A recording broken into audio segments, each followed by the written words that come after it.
Brihadaranyaka Upanishad Om. That, Brahman, is infinite, and this, universe, is infinite. The infinite proceeds from the infinite. Then, taking the infinitude of the infinite, universe, it remains as the infinite, Brahman, alone. Om. Peace. Peace. Peace. Om.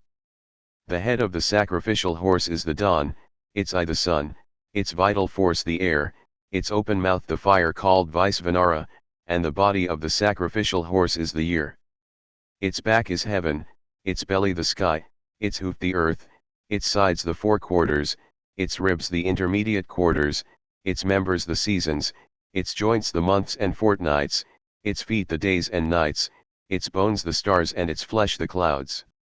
Its half-digested food is the sand, its blood vessels the rivers, its liver and spleen the mountains, its hairs the herbs and trees. Its forepart is the ascending sun, its hind part the descending sun, its yawning is lightning, its shaking the body is thundering, its making water is raining, and its neighing is voice. The gold vessel called Mahiman in front of the horse, which appeared about it, is the day. Its source is the eastern sea. The silver vessel Mahiman behind the horse, which appeared about it, is the night. Its source is the western sea. These two vessels called Mahiman appeared on either side of the horse. As a Haya it carried the gods, as a Vahin the celestial minstrels, as an Arvan the Asuras, and as an Asva men. The Supreme Self is its stable and the Supreme Self, or the sea, its source. There was nothing whatsoever here in the beginning. It was covered only by death, Hiranyagarbha, or hunger, for hunger is death. He created the mind, thinking, let me have a mind. He moved about worshipping himself. As he was worshipping, water was produced.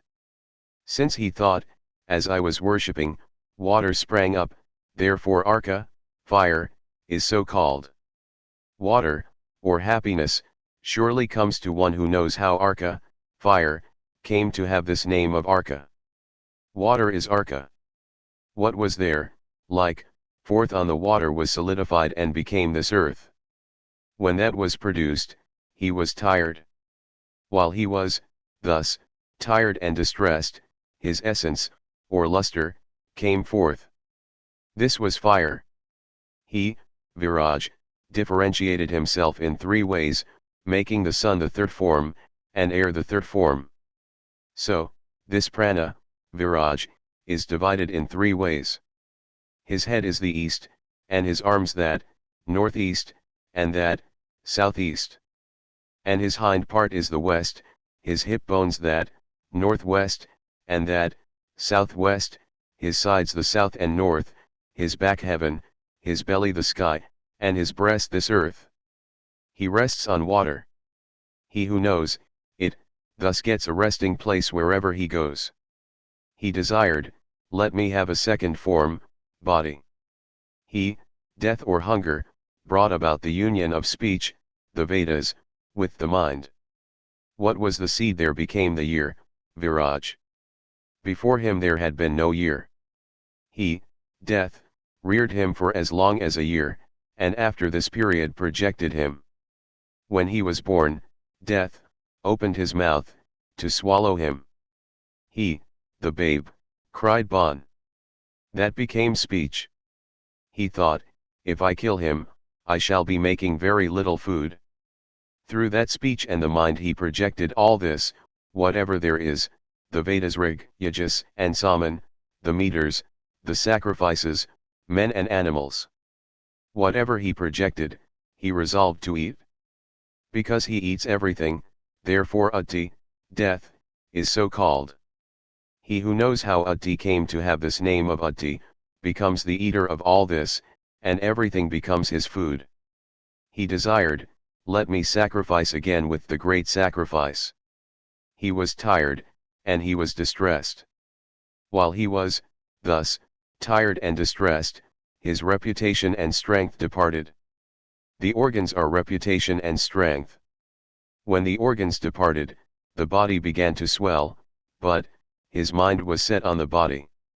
He desired, let this body of mine be fit for a sacrifice, and let me be embodied through this, and entered it. Because the body swelled, Asvat, therefore it came to be called Asvat, horse. And because it became fit for a sacrifice, therefore the horse sacrifice came to be known as Asvamedha. He who knows it thus indeed knows the horse sacrifice. Imagining himself as the horse and, letting it remain free, he reflected on it. After a year he sacrificed it to himself, and dispatched the other animals to the gods. Therefore, priests to this day sacrifice to Prajapati the sanctified horse, that is dedicated to all the gods. He who shines yonder is the horse sacrifice, his body is the year. This fire is Arka, its limbs are these worlds. So these two, fire and the sun, are Arka and the horse sacrifice. These two again become the same God, death. He, who knows thus, conquers further death, death cannot overtake him, it becomes his self, and he becomes one with these deities. There were two classes of Prajapati's sons, the gods and the Asuras. Naturally, the gods were fewer, and the Asuras more in number. They vied with each other for the mastery of these worlds. The gods said, now let us surpass the Asuras in this sacrifice through the Ujjita. They said to the organ of speech, chant the Ujjita for us. All right, said the organ of speech and chanted for them. The common good that comes of the organ of speech, it secured for the gods by chanting, while the fine speaking it utilized for itself. The Asuras knew that through this chanter the gods would surpass them. They charged it and struck it with evil. That evil is what we come across when one speaks improper things. Then they said to the nose, chant the Ujjita for us. All right, said the nose and chanted for them. The common good that comes of the nose, it secured for the gods by chanting, while the fine smelling it utilized for itself. The Asuras knew that through this chanter the gods would surpass them. They charged it and struck it with evil. That evil is what we come across when one smells improper things. Then they said to the eye, chant the Ujjita for us. All right, said the eye and chanted for them.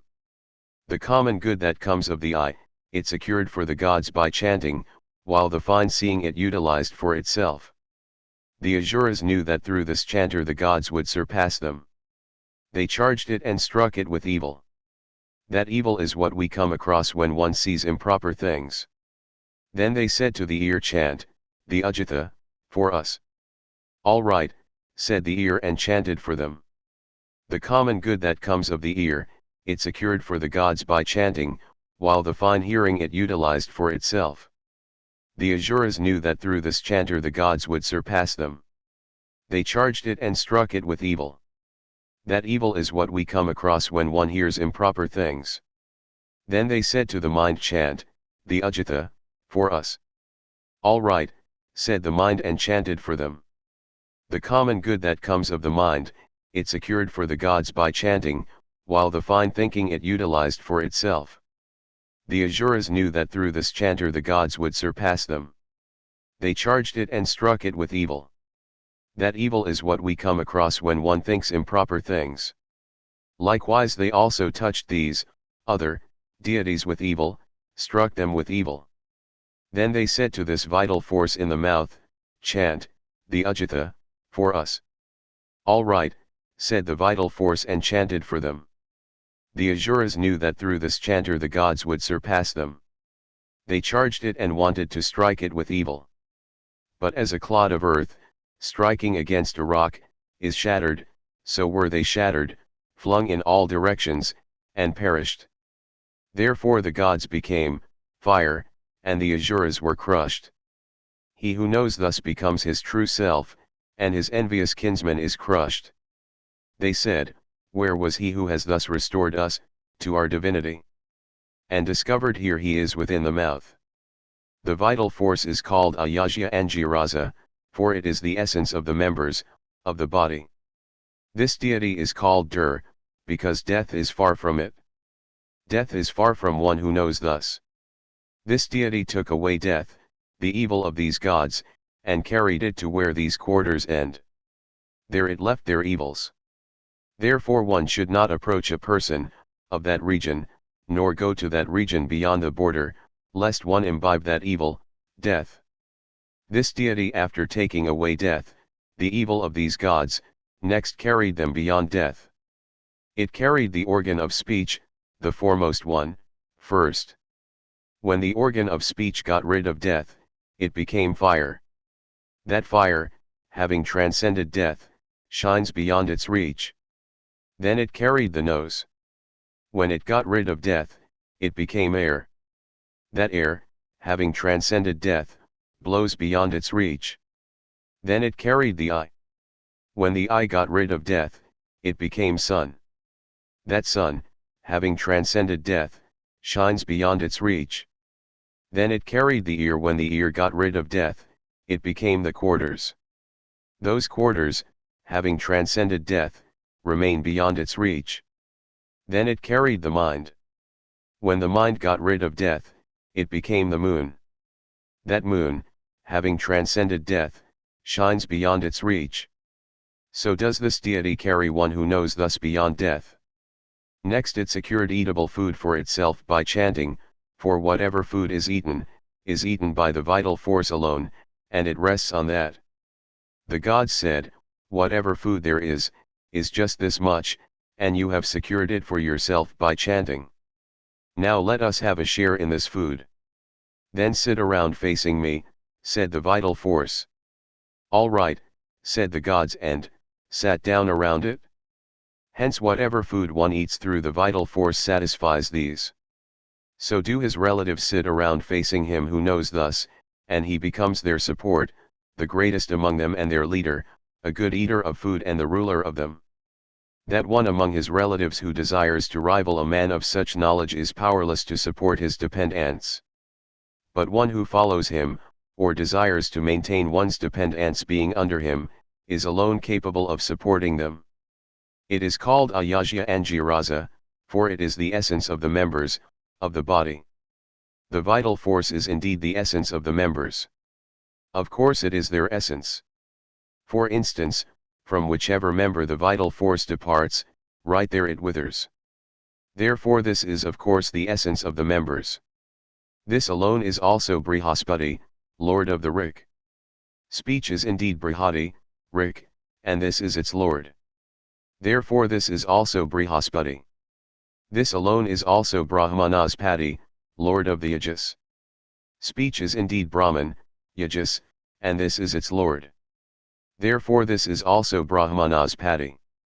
This alone is also Saman. Speech is indeed Sa, and this is Ama. Because it is Sa, speech, and Ama, vital force, therefore Saman is so called. Or because it is equal to a white ant, equal to a mosquito, equal to an elephant, equal to these three worlds, equal to this universe, therefore this is also Saman. He who knows the Saman, vital force, to be such attains union with it, or lives in the same world as it. This indeed is also Ajita. The vital force is indeed Ut, for all this is held aloft by the vital force, and speech alone is Gita. This is Ajita, because it is Ut and Gita. Regarding this, there is, also, a story. Brahmadatta, the great-grandson of Sakatana, while drinking Soma, said, let this Soma strike off my head if I say that Ayajya Angirasa chanted the Ajita through any other than this, vital force and speech. Indeed he chanted through speech and the vital force. He who knows the wealth of the Saman, vital force, attains wealth. Tone is indeed its wealth. Therefore one who is going to officiate as a priest should desire to have a rich tone in his voice, and he should do his priestly duties through that voice with a fine tone. Therefore in a sacrifice people long to see a priest with a good voice, like one who has wealth. He who knows the wealth of Saman to be such attains wealth. He who knows the gold of the Saman, vital force, obtains gold. Tone is indeed its gold. He who knows the gold of Saman to be such obtains gold. He who knows the support of the Saman, vital force, gets a resting place. Speech, certain parts of the body, is indeed its support. For resting on speech is the vital force thus chanted. Some say, resting on food, body. Now therefore the edifying repetition, Adhyaroha, only of the hymns called Pavamanas. The priest called Prostotir indeed recites the Saman. While he recites it, these mantras are to be repeated: from evil lead me to good. From darkness lead me to light. From death lead me to immortality. When the mantra says, from evil lead me to good, evil means death, and good immortality, so it says, from death lead me to immortality, make me immortal. When it says, from darkness lead me to light, darkness means death, and light, immortality, so it says, from death lead me to immortality, or make me immortal. In the dictum, from death lead me to immortality, the meaning does not seem to be hidden. Then through the remaining hymns should secure eatable food for himself by chanting. Therefore, while they are being chanted, the sacrificer should ask for a boon, anything that he desires. Whatever objects this chanter possessed of such knowledge desires, either for himself or for the sacrificer, he secures them by chanting. This meditation certainly wins the world, Hiranyagarbha. He who knows the Saman, vital force, as such has not to pray lest he be unfit for this world. In the beginning, this universe was but the self, Viraj, of a human form. He reflected and found nothing else but himself. He first uttered, therefore he was called Aham, I. Hence, to this day, when a person is addressed, he first says, it is I, and then says the other name that he may have. Because he was first and before this whole band of aspirants, burnt all evils, therefore he is called Purusha. He who knows thus indeed burns one who wants to be, Viraj, before him. He was afraid. Therefore people, still, are afraid to be alone. He thought, if there is nothing else but me, what am I afraid of? From that alone his fear was gone, for what was there to fear? It is from a second entity that fear comes. He was not at all happy. Therefore people, still, are not happy when alone. He desired a mate. He became as big as man and wife embracing each other. He parted this very body into two. From that came husband and wife. Therefore, said Yajnavalkya, this body is one half of oneself, like one of the two halves of a split pea. Therefore this space is indeed filled by the wife. He was united with her. From that men were born. She thought, how can he be united with me after producing me from himself? Well, let me hide myself. She became a cow, the other became a bull and was united with her, from that cows were born. The one became a mare, the other a stallion, the one became a she-ass, the other became a he-ass and was united with her, from that one he-hooked animals were born. The one became a she-goat, the other a he-goat, the one became a ewe, the other became a ram and was united with her, from that goats and sheep were born. Thus did he project everything that exists in pairs, down to the ants. He knew, I indeed am the creation, for I projected all this. Therefore he was called creation. He who knows this as such becomes a creator, in this creation of Viraj. Then he rubbed back and forth thus, and produced fire from its source, the mouth and the hands. Therefore both these are without hair at the inside. When they talk of particular gods, saying, sacrifice to him, sacrifice to the other one, they are wrong, since, these are all his projection, for he is all the gods. Now all this that is liquid, he produced from the seed. That is Soma. This universe is indeed this much, food and the eater of food. Soma is food, and fire the eater of food. This is supercreation of Viraj that he projected the gods, who are even superior to him. Because he, although mortal himself, projected the immortals, therefore this is a supercreation. He who knows this as such becomes a creator, in this supercreation of Viraj. This universe, was then undifferentiated. It differentiated only into name and form, it was called such, and was of such and such form. So to this day it is differentiated only into name and form, it is called such, and is of such and such form. This self has entered into these bodies up to the tip of the nails, as a razor may be put in its case, or as fire, which sustains the world, may be in its source. People do not see it, for, viewed in its aspects, it is incomplete. When it does the function of living, it is called the vital force, when it speaks, the organ of speech, when it sees, the eye, when it hears, the ear, and when it thinks, the mind. These are merely its names according to functions.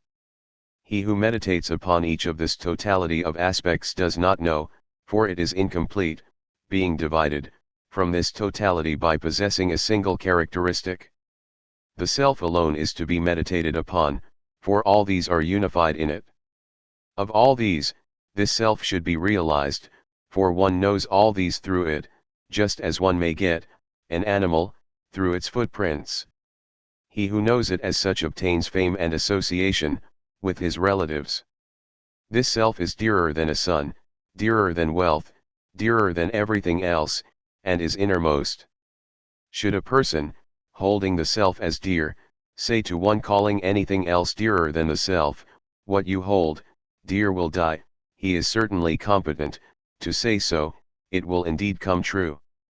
One should meditate upon the self alone as dear. Of him who meditates upon the self alone as dear, the dear ones are not mortal. They say, men think, through the knowledge of Brahman we shall become all. Well, what did that Brahman know by which it became all? This self was indeed Brahman in the beginning. It knew only itself as, I am Brahman. Therefore it became all. And whoever among the gods knew it also became that, and the same with sages and men. The sage Vamadeva, while realizing this self as that, knew, I was Manu, and the sun. And to this day whoever in like manner knows it as, I am Brahman, becomes all this universe. Even the gods cannot prevail against him, for he becomes their self. While he who worships another god thinking, he is one, and I am another, does not know. He is like an animal to the gods. As many animals serve a man, so does each man serve the gods. Even if one animal is taken away, it causes anguish, what should one say of many animals? Therefore it is not liked by them that men should know this. In the beginning this, the Kshatriya and other castes, was indeed Brahman, one only. Being one, he did not flourish. He specially projected an excellent form, the Kshatriya, those who are Kshatriyas among the gods, Indra, Varuna, the moon, Rudra, Parjanya, Yama, death, and Isana. Therefore there is none higher than the Kshatriya. Hence the Brahmana worships the Kshatriya from a lower position in the Rajaswaya sacrifice. He imparts that glory to the Kshatriya. The Brahmana is the source of the Kshatriya. Therefore, although the king attains supremacy in the sacrifice, at the end of it he resorts to the Brahmana, his source. He who slights the Brahmana, strikes at his own source. He becomes more wicked, as one is by slighting one's superior. Yet he did not flourish.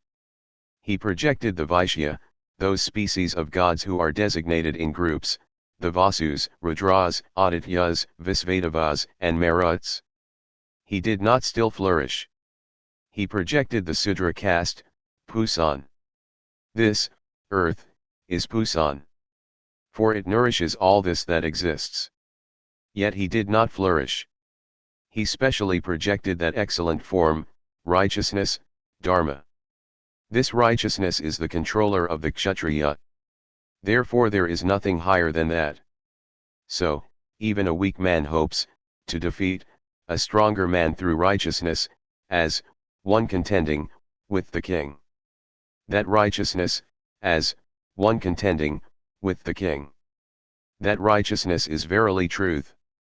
Therefore they say about a person speaking of truth, he speaks of righteousness, or about a person speaking of righteousness, he speaks of truth, for both these are but righteousness. So, these 4 castes were projected, the Brahmana, Kshatriya, Vaishya, and Sudra. He became a Brahmana among the gods as 4, and among men as the Brahmana. He became a Kshatriya through the divine Kshatriyas, a Vaishya through the divine Vaishyas, and a Sudra through the divine Sudra. Therefore people desire to attain the results of their rights among the gods through fire, and among men as the Brahmana. For Brahman was in these 2 forms. If, however, anybody departs from this world without realizing his own world, the self, it, being unknown, does not protect him, as the Vedas not studied, or any other work not undertaken, do not. Even if a man who does not know it as such performs a great many meritorious acts in the world, those acts of his are surely exhausted in the end. One should meditate only upon the world of the self. He who meditates only upon the world called the self never has his work exhausted. From this very self he projects whatever he wants. Now this self, the ignorant man, is an object of enjoyment to all beings. That he makes oblations in the fire and performs sacrifices is how he becomes such an object to the gods. That he studies the Vedas is how he becomes an object of enjoyment to the rishis, sages. That he makes offerings to the manes and desires children is how he becomes such an object to the manes. That he gives shelter to men as well as food is how he becomes an object of enjoyment to men. That he gives fodder and water to the animals is how he becomes such an object to him. And that beasts and birds, and even the ants, feed in his home is how he becomes an object of enjoyment to these. Just as one wishes safety to one's body, so do all beings wish safety to him who knows it as such. This indeed has been known, and discussed. This, aggregate of desirable objects, was but the self in the beginning, the only entity. He desired, let me have a wife, so that I may be born, as the child. And let me have wealth, so that I may perform rites. This much indeed is, the range of, desire. Even if one wishes, one cannot get more than this. Therefore to this day a man being single desires, let me have a wife, so that I may be born. And let me have wealth, so that I may perform rites.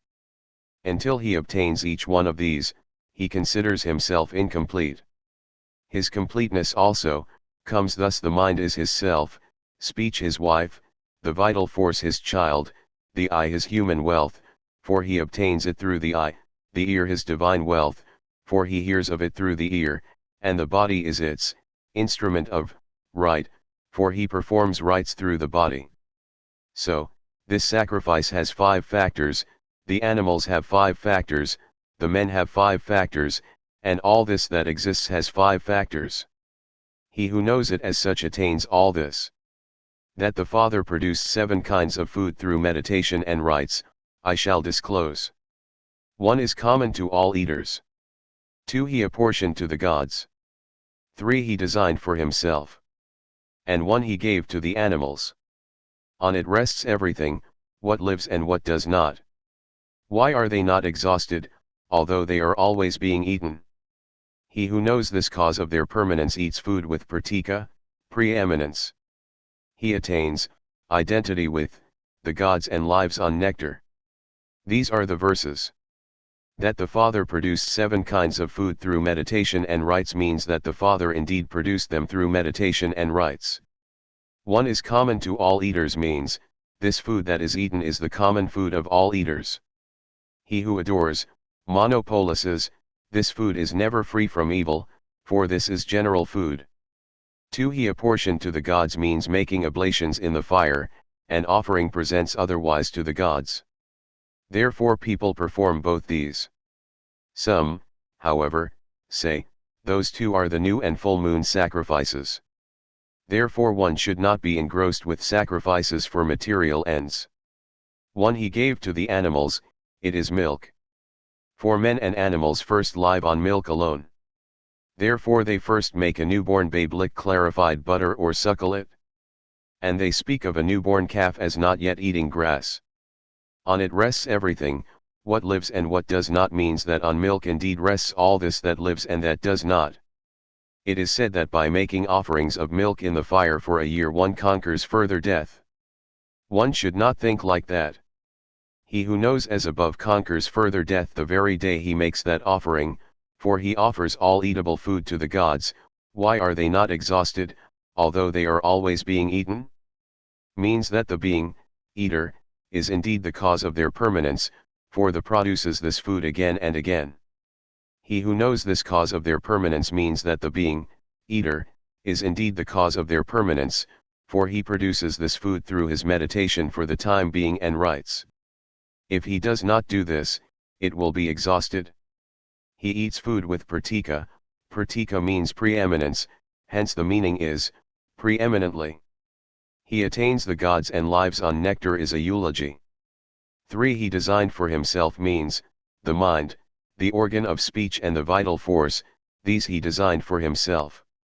They say, I was absent-minded, I did not see it, I was absent-minded, I did not hear it. It is through the mind that one sees and hears.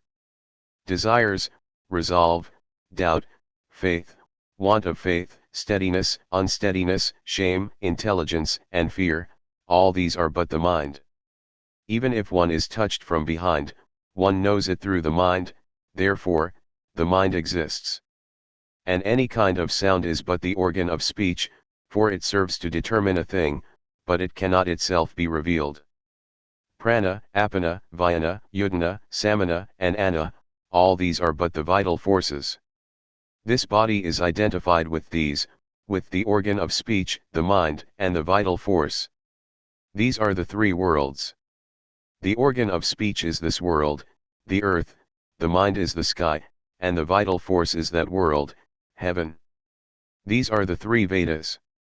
The organ of speech is the Rig Veda, the mind is the Yajur Veda, and the vital force the Samaveda. These are the gods, the manes, and men.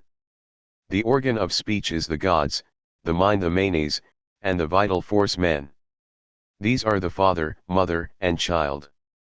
The mind is the father, the organ of speech the mother, and the vital force the child. These are what is known, what it is desirable to know, and what is unknown. Whatever is known is a form of the organ of speech, for it is the knower. The organ of speech protects him, who knows this, by becoming that, which is known. Whatever it is desirable to know is a form of the mind, for the mind is what it is desirable to know. The mind protects him, who knows this, by becoming that, which it is desirable to know. Whatever is unknown is a form of the vital force, for the vital force is what is unknown. The vital force protects him, who knows this, by becoming that, which is unknown. The earth is the body of that organ of speech, and this fire is its luminous organ. And as far as the organ of speech extends, so far extends the earth, and so far does this fire. Heaven is the body of this mind, and that sun is its luminous organ. And as far as the mind extends, so far extends heaven, and so far does that sun. The two were united, and from that the vital force emanated. It is the Supreme Lord. It is without a rival. A second being is indeed a rival. He who knows it as such has no rival. Water is the body of this vital force, and that moon is its luminous organ.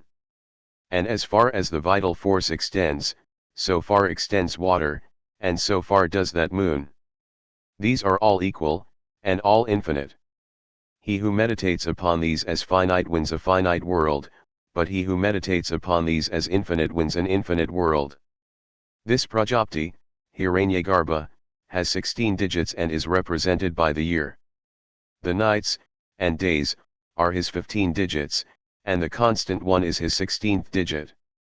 He, as the moon, is filled as well as wasted by the nights, and days.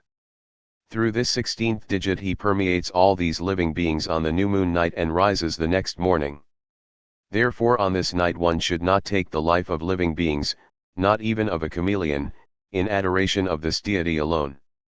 That Prajapati who has 16 digits and is represented by the year is indeed this man who knows as above. Wealth constitutes his 15 digits, and the body his 16th digit. he is filled as well as wasted by wealth.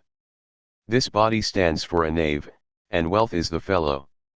Therefore if a man loses everything, but he himself lives, people say that he has only lost his outfit. There are indeed three worlds, the world of men, the world of the manes and the world of the gods.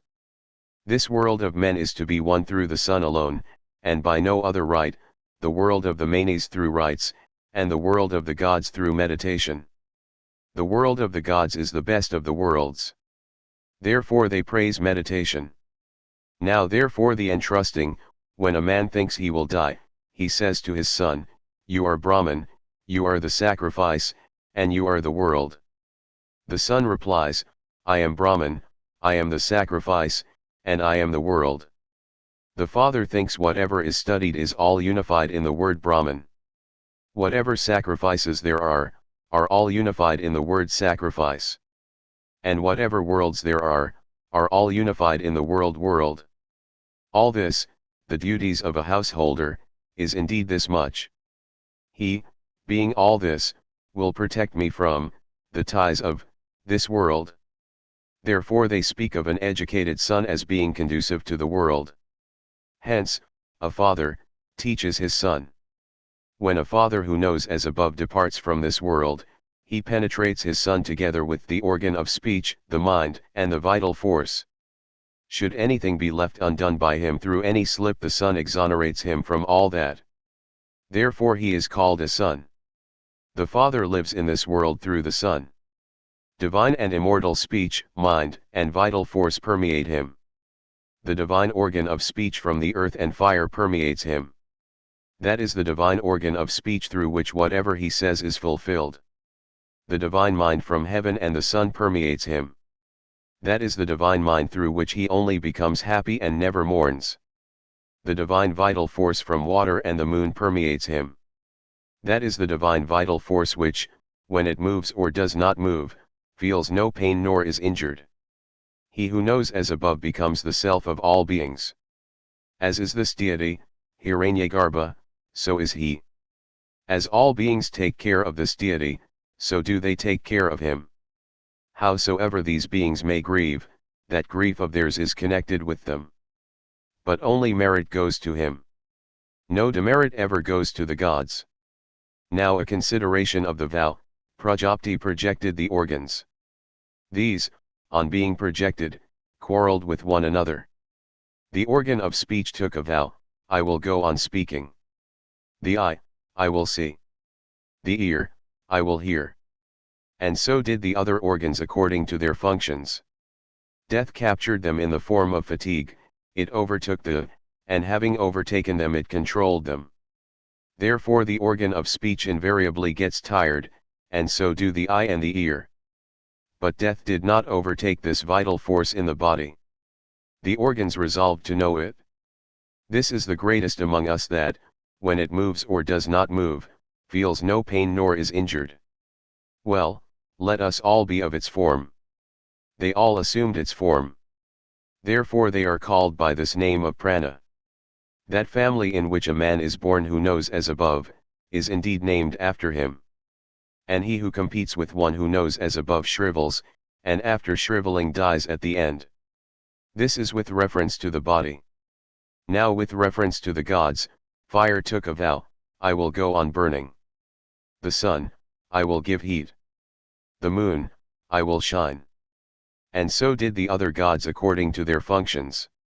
As is the vital force in the body among these organs, so is Vayu, air, among these gods. Other gods sink, but not air. Air is the deity that never sets. Now there is this verse, "The gods observed the vow of that from which the sun rises and in which he sets."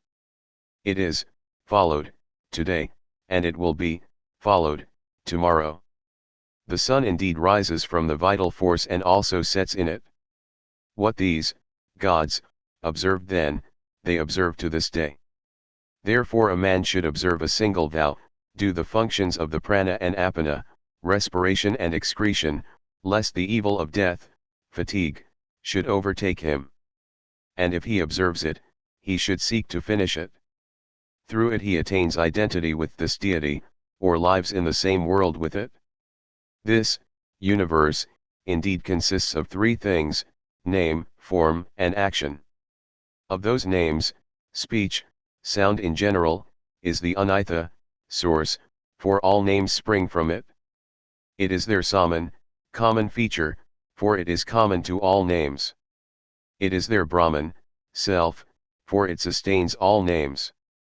Now of forms the I, anything visible, is the Anitha, source, for all forms spring from it. It is their Saman, common feature, for it is common to all forms. It is their Brahman, self, for it sustains all forms. And of actions the body, activity, is the Anitha, source, for all actions spring from it. It is their Saman, common feature, for it is common to all actions. It is their Brahman, self, for it sustains all actions. These three together are one, this body, and the body, although one, is these three. This immortal entity is covered by truth, the five elements. The vital force is the immortal entity, and name, and form, and truth, so, this vital force is covered by them.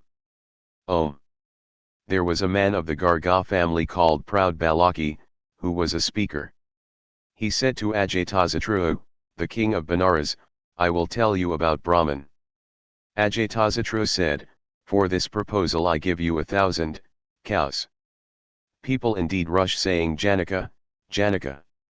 I too have some of his qualities.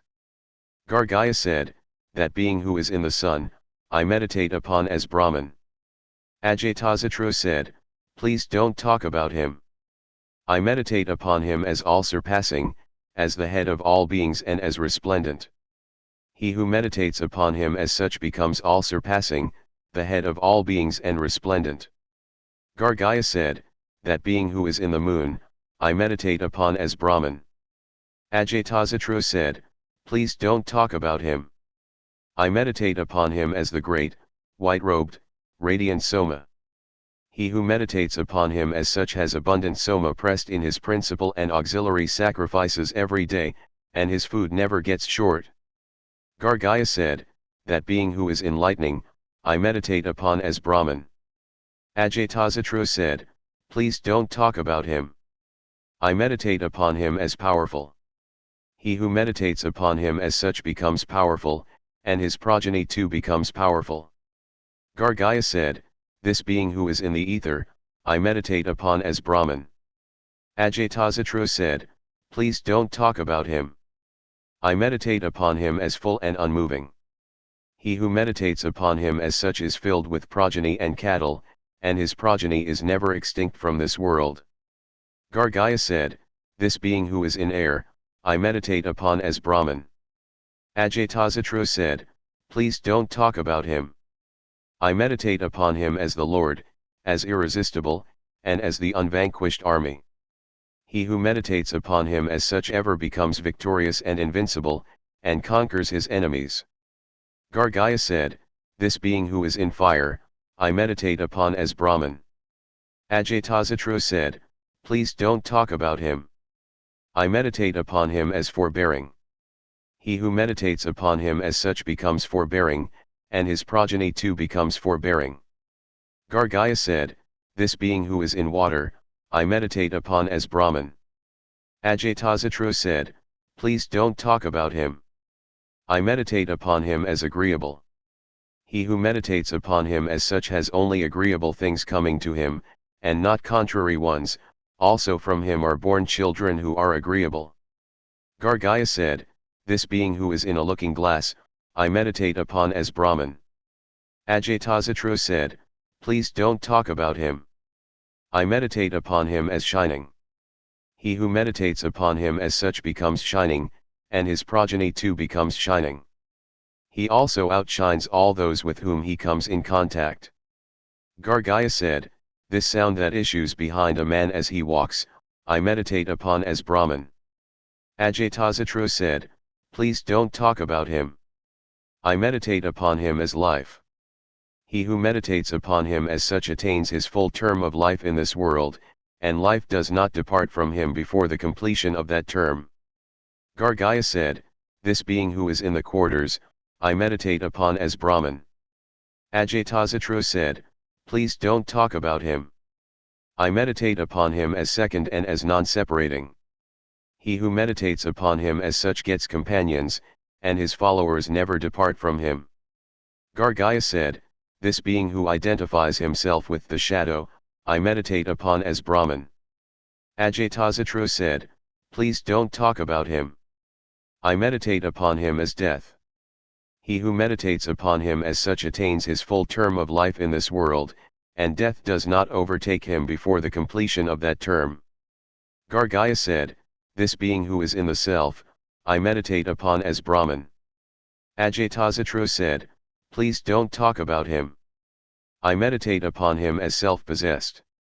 He who meditates upon him as such becomes self-possessed, and his progeny too becomes self-possessed. Gargaya remained silent. Ajatasattu said, is this all?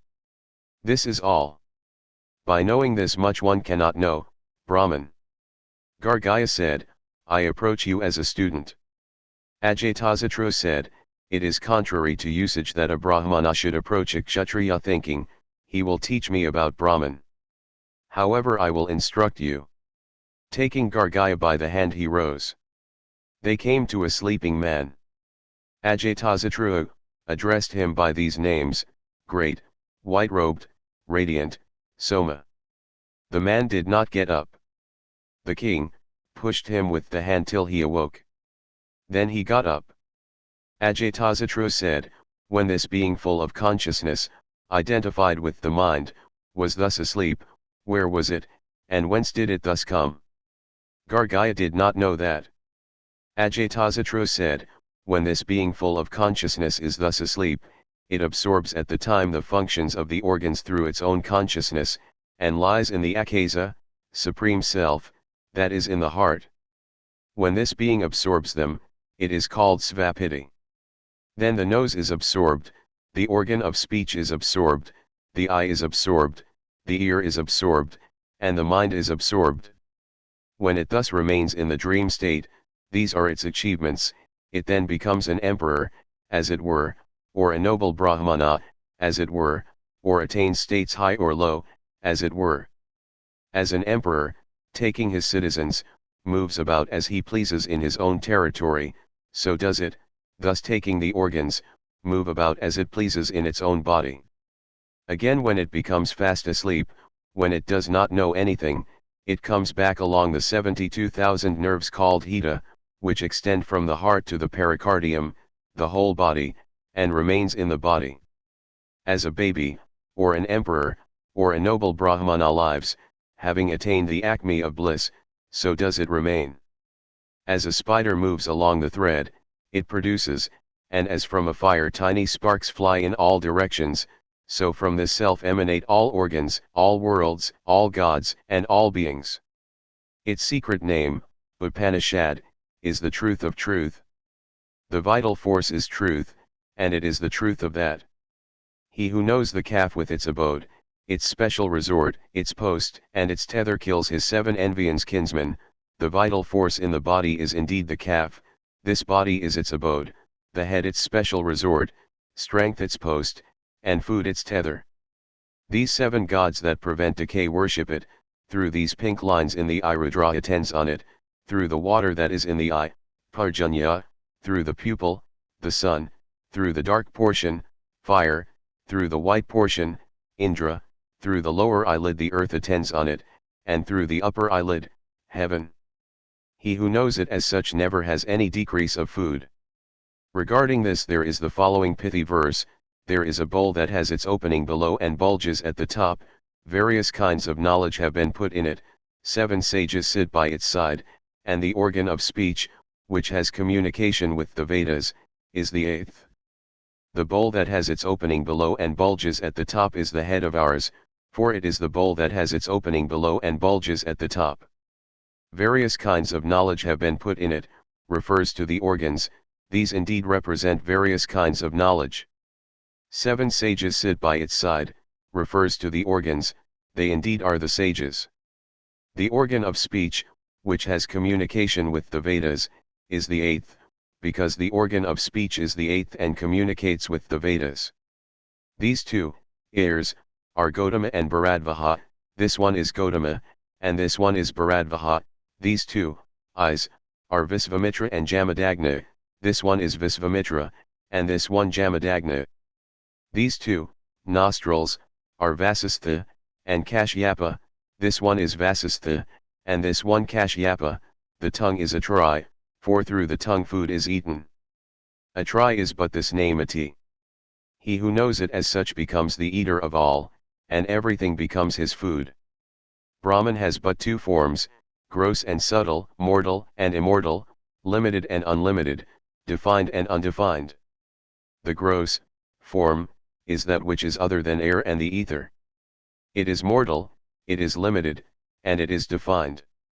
The essence of that which is gross, mortal, limited, and defined is the sun that shines, for it is the essence of the defined.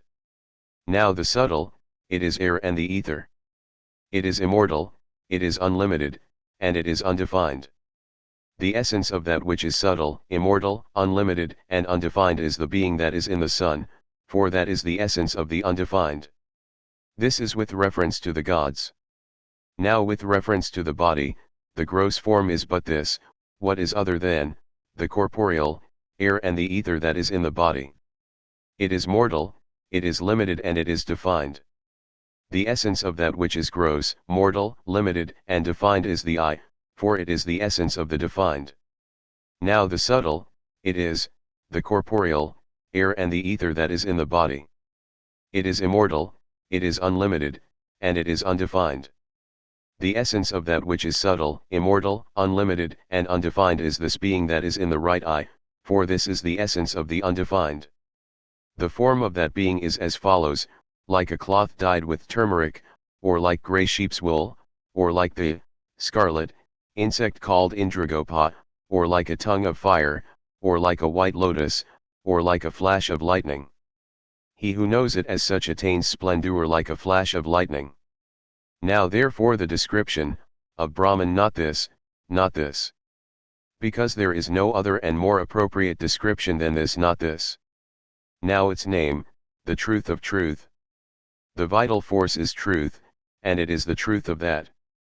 Maitreyi, my dear, said Yajnavalkya, I am going to renounce this life. Allow me to finish between you and Katyayani.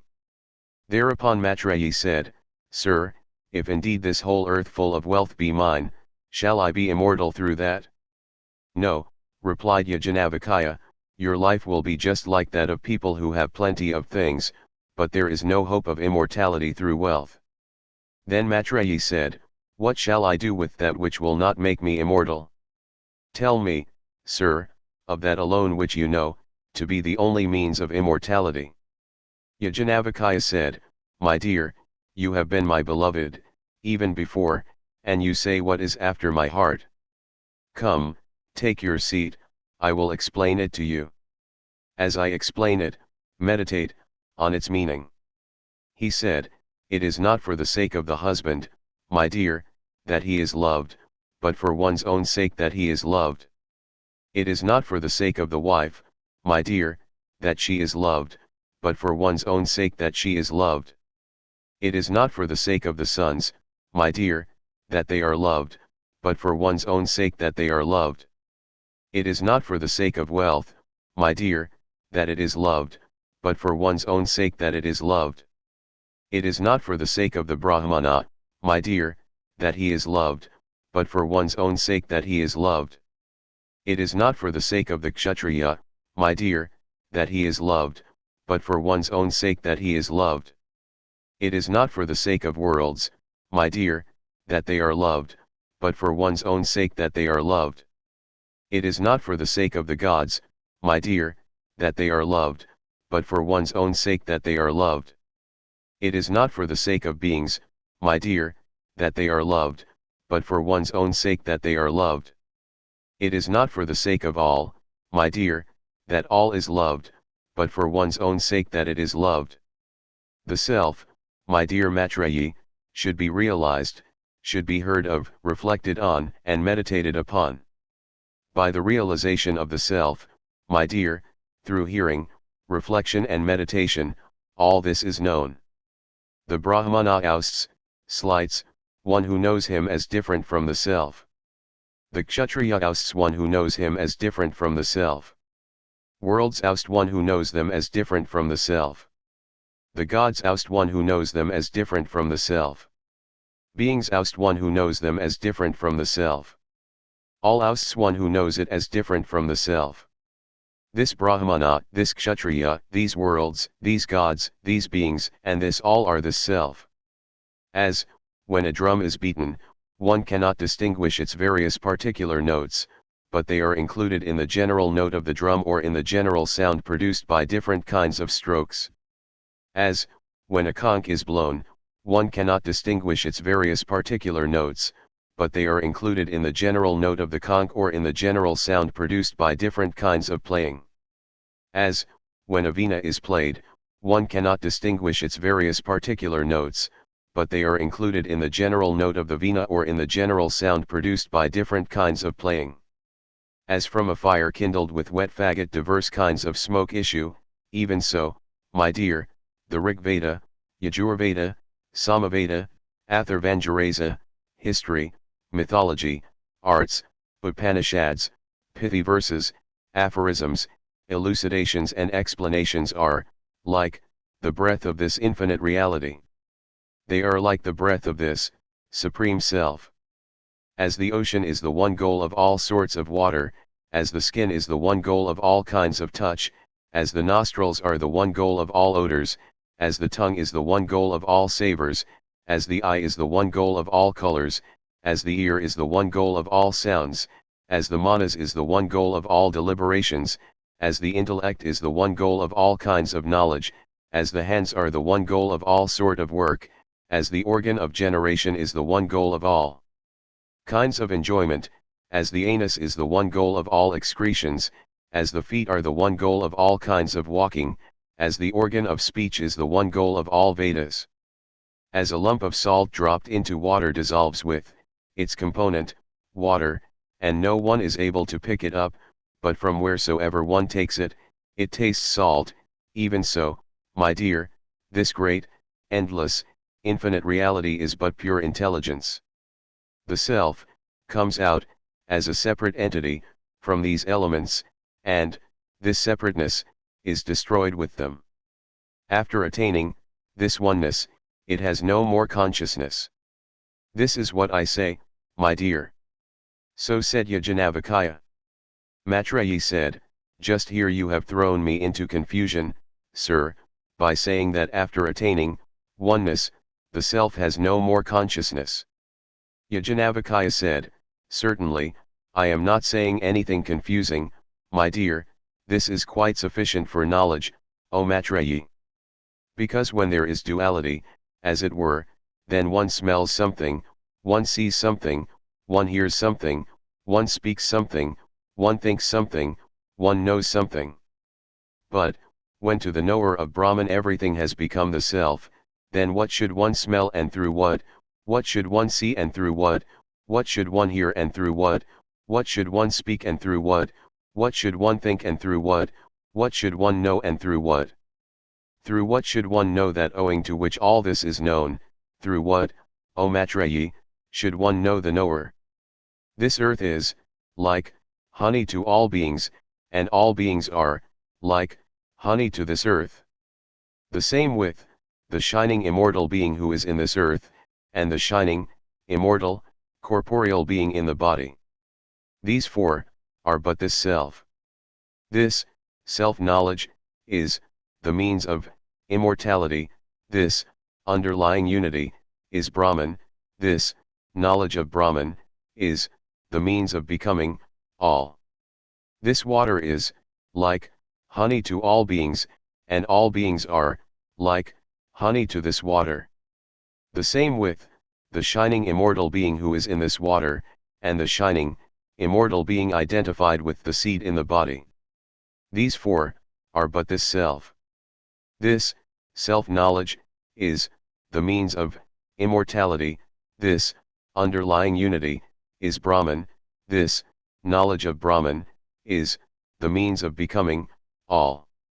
This fire is, like, honey to all beings, and all beings are, like, honey to this fire.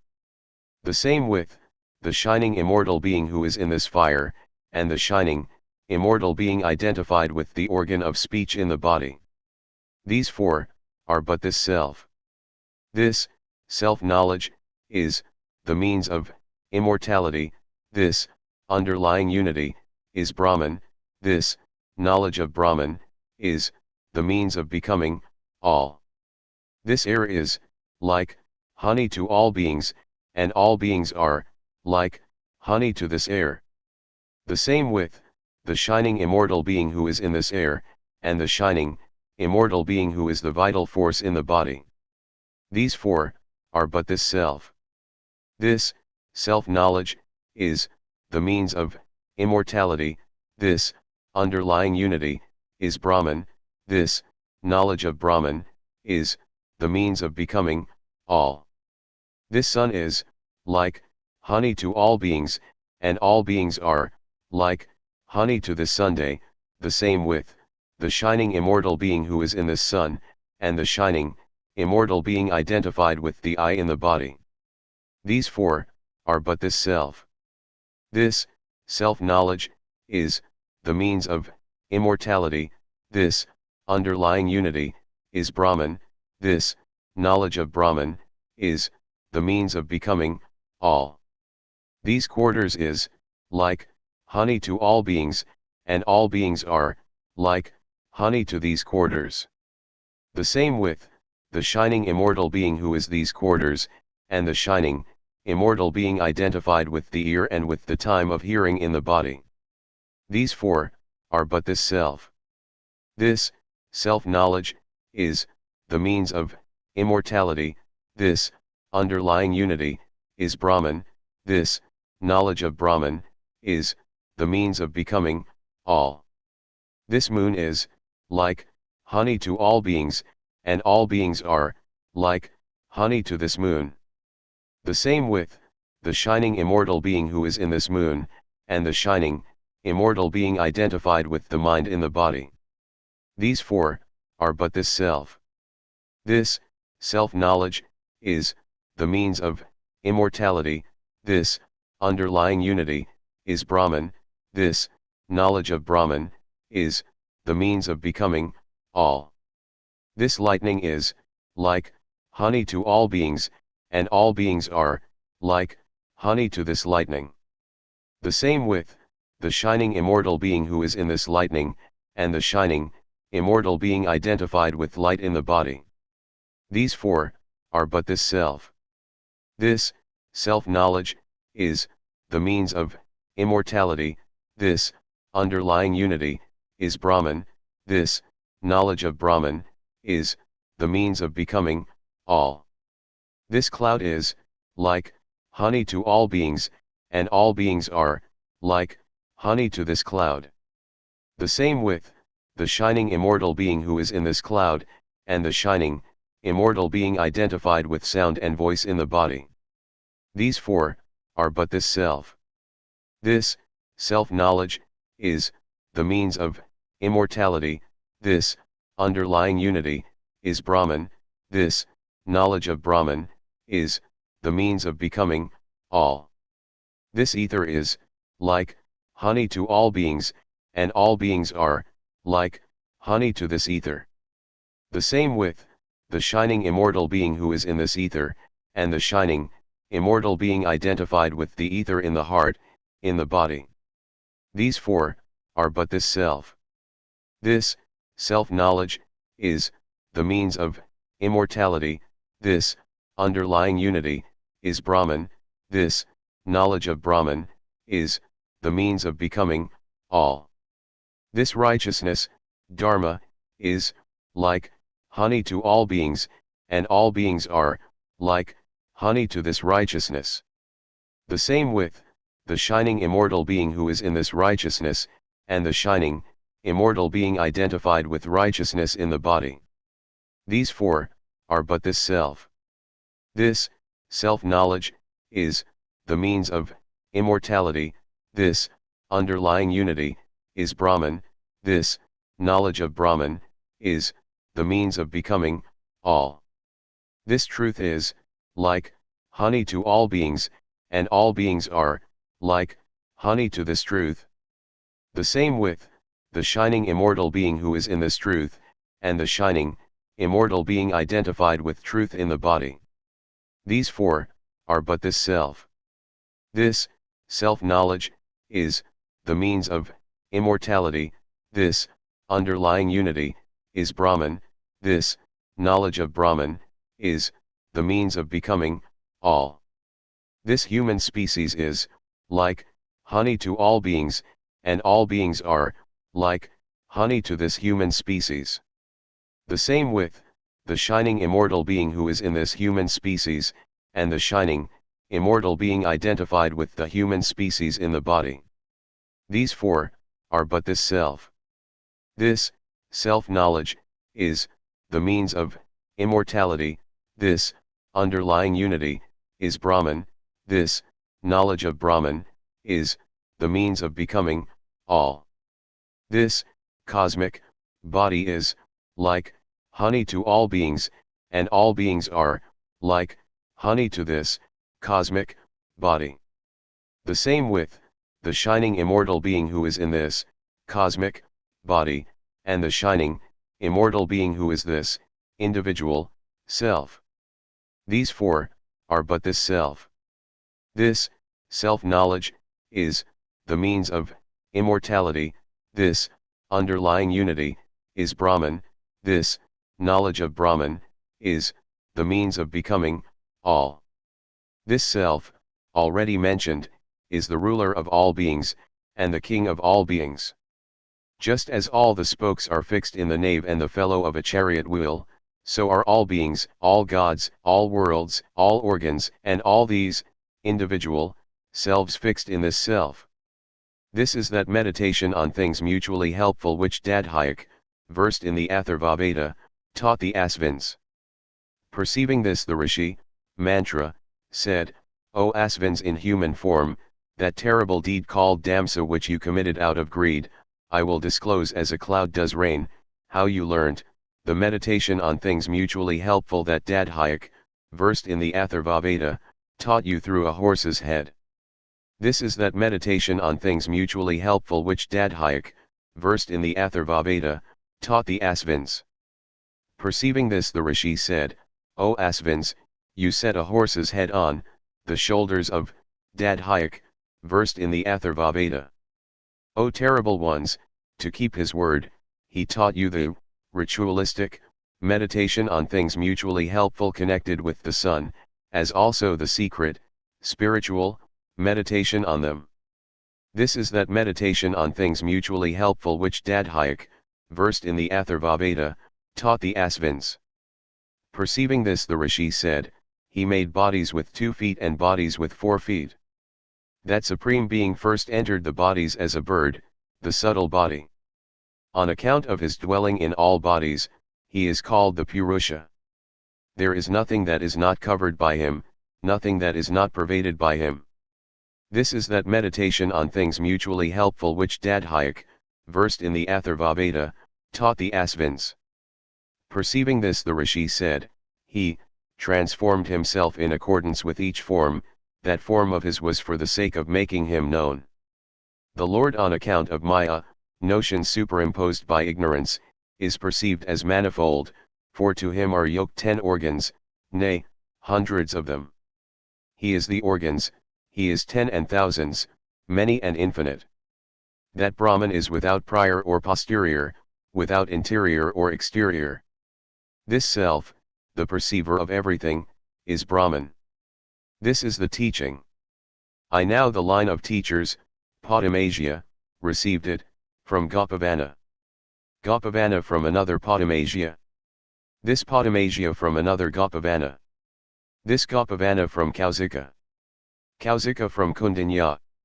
Kundinya from Sandilya. Sandilya from Kausika and Gautama. Gautama, I from Agnivzaya. Agnivzaya from Sandilya and Anabhimleta. Anabhimleta from another of that name. He from a third Anabhimleta. This Anabhimleta from Gautama.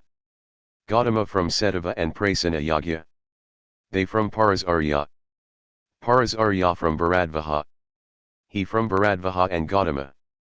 Gautama from another Bharadvaha. He from another Paras Arya. Paras Arya from Bijavapayana. He from Kausikayani. Kausikayani, I from Gridakausika. Gridakausika from Parasaryayana. He from Paras Arya. Paras Arya from Jatukarnya. Jatukarnya from Ajurayana and Yuska. Ajurayana from Travana. Travana from Apajandhani.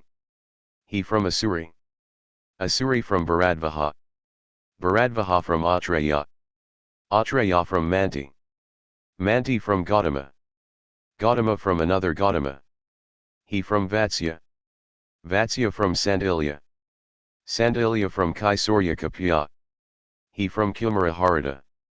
Kumaraharada from Galava. Galava from Vidarbhikundanya. He from Vatsanapat Babhairava.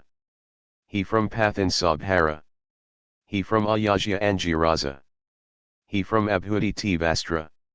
He from Visvarapati Vastra. He from the Asvins. They from Dadhyak Atharvana. He from Atharvandeva. He from Rityu Pradvamsana. He from Pradvamsana. Pradvamsana from Akarsai. Akarsai from Viprachitta. Viprachitta from Vyasri. Vyasti from Sanaru. Sanaru from Sanatana. Sanatana from Sanaga. Sanaga from Paramsthin, Viraj. He from Brahman, Hiranyabarbha. Brahman is self-born. Salutation to Brahman. Om. Janaka, emperor of Videha, performed a sacrifice in which gifts were freely distributed. Vedic scholars from Kuru and Panchala were assembled there. Emperor Janaka of Videha had a desire to know, which is the most erudite of these Vedic scholars. He had 1,000 cows confined in a pen, and on the horns of each cow were fixed 10 padas, of gold. He said to them, revered Brahmanas, let him who is the best Vedic scholar among you drive these cows, home. None of the Brahmanas dared. Then Yajanavakaya said to a pupil of his, dear Samasravas, please drive these cows, home. He drove them. The Brahmanas were enraged. How does he dare to call himself the best Vedic scholar among us? There was a Hatra of Emperor Janaka of Videha named Asvala. He now asked Yajanavakaya, Yajanavakaya, are you indeed the best Vedic scholar among us?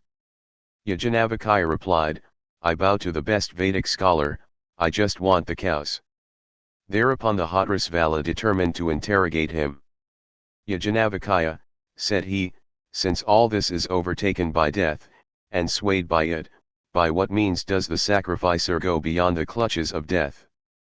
Through the organ of speech, through fire, which is the real priest called Hatvar.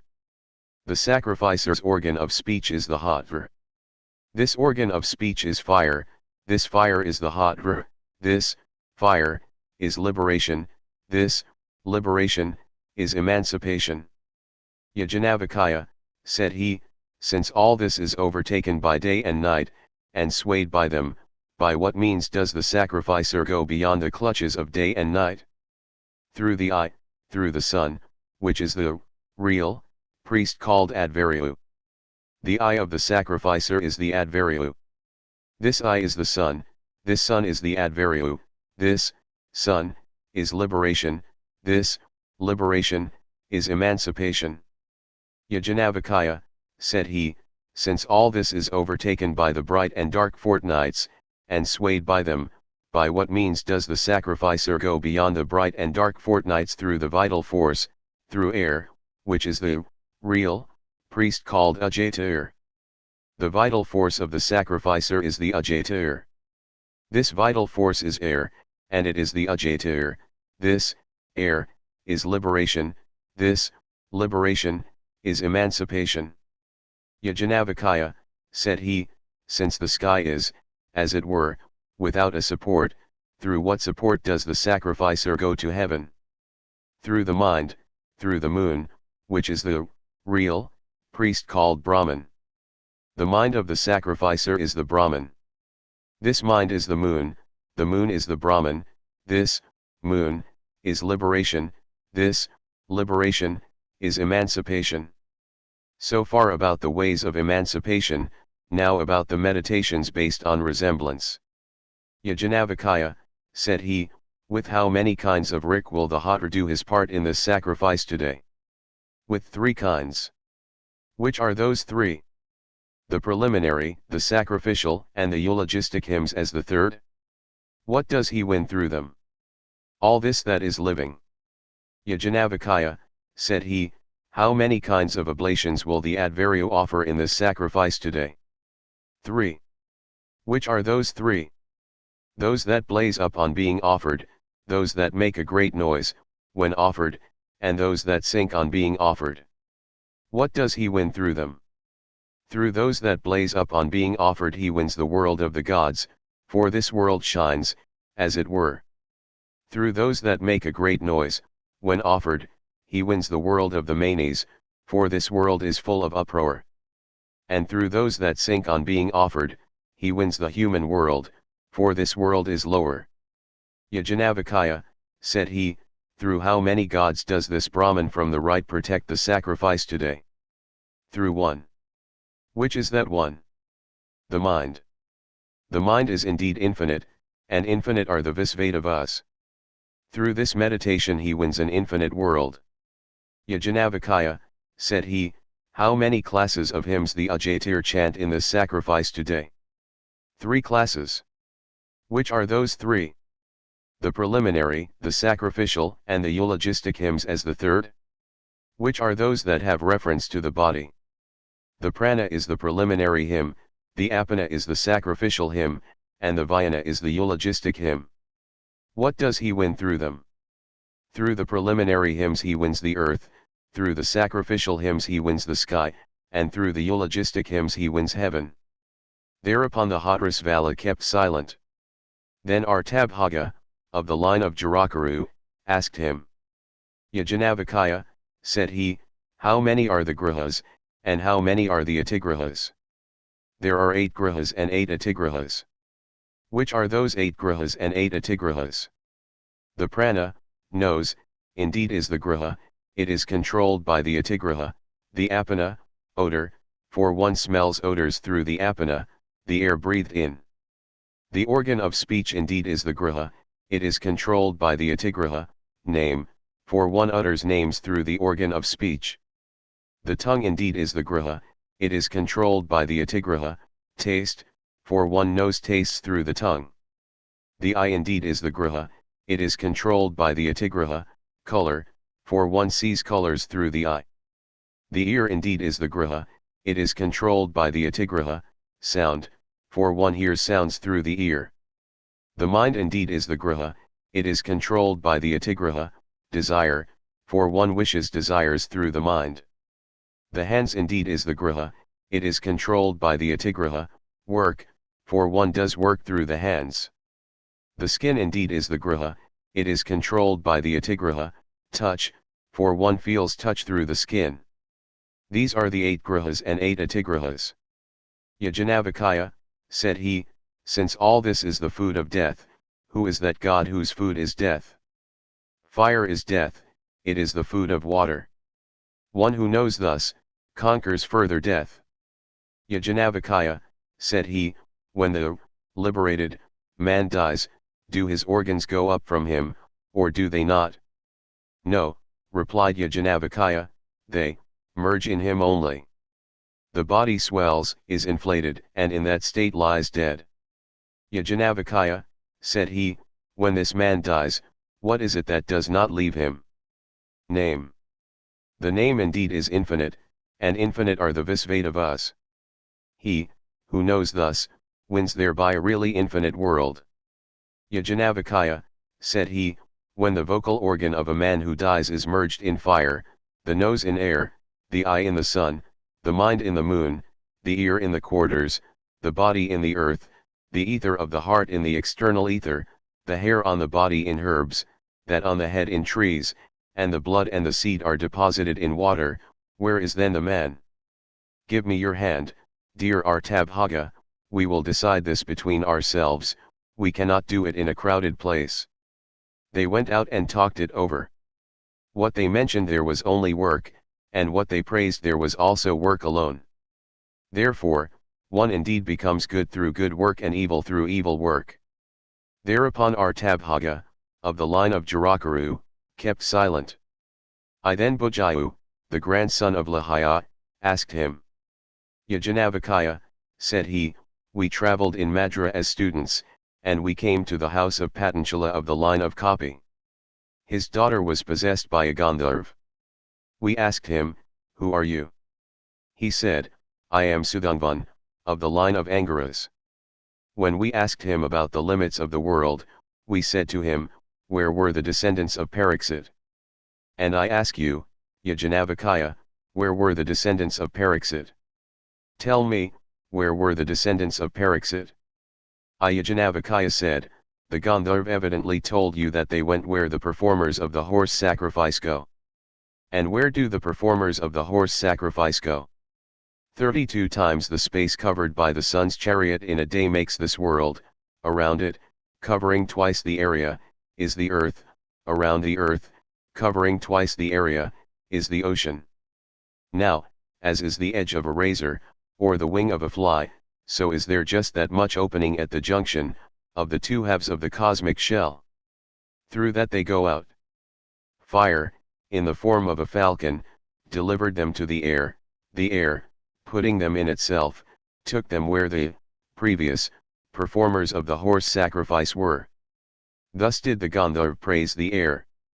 Therefore the air is the diversity of individuals, and the air is the aggregate. He who knows it as such conquers further death. Thereupon Bujayu, the grandson of Lahaya, kept silent. I then Yusatha, the son of Chakra, asked him. Yajanavakaya, said he, explain to me the Brahman that is immediate and direct, the self that is within all. This is your self that is within all. Which is within all, Yajanavakaya? That which breathes through the prana is your self that is within all. That which moves downwards through the apana is your self that is within all. That which pervades through the vyana is your self that is within all. That which goes out through the udana is your self that is within all. This is your self that is within all. Ayusatha, the son of Chakra, said, you have indicated it as one may say that a cow is such and such, or a horse is such and such. Explain to me the Brahman that is immediate and direct, the self that is within all. This is your self that is within all. Which is within all, Yajanavakaya? You cannot see that which is the witness of vision, you cannot hear that which is the hearer of hearing, you cannot think that which is the thinker of thought, you cannot know that which is the knower of knowledge. This is your self that is within all, everything else but this is perishable. Thereupon Yusatha, the son of Chakra, kept silent. Then Kahola, the son of Kusataka, asked him, Yajanavakaya, said he, explain to me the Brahman that is immediate and direct, the self that is within all. This is your self that is within all. Which is within all, Yajanavakaya? That which transcends hunger and thirst, grief, delusion, decay, and death. Knowing this very self, the Brahmanas renounce the desire for sons, for wealth, and for the worlds, and lead a mendicant's life. That which is the desire for sons is the desire for wealth, and that which is the desire for wealth is the desire for worlds, for both these are but desires. Therefore the knower of Brahman, having known all about scholarship, should try to live upon that strength which comes of knowledge. Having known all about this strength and scholarship, he becomes meditative. Having known all about both meditativeness and its opposite, he becomes a knower of Brahman. How does that knower of B behave? Howsoever he may behave, he is just such. Except this, everything is perishable. Thereupon Kahola, the son of Kusataka, kept silent. 3-6 Then Gargi, the daughter of Vaikaknu, asked him, Yajanavakaya, she said, if all this is pervaded by water, by what is water pervaded? By air, O Gargi. By what is air pervaded? By the sky, O Gargi. By what is the sky pervaded? By the world of the Gandharvas, O Gargi. By what is the world of the Gandharvas pervaded? By the sun, O Gargi. By what is the sun pervaded? By the moon, O Gargi. By what is the moon pervaded? By the stars, O Gargi. By what are the stars pervaded? By the world of the gods, O Gargi. By what is the world of the gods pervaded? By the world of Indra, O Gargi. By what is the world of Indra pervaded? By the world of Viraj, O Gargi. By what is the world of Viraj pervaded? By the world of Hiranyagarbha, O Gargi. By what is the world of Hiranyagarbha pervaded? He said, do not, O Gargi, push your inquiry too far, lest your head should fall off. You are questioning about a deity that should not be reasoned about. Do not, O Gargi, push your inquiry too far. Thereupon Gargi, the daughter of Vaikaknu, kept silent. Then Uddalaka, the son of Aruna, asked him. Yajnavalkya said, in Madra we lived in the house of Patanjali Kapya, descendant of Kapi, studying the scriptures on sacrifices. His wife was possessed by a Gandharva. We asked him who he was. He said, Kabandha, the son of Atharvan. He said to Patanjali Kapya and those who studied the scriptures on sacrifices, Hapya, do you know that sutra by which this life, the next life and all beings are held together? Patanjali Kapya said, I do not know it, sir. The Gandharva said to him and the students, Kapya, do you know that internal ruler who controls this and the next life and all beings from within? Patanjali Kapya said, I do not know him, sir. The Gandharva said to him and the students, he who knows that sutra and that internal ruler as above indeed knows Brahman, knows the worlds, knows the gods, knows the Vedas, knows beings, knows the self, and knows everything. He explained it all to them. I know it.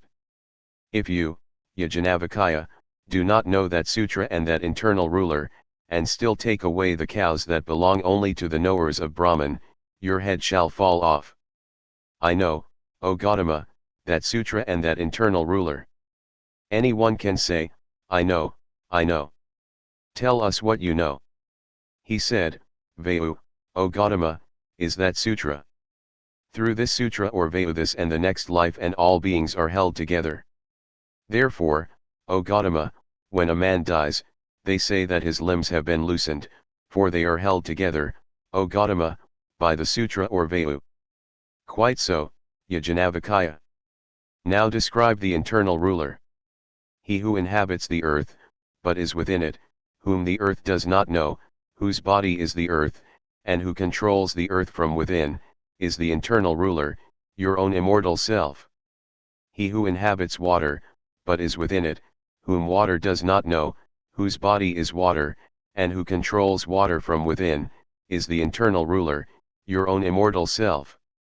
He who inhabits fire, but is within it, whom fire does not know, whose body is fire, and who controls fire from within, is the internal ruler, your own immortal self. He who inhabits the sky, but is within it, whom the sky does not know, whose body is the sky, and who controls the sky from within, is the internal ruler, your own immortal self. He who inhabits air, but is within it, whom air does not know, whose body is air, and who controls air from within, is the internal ruler, your own immortal self. He who inhabits heaven, but is within it, whom heaven does not know, whose body is heaven, and who controls heaven from within, is the internal ruler, your own immortal self. He who inhabits the sun, but is within it, whom the sun does not know, whose body is the sun, and who controls the sun from within, is the internal ruler, your own immortal self. He who inhabits the quarters, but is within it, whom the quarters does not know, whose body is the quarters, and who controls the quarters from within, is the internal ruler, your own immortal self. He who inhabits the moon and stars, but is within it, whom the moon and stars does not know, whose body is the moon and stars, and who controls the moon and stars from within, is the internal ruler, your own immortal self. He who inhabits the ether, but is within it, whom the ether does not know, whose body is the ether, and who controls the ether from within, is the internal ruler, your own immortal self. He who inhabits darkness, but is within it, whom darkness does not know, whose body is darkness, and who controls darkness from within, is the internal ruler, your own immortal self. He who inhabits light, but is within it, whom light does not know, whose body is light, and who controls light from within, is the internal ruler, your own immortal self. This much with reference to the gods. Now with reference to the beings. He who inhabits all beings, but is within it, whom no being knows, whose body is all beings, and who controls all beings from within, is the internal ruler, your own immortal self. This much with reference to the beings. Now with reference to the body. He who inhabits the nose, but is within it, whom the nose does not know, whose body is the nose, and who controls the nose from within, is the internal ruler, your own immortal self. He who inhabits the organ of speech, but is within it, whom the organ of speech does not know, whose body is the organ of speech, and who controls the organ of speech from within, is the internal ruler, your own immortal self. He who inhabits the eye, but is within it, whom the eye does not know, whose body is the eye, and who controls the eye from within, is the internal ruler, your own immortal self. He who inhabits the ear, but is within it, whom the ear does not know, whose body is the ear, and who controls the ear from within, is the internal ruler, your own immortal self. He who inhabits the mind, manas, but is within it, whom the mind does not know, whose body is the mind, and who controls the mind from within, is the internal ruler, your own immortal self. He who inhabits the skin, but is within it, whom the skin does not know, whose body is the skin, and who controls the skin from within, is the internal ruler, your own immortal self. He who inhabits the intellect, but is within it, whom the intellect does not know, whose body is the intellect, and who controls the intellect from within, is the internal ruler, your own immortal self. He who inhabits the organ of generation, but is within it, whom the organ of generation does not know, whose body is the organ of generation, and who controls the organ of generation from within, is the internal ruler, your own immortal self. He is never seen, but is the witness, he is never heard, but is the hearer, he is never thought, but is the thinker, he is never known, but is the knower. There is no other witness but him, no other hearer but him, no other thinker but him, no other knower but him. He is the internal ruler, your own immortal self. Everything else but him is mortal. Thereupon Uddalaka, the son of Aruna, kept silent. Then the daughter of Vachakna said, Revered Brahmans, I shall him 2 questions, should he answer me those, none of you can ever beat him in describing Brahman. Ask, O Gargi. She said, I shall ask you 2 questions. As a man of Benares or the king of Videha, scion of a warlike dynasty, might string his unstrung bow and appear close by, carrying in his hand 2 bamboo-tipped arrows highly painful to the enemy, even so, O Yajnavalkya, do I confront you with 2 questions. Answer me those. Ask, O Gargi. She said, By what, O Yajnavalkya, is that pervaded which is above heaven and below the earth, which is this heaven and earth as well as between them, and which they say was, is, and will be? He said, That, O Gargi, which is above heaven and below the earth, which is this heaven and earth as well as between them, and which they say was, is, and will be, is pervaded by the unmanifested ether. She said, I bow to you, Yajnavalkya, who have fully answered this question of mine. Now be ready for the other question. Ask, O Gargi. She said, By what, O Yajnavalkya, is that pervaded which is above heaven and below the earth, which is this heaven and earth as well as between them, and which they say was, is, and will be? He said, That, O Gargi, which is above heaven and below the earth, which is this heaven and earth as well as between them, and which they say was, is, and will be, is pervaded by the unmanifested ether alone. By what is the unmanifested ether pervaded? He said, O Gargi, the knowers of Brahman say, this immutable, Brahman, is that. It is neither gross nor minute, neither short nor long, neither red color nor oiliness, neither shadow nor darkness, neither air nor ether, unattached, neither savor nor odor, without eyes or ears, without the vocal organ or mind, non-luminous, without the vital force or mouth, not a measure, and without interior or exterior. It does not eat anything, nor is it eaten by anybody. Under the mighty rule of this immutable, O Gargi, the sun and moon are held in their positions. Under the mighty rule of this immutable, O Gargi, heaven and earth maintain their positions. Under the mighty rule of this immutable, O Gargi, moments, muhurtas, days and nights, fortnights, months, seasons, and years are held in their respective places. Under the mighty rule of this immutable, O Gargi, some rivers flow eastward from the White Mountains, others flowing westward continue in that direction, and still others keep to their respective courses. Under the mighty rule of this immutable, O Gargi, men praise those that give, the gods depend on the sacrificer, and the manes on independent offerings, Darvi Homa. He, O Gargi, who in this world, without knowing this immutable, offers oblations in the fire, performs sacrifices and undergoes austerities even for many thousand years, finds all such acts but perishable. He, O Gargi, who departs from this world without knowing this immutable, is miserable. But he, O Gargi, who departs from this world after knowing this immutable, is a knower of Brahman.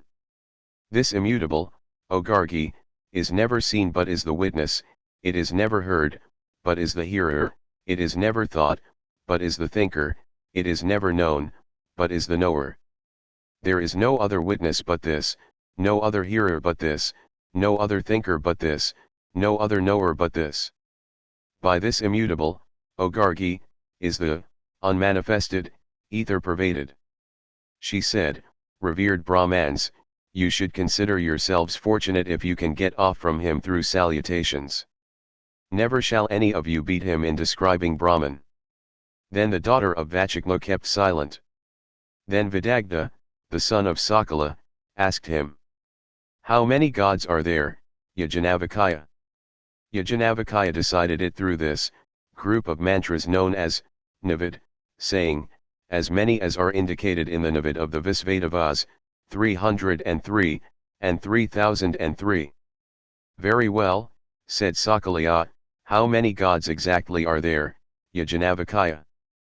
33. Very well, said the other, how many gods exactly are there, Yajnavalkya? 6. Very well, said Sakalya, how many gods exactly are there, Yajnavalkya? 3. Very well, said the other, how many gods exactly are there, Yajnavalkya? 2. Very well, said Sakalya, how many gods exactly are there, Yajnavalkya? 1.5. Very well, said Sakalya, how many gods exactly are there, Yajnavalkya? 1. Very well, said Sakalya, which are those 303 and 3003? Yajnavalkya said, these are but the manifestation of them, but there are only 33 gods. Which are those 33? The 8 Vasus, the 11 Rudras and the 12 Adityas, these are 31, and Indra and Prajapati make up the 33. Which are the Vasus/fire, the earth, air, the sky, the sun, heaven, the moon, and the stars, these are the Vasus, for in these all this is placed, therefore they are called Vasus. Which are the Rudras? The 10 organs in the human body, with the mind as the 11th. When they depart from this mortal body, they make, one's relatives, weep. Because they then make them weep, therefore they are called Rudras. Which are the Adityas? The 12 months, are parts, of a year, these are the Adityas, for they go taking all this with them.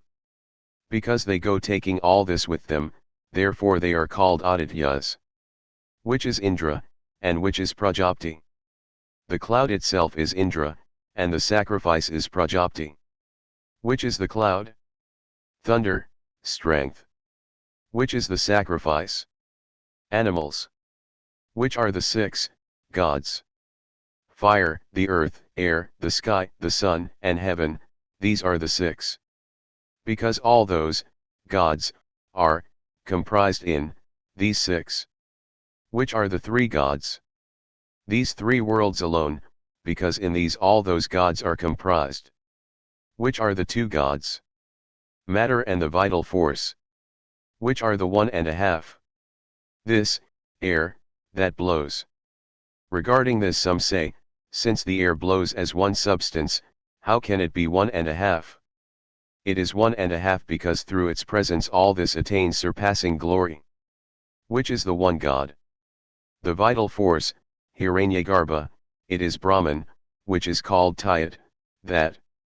He who knows that being whose abode is the earth, whose instrument of vision is fire, whose light is the manas, and who is the ultimate resort of the entire body and organs, knows truly, O Yajnavalkya.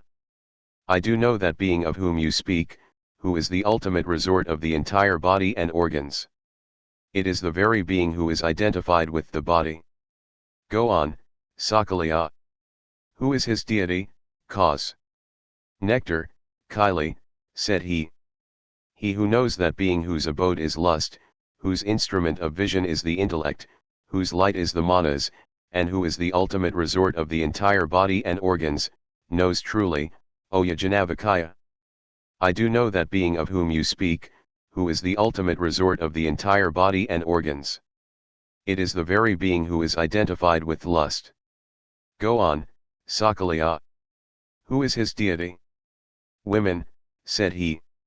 He who knows that being whose abode is colors, whose instrument of vision is the eye, whose light is the manas, and who is the ultimate resort of the entire body and organs, knows truly, O Yajnavalkya.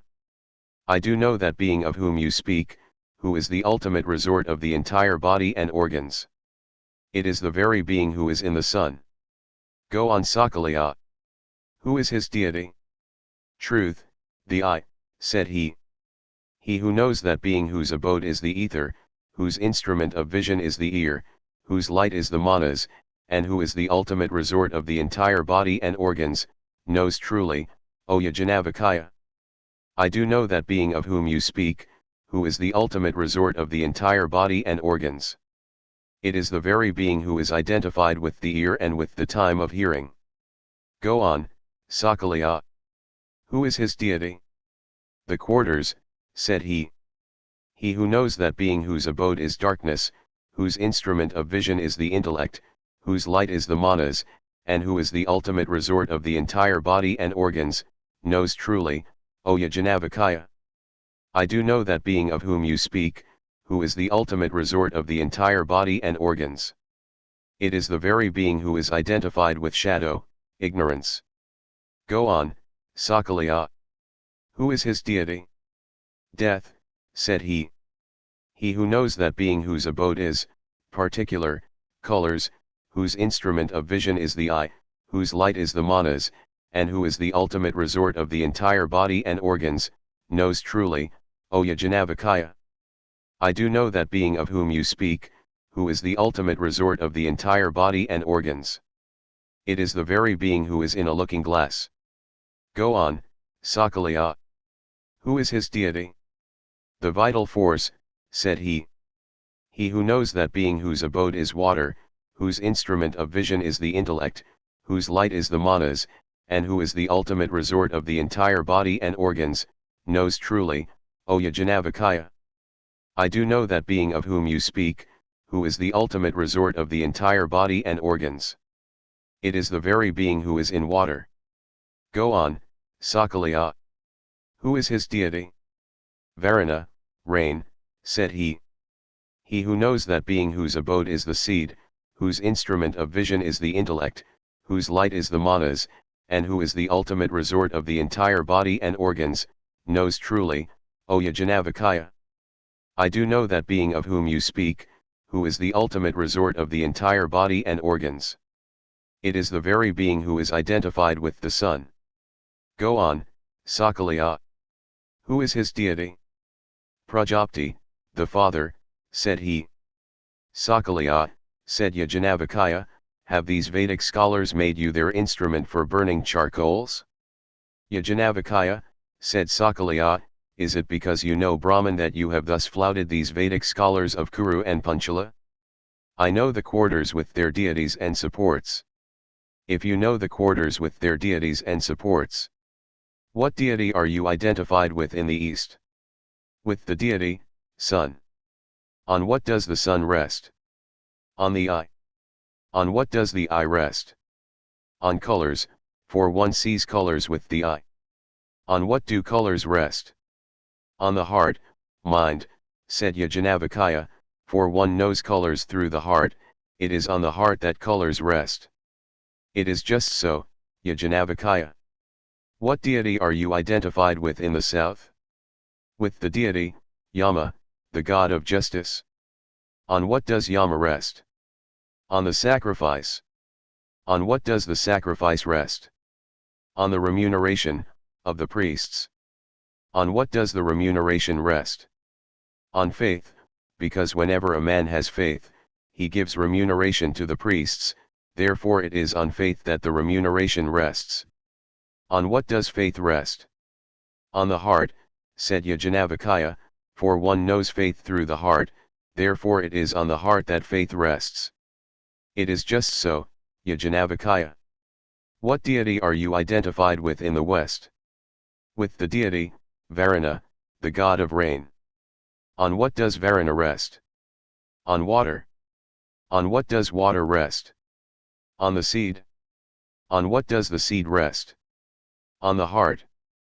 Therefore do they say of a newborn child closely resembles his father, that he has sprung from his father's heart, as it were, that he has been made out of his father's heart, as it were. Therefore it is on the heart that the seed rests. It is just so, Yajnavalkya. What deity are you identified with in the north? With the deity, Soma, the moon and the creeper. On what does Soma rest? On initiation. On what does initiation rest? On truth. Therefore do they say to one initiated, speak the truth, for it is on truth that initiation rests. On what does truth rest? On the heart, said Yajnavalkya, for one knows truth through the heart, therefore it is on the heart that truth rests. It is just so, Yajnavalkya. What deity are you identified with in the fixed direction, above? With the deity, fire. On what does fire rest? On speech. On what does speech rest? On the heart. On what does the heart rest? You ghost, said Yajnavalkya, when you think the heart is elsewhere than in us, then the body is dead. Should it be elsewhere than in us, dogs would eat this body, or birds tear it to pieces. On what do the body and the heart rest? On the prana. On what does the prana rest? On the apana. On what does the apana rest? On the vyana. On what does the vyana rest? On the udana. On what does the udana rest? On the samana. This self is that which has been described as not this, not this. It is imperceptible, for it is never perceived, undecaying, for it never decays, unattached, for it is never attached, unfettered, it never feels pain, and never suffers injury. These are the 8 abodes, the 8 instruments of vision, the 8 deities and the 8 beings. I ask you of that being who is to be known only from the Upanishads, who definitely projects those beings and withdraws them into himself, and who is at the same time transcendent. If you cannot clearly tell me of him, your head shall fall off. Sakalya did not know him, his head fell off, and robbers snatched away his bones, mistaking them for something else. Then he said, revered Brahmanas, whichsoever amongst you wishes may interrogate me, or all of you may. Or I shall question whichsoever amongst you wishes, or all of you. The Brahmanas did not dare. He asked them through these verses, as a large tree, so indeed is a man. This is true. His hair is its leaves, his skin its outer bark. it is from his skin that blood flows, and from the bark sap. Therefore when a man is wounded, blood flows, as sap from a tree is injured. His flesh is its inner bark, and his tendons its innermost layer of bark, both are tough. His bones lie under, as does its wood, his marrow is comparable to its pith. If a tree, after it is felled, springs again from its root in a newer form, from what root indeed does man spring forth after he is cut off by death? Do not say, from the seed. For, it is produced in a living man. A tree springs also from the seed, after it is dead it certainly springs again, from the seed as well. If someone pulls out a tree with its root, it no more sprouts. From what root does a man spring forth after he is cut off by death? If you think he is ever born, I say, no, he is again born. Now who should again bring him forth? Knowledge, bliss, Brahman, the supreme goal of the dispenser of wealth as well as of him who has realized Brahman and lives in it. Om. Janaka, emperor of Videha, took his seat, when there came Yajanavakaya. Janaka said to him, Yajanavakaya, what has brought you here? To have some animals, or to hear some subtle questions asked? Both, O Emperor, said Yajanavakaya. Let me hear what any one of your teachers may have told you. Jitvan, the son of Silana, has told me that the organ of speech, fire, is Brahman. As one who has a mother, a father, and a teacher should say, so has the son of Silana said this, that the organ of speech is Brahman, for what can a person have who cannot speak? But did he tell you about its abode, body, and support? No, he did not. This Brahman is only one-footed, O Emperor. Then you tell us, Yajanavakaya. The organ of speech is its abode, and the ether, the undifferentiated, its support. It should be meditated upon as intelligence. What is intelligence, Yajanavakaya? The organ of speech itself, O Emperor, said Yajanavakaya, through the organ of speech, O Emperor, friend is known, the Rigveda, Yajurveda, Samaveda, Atharvangarasa, Vedic, history, mythology, arts, Upanishads, verses, aphorisms, elucidations and explanations, the effects of sacrifices, of offering oblations in the fire and of giving food and drink, this world and the next, and all beings are known through the organ of speech alone, O Emperor. The organ of speech, O Emperor, is the supreme Brahman. The organ of speech never leaves him who, knowing thus, meditates upon it, all beings eagerly come to him, and being a god, he attains the gods. I give you 1,000 cows with a bull like an elephant, said Emperor Janaka. Yajanavakaya replied, my father was of opinion that one should not accept wealth from a disciple without fully instructing him. Let me hear whatever anyone may have told you. Udinxa, the son of Sulba, has told me that the vital force, Vayu, is Brahman. As one who has a mother, a father, and a teacher should say, so has the son of Sulba said this, that the vital force is Brahman, for what can a person have who does not live? But did he tell you about its abode, body, and support? No, he did not. This Brahman is only one-footed, O Emperor. Then you tell us, Yajanavakaya. The vital force is its abode, and the ether, the undifferentiated, its support. It should be meditated upon as dear. What is dearness, Yajanavakaya? The vital force itself, O Emperor, said Yajanavakaya, for the sake of the vital force, O Emperor, a man performs sacrifices for one for whom they should not be performed, and accepts gifts one from whom they should not be accepted, and it is for the sake of the vital force, O Emperor, that one runs the risk of one's life in any quarter one may go to. The vital force, O Emperor, is the supreme Brahman. The vital force never leaves him who, knowing thus, meditates upon it, all beings eagerly come to him, and being a god, he attains the gods. I give you 1,000 cows with a bull like an elephant, said Emperor Janaka. Yajanavakaya replied, my father was of opinion that one should not accept wealth from a disciple without fully instructing him. Let me hear whatever anyone may have told you. Bharku, the son of Vrisna, has told me that the I, son, is Brahman. As one who has a mother, a father, and a teacher should say, so has the son of Vrisna said this, that the I is Brahman. For what can a person have who cannot see? But did he tell you about its abode, body, and support? No, he did not. This Brahman is only one-footed, O Emperor. Then you tell us, Yajnavalkya. The I is its abode, and the ether, the undifferentiated, its support. It should be meditated upon as truth. What is truth, Yajnavalkya? The I itself, O Emperor, said Yajnavalkya.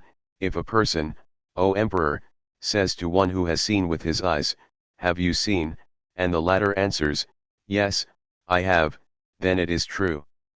The I, O Emperor, is the supreme Brahman.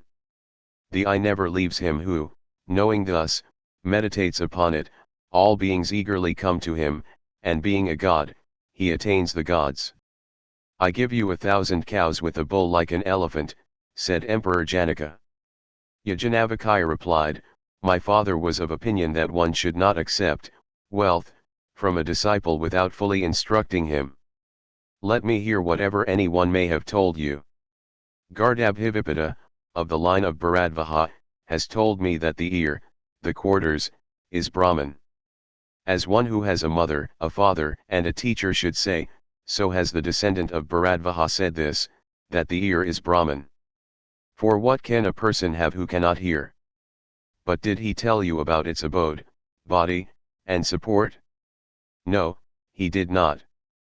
This Brahman is only one-footed, O Emperor. Then you tell us, Yajnavalkya. The ear is its abode, and the ether, the undifferentiated, its support. It should be meditated upon as infinite. What is infinity, Yajnavalkya? The quarters themselves, O Emperor, said Yajnavalkya. Therefore, O Emperor, to whatever direction one may go, one never reaches its end. Hence, the quarters are infinite.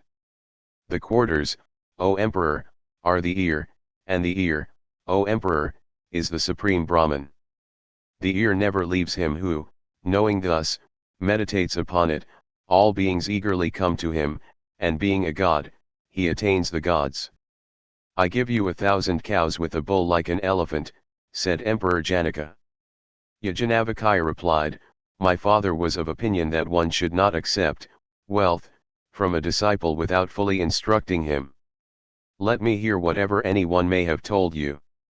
Satyakama, the son of Jabala, has told me that the Manas, here, the moon, is Brahman. As one who has a mother, a father, and a teacher should say, so has the son of Jabala said this, that the Manas is Brahman. For what can a person have without the Manas? But did he tell you about its abode, body, and support? No, he did not. This Brahman is only one-footed, O Emperor. Then you tell us, Yajnavalkya. The Manas is its abode, and the ether, the undifferentiated, its support. It should be meditated upon as bliss. What is bliss, Yajnavalkya? The Manas itself, O Emperor, said Yajnavalkya. With the Manas, O Emperor, a man fancies and woos a woman. A son resembling him is born of her, and he is the cause of bliss. The Manas, O Emperor, is the supreme Brahman. The Manas never leaves him who, knowing thus, meditates upon it. All beings eagerly come to him, and being a god, he attains the gods. I give you 1,000 cows with a bull like an elephant, said Emperor Janaka. Yajnavalkya replied, my father was of opinion that one should not accept wealth from a disciple without fully instructing him. Let me hear whatever anyone may have told you. Vidagdha, the son of Sakala, has told me that the heart, mind, here, Prajapati, is Brahman. As one who has a mother, a father, and a teacher should say, so has the son of Sakala said this, that the heart is Brahman. For what can a person have without the heart? But did he tell you about its abode, body, and support? No, he did not. This Brahman is only one-footed, O Emperor. Then you tell us, Yajnavalkya. The heart is its abode, and the ether, the undifferentiated, its support. It should be meditated upon as stability. What is stability, Yajnavalkya? The heart itself, O Emperor, said Yajnavalkya. The heart, O Emperor, is the abode of all beings, and the heart, O Emperor, is the support of all beings. On the heart, O Emperor, all beings rest. The heart, O Emperor, is the supreme Brahman. The heart never leaves him who, knowing thus, meditates upon it. All beings eagerly come to him, and being a god, he attains the gods. I give you 1,000 cows with a bull like an elephant, said Emperor Janaka. Yajnavalkya replied, my father was of opinion that one should not accept wealth from a disciple without fully instructing him. Janaka, Emperor of Videha, rose from his lounge and approaching Yajnavalkya said, salutations to you, Yajnavalkya, please instruct me. Yajnavalkya replied, as one wishing to go a long distance, O Emperor, should secure a chariot or a boat, so have you fully equipped your mind with so many secret names, of Brahman. You are likewise respected and wealthy, and you have studied the Vedas and heard the Upanishads, but, where will you go when you are separated from this body? I do not know, sir, where I shall go. Then I will tell you where you will go. Tell me, sir. This being who is in the right eye is named Indha. Though he is Indha, he is indirectly called Indra, for the gods have a fondness, as it were, for indirect names, and hate to be called directly. The human form that is in the left eye is his wife, Viraj, matter. The space that is within the heart is their place of union. Their food is the lump of blood, the finest essence of what we eat, in the heart. Their wrap is the net-like structure in the heart. Their road for moving is the nerve that goes upward from the heart, it is like a hair split into 1,000 parts.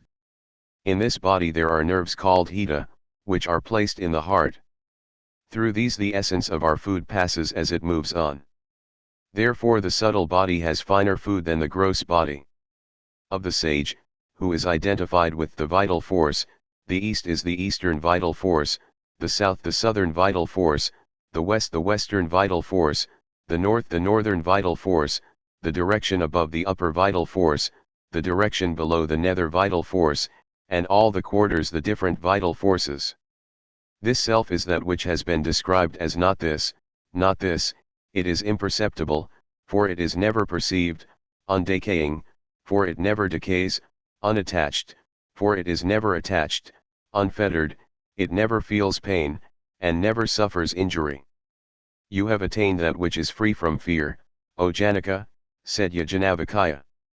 Revered Yajnavalkya, said Emperor Janaka, may that which is free from fear be yours, for you have made that which is free from fear known to us. Salutations to you. Here is this, Empire of Videha, as well as myself at your service. Yajnavalkya went to Janaka, Emperor of Videha. He thought he would not say anything. Now Janaka and Yajnavalkya had once talked on the Agnihotra, and Yajnavalkya had offered him a boon. He had begged the liberty of asking any questions he liked, and Yajnavalkya had granted him the boon. So it was the E who first asked him. Yajnavalkya, what serves as the light for a man? The light of the sun, O Emperor, said Yajnavalkya, it is through the light of the sun that he sits, goes out, works and returns. It is just so, Yajnavalkya. When the sun has set, Yajnavalkya, what exactly serves as the light for a man? The moon serves as his light. It is through the light of the moon that he sits, goes out, works and returns. It is just so, Yajnavalkya. When the sun and the moon have set, Yajnavalkya, what exactly serves as the light for a man? The fire serves as his light. It is through the fire that he sits, goes out, works and returns. It is just so, Yajnavalkya. When the sun and the moon have both set, and the fire has gone out, Yajnavalkya, what exactly serves as the light for a man? Speech, sound, serves as his light. It is through the light of speech that he sits, goes out, works and returns. Therefore, O Emperor, even when one's own hand is not clearly visible, if a sound is uttered, one manages to go there. It is just so, Yajnavalkya. When the sun and the moon have both set, the fire has gone out, and speech has stopped, Yajnavalkya, what exactly serves as the light for a man? The self serves as his light. It is through the light of the self that he sits, goes out, works and returns. It is just so, Yajnavalkya. Which is the self? This infinite entity, Purusha, that is identified with the intellect and is in the midst of the organs, the self-effulgent, light within the heart, intellect. Assuming the likeness of the intellect, it moves between the two worlds, it thinks, as it were, and shakes, as it were. Being identified with dream, it transcends this world, the forms of death. That man, when he is born, or attains a body, is connected with evils, the body and organs, and when he dies, or leaves the body, he discards those evils. That man only two abodes, this and the next world. The dream state, which is the third, is at the junction of the two. Staying at that junction, he surveys the two abodes, this and the next world. Whatever outfit he may have for the next world, providing himself with that, he sees both evils, sufferings, and joys. When he dreams, he takes away a little of the impressions of this all-embracing world, the waking state, himself puts the body aside and himself creates a dream body in its place, revealing his own luster by his own light, and dreams. In this state the man himself becomes the light. There are no chariots, nor animals to be yoked to them, nor roads there, but he creates the chariots, the animals, and the roads. There are no pleasures, joys, or delights there, but he creates the pleasures, joys and delights. There are no pools, tanks, or rivers there, but he creates the pools, tanks, and rivers. For he is the agent. Regarding this there are the following pithy verses: the radiant infinite being, Purusha, who moves alone, puts the body aside in the dream state, and remaining awake himself and taking the shining functions of the organs with him, watches those that are asleep. Again he comes to the waking state. The radiant infinite being who is immortal and moves alone, preserves the unclean nest, the body, with the help of the vital force, and roams out of the nest. Himself immortal, he goes wherever he likes. In the dream world, the Shining One, attaining higher and lower states, puts forth innumerable forms.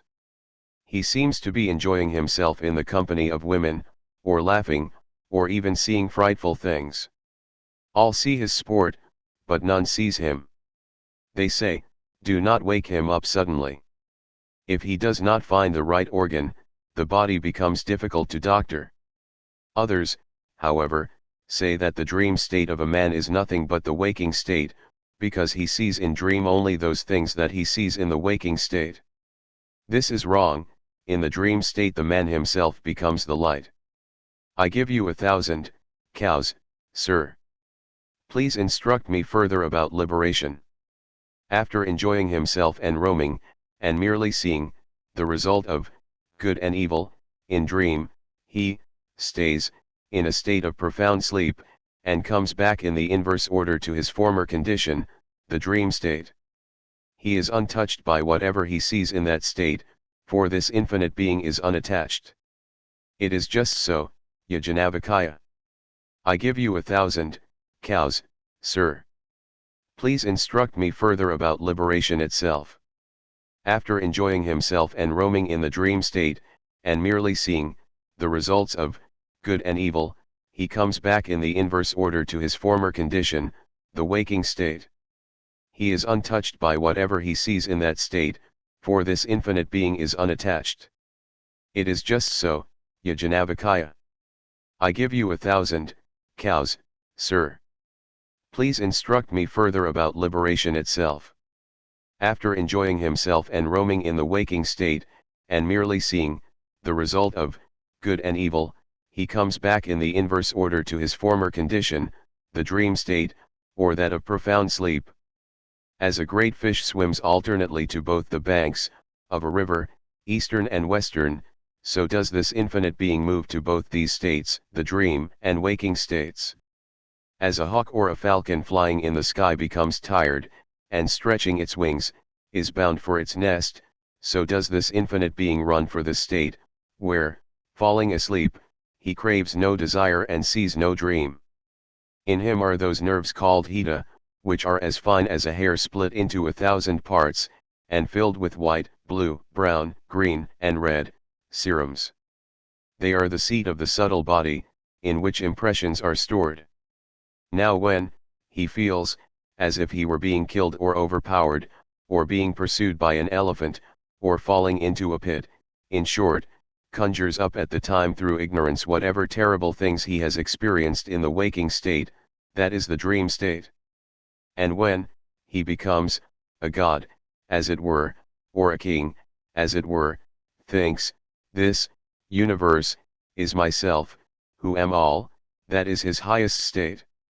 That is his form, beyond desires, free from evils and fearless. As a man, fully embraced by his beloved wife, does not know anything at all, either external or internal, so does this infinite being, self, fully embraced by the Supreme Self, not know anything at all, either external or internal. That is his form, in which all objects of desire have been attained and are but the self, and which is free from desire and devoid of grief. In this state a father is no father, a mother no mother, worlds no worlds, the gods no gods, the Vedas no Vedas. In this state a thief is no thief, the killer of a noble Brahmana no killer, a Chandala no Chandala, a Pulkesa no Pulkesa, a monk no monk, a hermit no hermit. This form of his is untouched by good work and untouched by evil work, for he is then beyond all the woes of his heart, intellect. That it does not see in that state is because, though seeing then, it does not see, for the vision of the witness can never be lost, because it is imperishable. But there is not that second thing separate from it which it can see. That it does not smell in that state is because, though smelling then, it does not smell, for the smeller's function of smelling can never be lost, because it is imperishable. But there is not that second thing separate from it which it can smell. That it does not taste in that state is because, though tasting then, it does not taste, for the taster's function of tasting can never be lost, because it is imperishable. But there is not that second thing separate from it which it can taste. That it does not speak in that state is because, though speaking then, it does not speak, for the speaker's function of speaking can never be lost, because it is imperishable. But there is not that second thing separate from it which it can speak. That it does not hear in that state is because, though hearing then, it does not hear, for the listener's function of hearing can never be lost, because it is imperishable. But there is not that second thing separate from it which it can hear. That it does not think in that state is because, though thinking then, it does not think, for the thinker's function of thinking can never be lost, because it is imperishable. But there is not that second thing separate from it which it can think.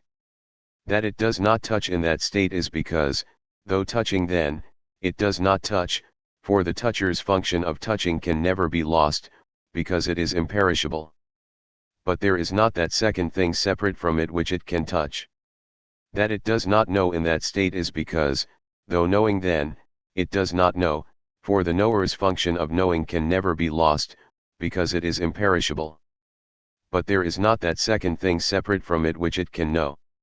When there is something else, as it were, then one can see something, one can smell something, one can taste something, one can speak something, one can hear something, one can think something, one can touch something, or one can know something. It becomes transparent, like water, one, the witness, and without a second. This is the sphere, state, of Brahman, O Emperor. Thus did Yajnavalkya instruct Janaka, this is its supreme attainment, this is its supreme glory, this is its highest world, this is its supreme bliss. On a particle of this very bliss other beings live. He who is perfect of physique and prosperous among men, the ruler of others, and most lavishly supplied with all human enjoyments, represents greatest joy among men. This human joy multiplied 100 times makes 1 unit of joy for the manes who have won that world of theirs. The joy of these manes who have won that world multiplied 100 times makes 1 unit joy in the world of the celestial minstrels. This joy in the world of the celestial minstrels multiplied 100 times makes 1 unit of joy for the gods by action, those who have attained their godhead by their actions. This joy of the gods by action multiplied 100 times makes 1 unit of joy for the gods by birth, as also of one who is versed in the Vedas, sinless and free from desire. This joy of the gods by birth multiplied 100 times makes 1 unit of joy in the world of Prajapati, Viraj, as well as one who is versed in the Vedas, sinless and free from desire.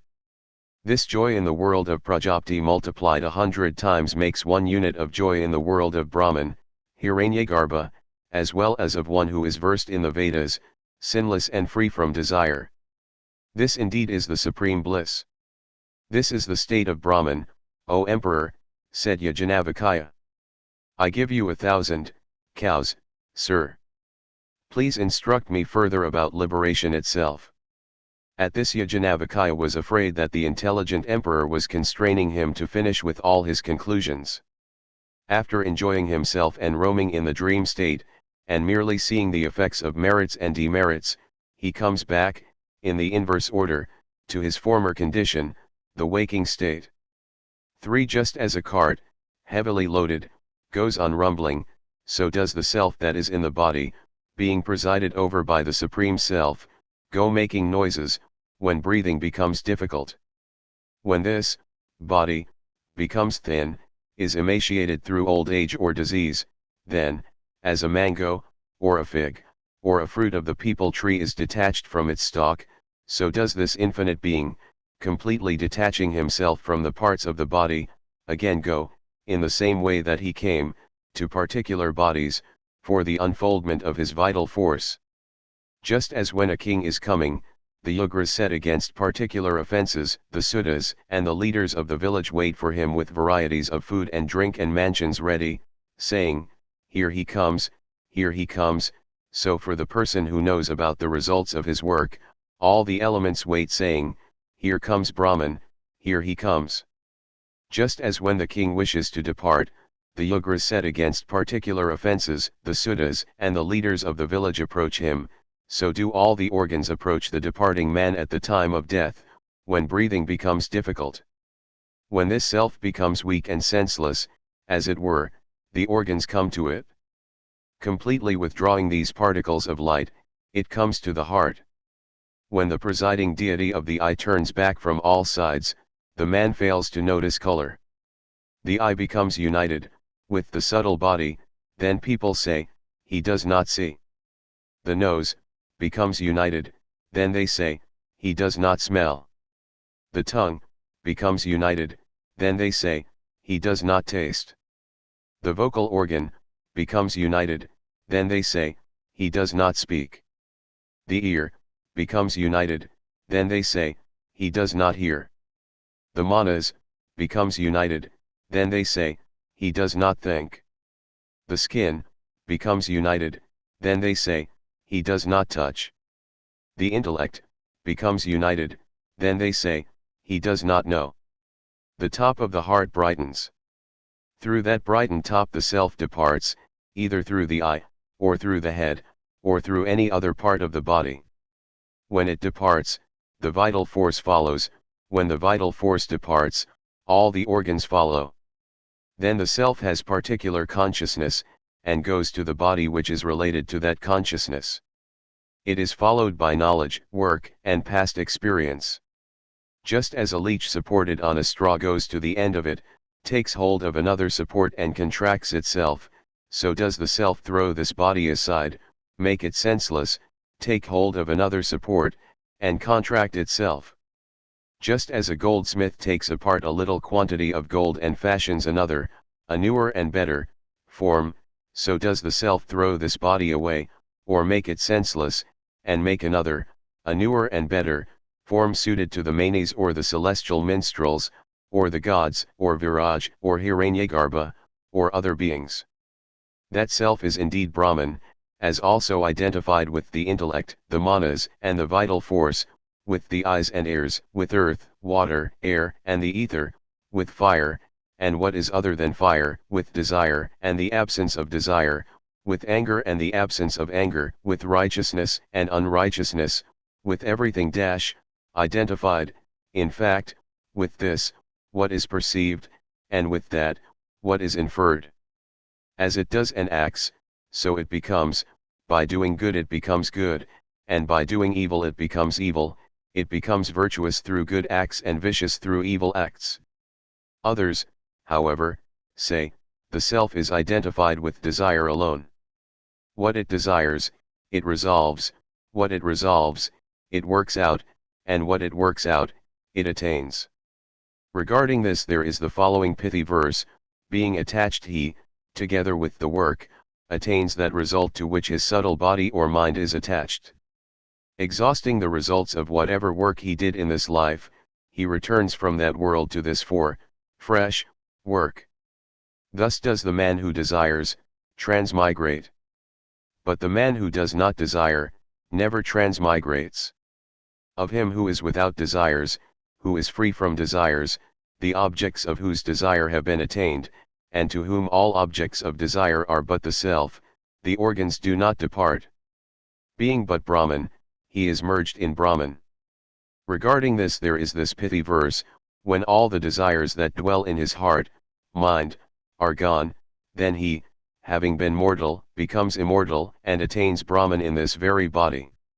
Just as the lifeless slough of a snake is cast off and lies in the ant-hill, so does this body lie. Then the self becomes disembodied and immortal, becomes, the prana, supreme self, Brahman, the light. I give you 1,000 cows, sir, said Janaka, emperor of Videha. Regarding this there are the following pithy verses, the subtle, extensive, ancient way has been reached by me. Nay, I have realized it myself. Through that sages, the knowers of Brahman, also, go to the heavenly sphere, liberation, after the fall of this body, being freed, even while living. Some speak of it as white, others as blue, gray, green, or red. This path is realized by a Brahmana, knower of Brahman. Any other knower of Brahman who has done good deeds and is identified with the supreme light, also, treads this path. Into blinding darkness, ignorance, enter those who worship ignorance, writes. Into greater darkness, as it were, than that enter those who are devoted to knowledge, the ceremonial portion of the Vedas. Miserable are those worlds enveloped by that blinding darkness, ignorance. To them, after death, go those people who are ignorant and unwise. If a man knows the self as I am this, then desiring what and for whose sake will he suffer in the wake of the body? He who has realized and intimately known the self that has entered this perilous and inaccessible place, the body, is the maker of the universe, for he is the maker of all is, his self, and he again is indeed the self, of all. Being in this very body we have somehow known that, Brahman. If not, I should have been, ignorant, and, great destruction, would have taken place. Those who know it become immortal, while others attain misery alone. When a man after, receiving instructions from a teacher, directly realizes this effulgent self, the Lord of all that has been and will be, he no longer wishes to hide himself from it. Below which the year with its days rotates, upon that immortal light of all lights the gods meditate as longevity. That in which the 5 groups of 5 and the subtle ether are placed, that very Atman I regard as the immortal Brahman. Knowing, Brahman, I am immortal. Those who have known the vital force of the vital force, the eye of the eye, the ear of the ear, and the mind of the mind, have realized the ancient, primordial Brahman. Through the mind alone, it is to be realized. There is no difference whatsoever in it. He goes from death to death, who sees difference, as it were, in it. It should be realized in one form only, for it is unknowable and eternal. The self is taintless, beyond the subtle, ether, birthless, infinite and constant. The intelligent aspirant after Brahman, knowing about this alone, should attain intuitive knowledge. He should not think of too many words, for it is particularly fatiguing to the organ of speech. That great, birthless self which is identified with the intellect and is in the midst of the organs, lies in the ether that is within the heart. It is the controller of all, the lord of all, the ruler of all. It does not grow better through good work nor worse through bad work. It is the lord of all, it is the ruler of all beings, it is the protector of all beings. It is the bank that serves as the boundary to keep the different worlds apart. The Brahmanas seek to know it through the study of the Vedas, sacrifices, charity, and austerity consisting in a dispassionate enjoyment of sense objects. Knowing it alone, one becomes a sage. Desiring this world, the self, alone, monks renounce their homes. This is the reason for it. The ancient sages, it is said, did not desire children, thinking, what shall we achieve through children, we who have attained this self, this world, result. They, it is said, renounced their desire for sons, for wealth, and for the worlds, and lived a mendicant's life. That which is the desire for sons is the desire for wealth, and that which is the desire for wealth is the desire for worlds, for both these are but desires. This self is that which has been described as not this, not this. It is imperceptible, for it is never perceived, undecaying, for it never decays, unattached, for it is never attached, unfettered, it never feels pain, and never suffers injury. It is but proper, that the sage is never overtaken by these two thoughts, I did an evil act for this, I did a good act for this. He conquers both of them. Things done or not done do not trouble him. This has been expressed by the following hymn, this is the eternal glory of a knower of Brahman, it neither increases nor decreases through work. Therefore, one should know the nature of that alone. Knowing it one is not touched by evil action. Therefore he who knows it as such becomes self-controlled, calm, withdrawn into himself, enduring and concentrated, and sees the self in his own self, body, he sees all as the self.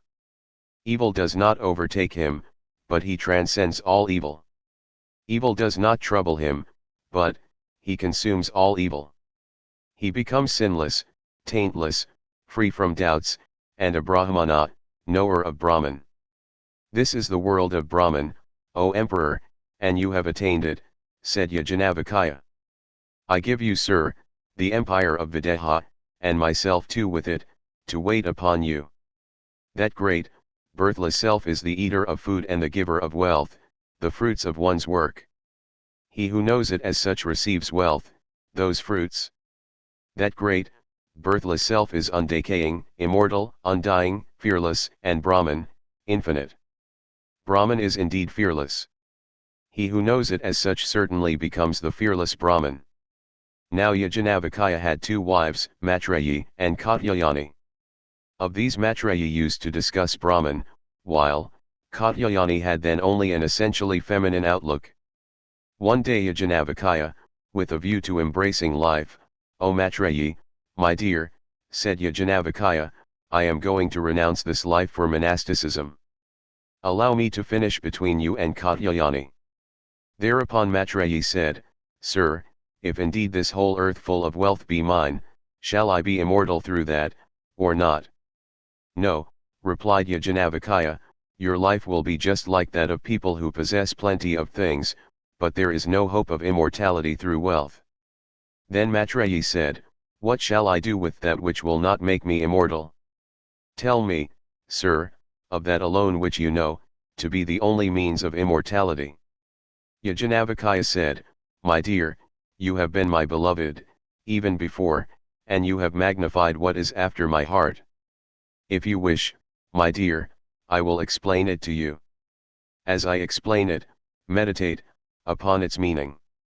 He said, it is not for the sake of the husband, my dear, that he is loved, but for one's own sake that he is loved. It is not for the sake of the wife, my dear, that she is loved, but for one's own sake that she is loved. It is not for the sake of the sons, my dear, that they are loved, but for one's own sake that they are loved. It is not for the sake of wealth, my dear, that it is loved, but for one's own sake that it is loved. It is not for the sake of the Brahmana, my dear, that he is loved, but for one's own sake that he is loved. It is not for the sake of the Kshatriya, my dear, that he is loved, but for one's own sake that he is loved. It is not for the sake of worlds, my dear, that they are loved, but for one's own sake that they are loved. It is not for the sake of the gods, my dear, that they are loved, but for one's own sake that they are loved. It is not for the sake of beings, my dear, that they are loved, but for one's own sake that they are loved. It is not for the sake of all, my dear, that all is loved, but for one's own sake that it is loved. The self, my dear Maitreyi, should be realized, should be heard of, reflected on, and meditated upon. When the self, my dear, is realized by being heard of, reflected on, and meditated upon, all this is known. The Brahmana ousts, slights, one who knows him as different from the self. The Kshatriya ousts one who knows him as different from the self. Worlds oust one who knows them as different from the self. The gods oust one who knows them as different from the self. The Vedas oust one who knows them as different from the self. Beings oust one who knows them as different from the self. All ousts one who knows it as different from the self. This Brahmana, this Kshatriya, these worlds, these gods, these Vedas, these beings, and these all are this self. As, when a drum is beaten, one cannot distinguish its various particular notes, but they are included in the general note of the drum or in the general sound produced by different kinds of strokes. As, when a conch is blown, one cannot distinguish its various particular notes, but they are included in the general note of the conch or in the general sound produced by different kinds of playing. As, when a veena is played, one cannot distinguish its various particular notes, but they are included in the general note of the veena or in the general sound produced by different kinds of playing.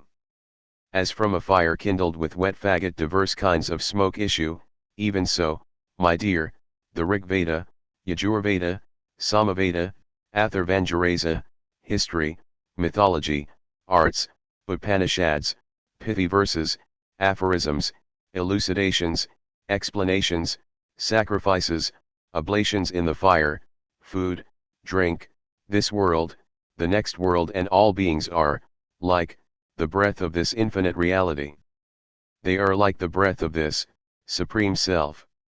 As the ocean is the one goal of all sorts of water, as the skin is the one goal of all kinds of touch, as the nostrils are the one goal of all odors, as the tongue is the one goal of all savors, as the eye is the one goal of all colors, as the ear is the one goal of all sounds, as the manas is the one goal of all deliberations, as the intellect is the one goal of all kinds of knowledge, as the hands are the one goal of all sort of work, as the organ of generation is the one goal of all kinds of enjoyment, as the anus is the one goal of all excretions, as the feet are the one goal of all kinds of walking, as the organ of speech is the one goal of all Vedas.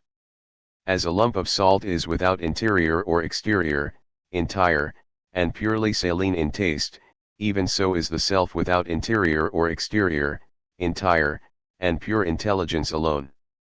The self comes out, as a separate entity, from these elements, and, this separateness, is destroyed with them.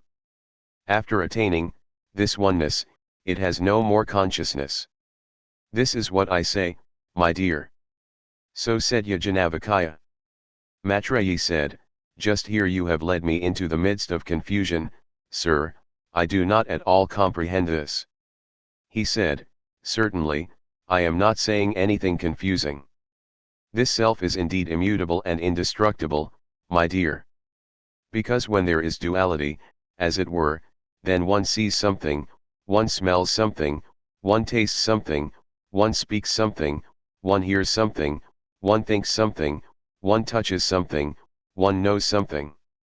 But, when to the knower of Brahman everything has become the self, then what should one see and through what should one smell and through what should one taste and through what should one speak and through what should one hear and through what should one think and through what should one touch and through what should one know and through what? Through what should one know that owing to which all this is known? This self is that which has been described as not this, not this. It is imperceptible, for it is never perceived, undecaying, for it never decays, unattached, for it is never attached, unfettered, it never feels pain, and never suffers injury. Through what, O Maitreyi, should one know the knower? So you have got the instruction, Maitreyi.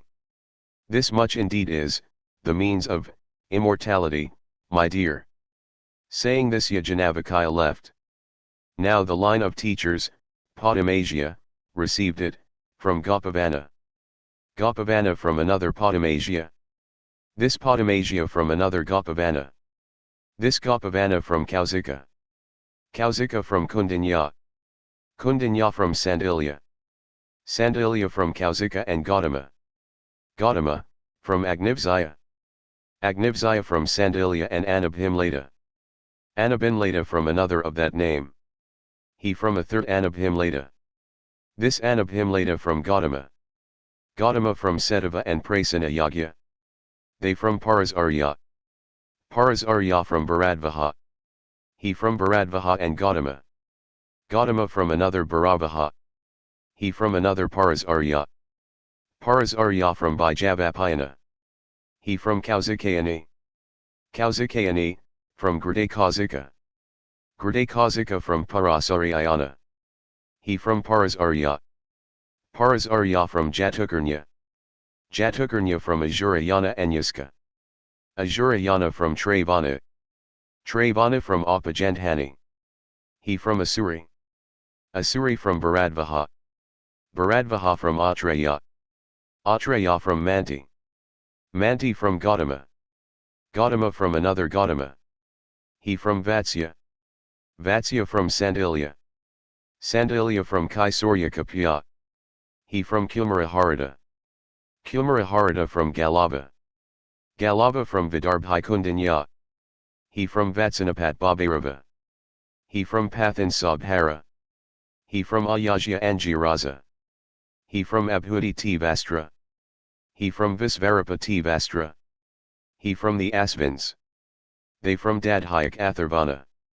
He from Atharvandeva. He from Rityu Pradvamsana. He from Pradvamsana. Pradvamsana from Akarsai. Akarsai from Viprachitta. Viprachitta from Vyasri. Vyasti from Sanaru. Sanaru from Sanatana. Sanatana from Sanaga. Sanaga from Paramsthin, Viraj. He from Brahman, Hiranyabarbha. Brahman is self-born. Salutation to Brahman. Om. That, Brahman, is infinite, and this, universe, is infinite. The infinite proceeds from the infinite. Then, taking the infinitude of the infinite, universe, it remains as the infinite, Brahman, alone. Om is the ether Brahman, the eternal ether. The ether containing air, says the son of Koravyayani. It is the Veda, so, the Brahmans, knowers of Brahman, know, for, through it one knows what is to be known. 3 classes of Prajapti's sons lived a life of continence with their father, Prajapti, Viraj, the gods, men, and Asuras. The gods, on the completion of their term, said, "Please instruct us." He told them the syllable da, and asked, "Have you understood?" They said, "We have." "You tell us, control yourselves." He said, "Yes, you have understood." Then the men said to him, "Please instruct us." He told them the same syllable da, and asked, "Have you understood?" They said, "We have." "You tell us, give." He said, "Yes, you have understood." Then the Asuras said to him, "Please instruct us." He told them the same syllable da, and asked, "Have you understood?" They said, "We have." "You tell us, have compassion." He said, "Yes, you have understood." That very thing is repeated by the heavenly voice, the cloud, as da, da, da, control yourselves, give, and have compassion. Therefore one should learn these three, self-control, charity, and compassion. This is Prajapti, this heart, intellect. It is Brahman, it is everything. Hridaya, heart, has 3 syllables. HR is 1 syllable. To him who knows as above, his own people and others bring, presents. Da is another syllable. To him who knows as above, his own people and others give, their powers. Ya is another syllable. He who knows as above goes to heaven. That, intellect Brahman, was but this, Satya, gross and subtle, alone. He who knows this great, adorable, firstborn, being, as the Satya Brahman, conquers these worlds, and his enemy is thus conquered and becomes non-existent. He who knows this great, adorable, firstborn, being, thus, as the Satya Brahman, for Satya is indeed Brahman. This universe was but water, liquid oblations connected with sacrifices, in the beginning.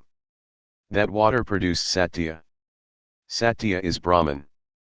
Brahman produced Prajapti, and Prajapti the gods.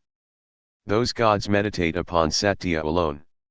This name, Satya, consists of 3 syllables, sacrifice is 1 syllable, Ti is another syllable, and Ya is the 3rd syllable.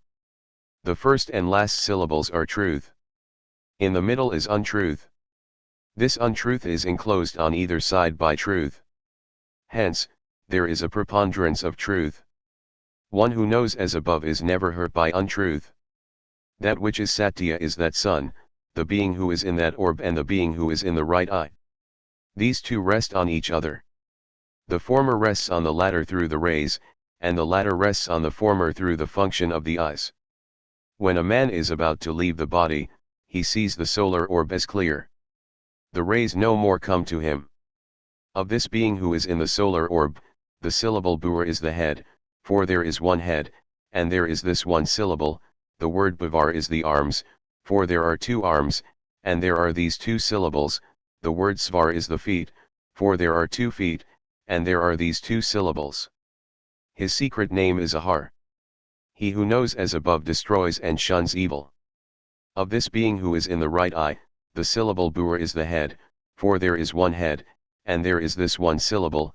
The word Bhavar is the arms, for there are 2 arms, and there are these 2 syllables. The word Svar is the feet, for there are 2 feet, and there are these 2 syllables. His secret name is Aham. He who knows as above destroys and shuns evil. This being identified with the mind and resplendent, is realized by the yogins, within the heart like a grain of rice or barley. He is the Lord of all, the ruler of all, and governs whatever there is. They say lightning is Brahman. It is called lightning, Vidyut, because it scatters darkness. He who knows it as such, that lightning is Brahman, scatters evils that are ranged against him, for lightning is indeed Brahman. One should meditate upon speech, the Vedas, as a cow, as it were. She has 4 teats, the sounds Svaha, Vasat, Hanta, and Svadha. The gods live on 2 of her teats, the sound Svaha and Vasat, men on the sound Hanta, and the manes on the sound Svadha. Her bull is the vital force, and her calf the mind. This fire that is within a man and digests the food that is eaten, is Vaisvanara. It emits this sound that one hears by stopping the ears thus. When a man is about to leave the body, he no more hears this sound. When a man departs from this world, he reaches the air, which makes an opening there for him like the hole of a chariot wheel. He goes upwards through that and reaches the sun, who makes an opening there for him like the hole of a tabor. He goes upwards through that and reaches the moon, who makes an opening there for him like the hole of a drum. He goes upwards through that and reaches a world free from grief and from cold. He lives there for eternal years. This indeed is excellent austerity that a man suffers when he is ill. He who knows as above wins an excellent world. This indeed is excellent austerity that a man after death is carried to the forest. He who knows as above wins an excellent world. This indeed is excellent austerity that a man after death is placed in the fire. He who knows as above wins an excellent world. Some say that food is Brahman. It is not so, for food rots without the vital force. Others say that the vital force is Brahman. It is not so, for the vital force dries up without food. But these two deities being united attain their highest.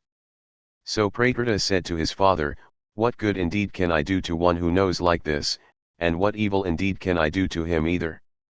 The father, with a gesture of the hand, said, No, Prakriti, for who would attain his highest by being identified with them?"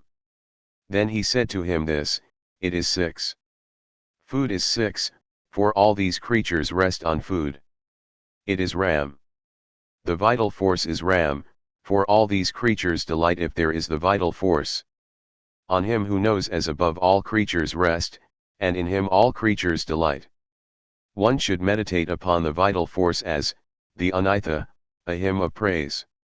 The vital force is the Anitha, for it raises this universe. From him who knows as above rises a son who is a knower of the vital force, and he achieves union with and abode in the same world as the Anitha. One should meditate upon the vital force as, the Aegis. The vital force is the Aegis, for all these beings are joined with one another if there is the vital force. All beings are joined for the eminence of him who knows as above, and he achieves union with and abode in the same world as the Aegis, vital force. One should meditate upon the vital force as, the Saman. The vital force is the Saman, for all these beings are united if there is the vital force. For him who knows as above all beings are united, and they succeed in bringing about his eminence, and he achieves union with abode in the same world as the Saman. One should meditate upon the vital force as, the Kshetra. The vital force is the Kshetra, for it is indeed the Kshetra. The vital force protects the body from wounds. He who knows as above attains this Kshetra, vital force, that has no other protector, and achieves union with and abode in the same world as the Kshetra. Bhumi, the earth, and Taraksa, sky, and Dayas, heaven, make 8 syllables, and the first foot of the Gayatri has 8 syllables. So the above 3 worlds constitute the first foot of the Gayatri. He who knows the first foot of the Gayatri to be such wins as much as there is in those 3 worlds. Riya, Yajamsi, and Samani make 8 syllables, and the second foot of the Gayatri has 8 syllables. So the above 3 Vedas constitute the second foot of the Gayatri. He who knows the second foot of the Gayatri to be such wins as much as that treasury of knowledge, the 3 Vedas, has to confer. Prana, Apana, and Vyana make 8 syllables, and the third foot of the Gayatri has 8 syllables. So the above 3 forms of vital force constitute the third foot of the Gayatri. He who knows the third foot of the Gayatri to be such wins all the living beings that are in the universe. Now its Turiya, apparently visible, supramundane foot is indeed this, the sun that shines. Turiya means the fourth. Apparently visible foot, because he is seen, as it were. Supramundane, because he shines on the whole universe as its overlord. He who knows the fourth foot of the Gayatri to be such shines in the same way with splendor and fame. That Gayatri rests on this fourth, apparently visible, supramundane foot. That again rests on truth. The I is truth, for the I is indeed truth. Therefore if even today 2 persons come disputing, one saying, I saw it, and another, I heard of it, we believe him only who says, I saw it. That truth rests on strength. The vital force is strength.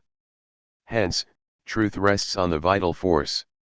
Therefore they say strength is more powerful than truth. Thus the Gayatri rests on the vital force within the body. That Gayatri saved the Gayas. The organs are the Gayas, so it saved the organs. Now, because it saved the organs, therefore it is called the Gayatri. The Savitri that the teacher communicates to the pupil is no other than this. It saves the organs of him to whom it is communicated. Some communicate, to the pupil, the Savitri that is Anastubh, saying, speech is Anastubh, we shall impart that to him. One should not do like that. One should communicate that Savitri which is the Gayatri. Even if a man who knows as above accepts too much as gift, as it were, it is not enough for even 1 foot of the Gayatri.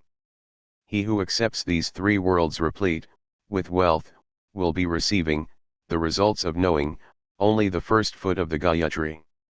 He who accepts as much as this treasury of knowledge, the Vedas, has to confer, will receive the results of knowing only its 2nd foot. And he who accepts as much as is covered by all living beings will receive the results of knowing only its 3rd foot. With its 4th, apparently visible, supramundane foot, the sun that shines, is not to be counterbalanced by any gift received. Indeed, how could anyone accept so much as gift? Its salutation, O Gayatri, thou art 1-footed, 2-footed, there-footed and 4-footed, and thou art without any feet, for thou art unattainable. Salutation to thee, the 4th, apparently visible, supramundane foot. May the enemy never attain his object. Should the knower of the Gayatri bear hatred towards anybody, he should, either, use this mantra such and such way his desired object never flourish. In which case that object of the person against whom he thus salutes the Gayatri, never flourishes, or, he may say, may I attain that, cherished object, of his. On this Janaka, emperor of Videha, is said to have told Budila, the son of Asvatarasva, well, you gave yourself out as a knower of the Gayatri, then why, alas, are you carrying me as an elephant? He replied, because I did not know its mouth, O emperor. Fire is its mouth. Even if they put a large quantity of fuel into the fire, it is all burnt up.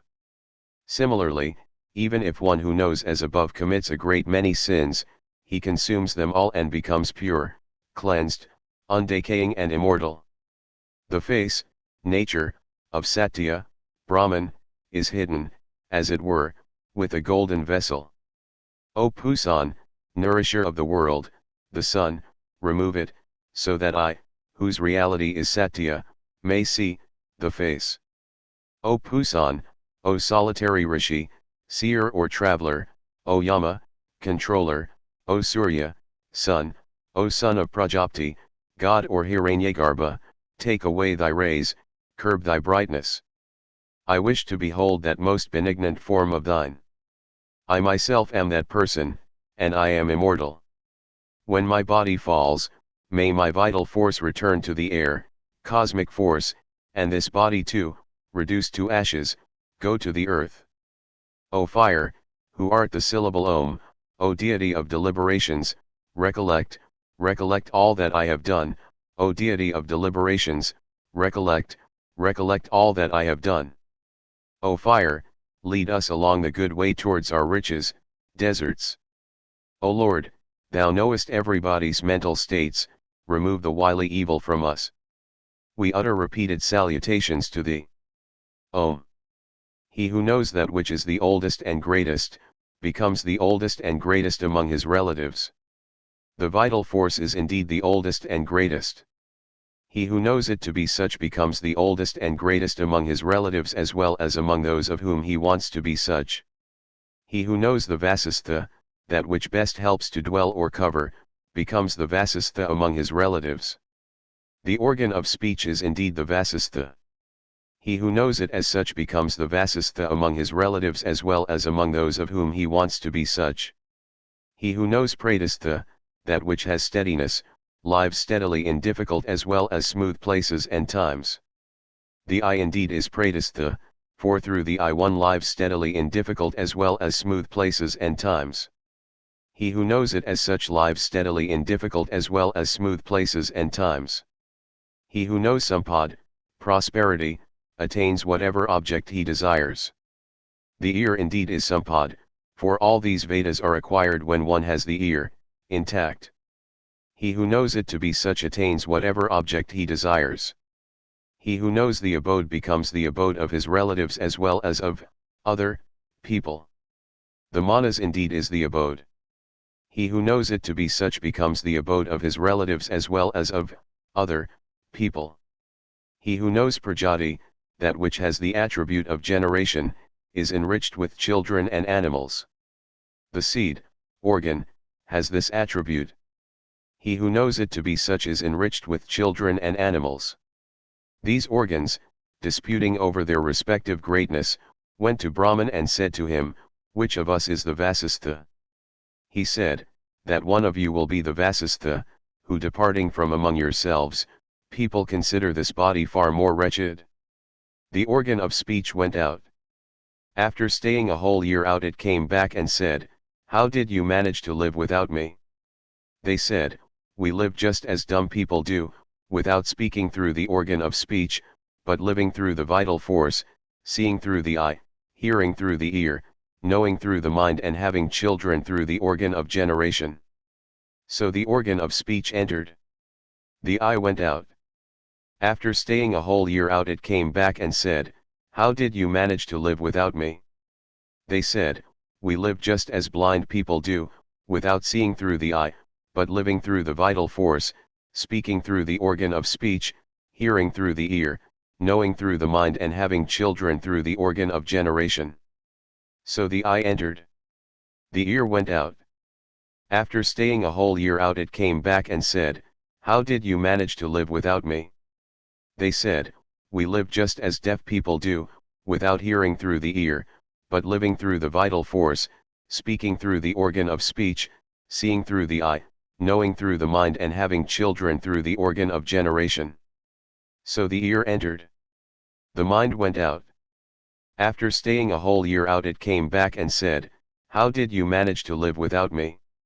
They said, "We live just as idiots do, without knowing through the mind, but living through the vital force, speaking through the organ of speech, seeing through the eye, hearing through the ear and having children through the organ of generation."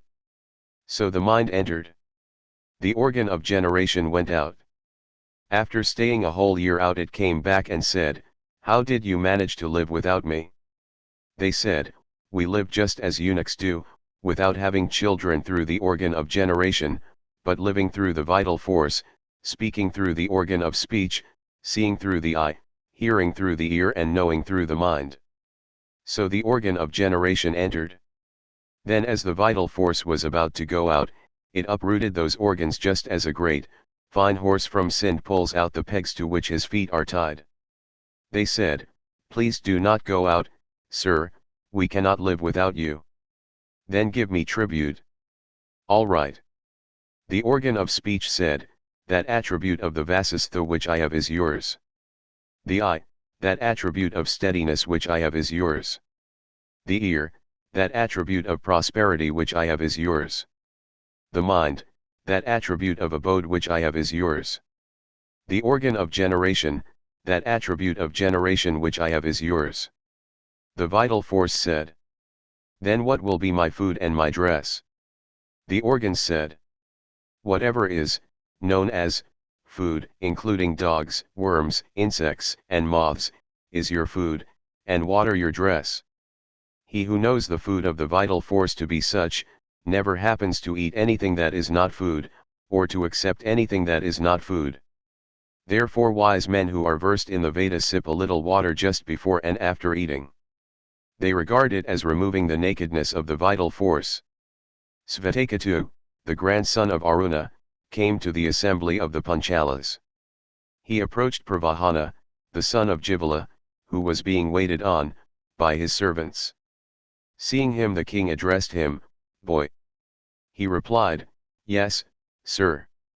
"Have you been taught by your father?" He said, "Yes." "Do you know how these people diverge after death?" "No," said he. Do you know how they return to this world? No, said he. Do you know how the other world is never filled by so many people dying thus again and again? No, said he. Do you know after how many oblations are offered water, the liquid offerings, rises up possessed of a human voice, or under the name of man, and speaks? No, said he. Do you know the means of access to the way of the gods, or that to the way of the manes, doing which people attain either the way of the gods or the way of the manes? We have heard the words of the mantra, I have heard of two routes for men, leading to the manes and the gods. Going along them all this is united. They lie between the father and the mother, earth and heaven. He said, I know not one of them. Then the king invited him to stay. The boy, disregarding the invitation to stay, hurried away. He came to his father and said to him, Well, did you not tell me before that you had, fully, instructed me? How, did you get hurt, my sagacious child? That wretch of a Kshatriya asked me 5 questions, and I knew not one of them. Which are they? These, and he quoted their first words.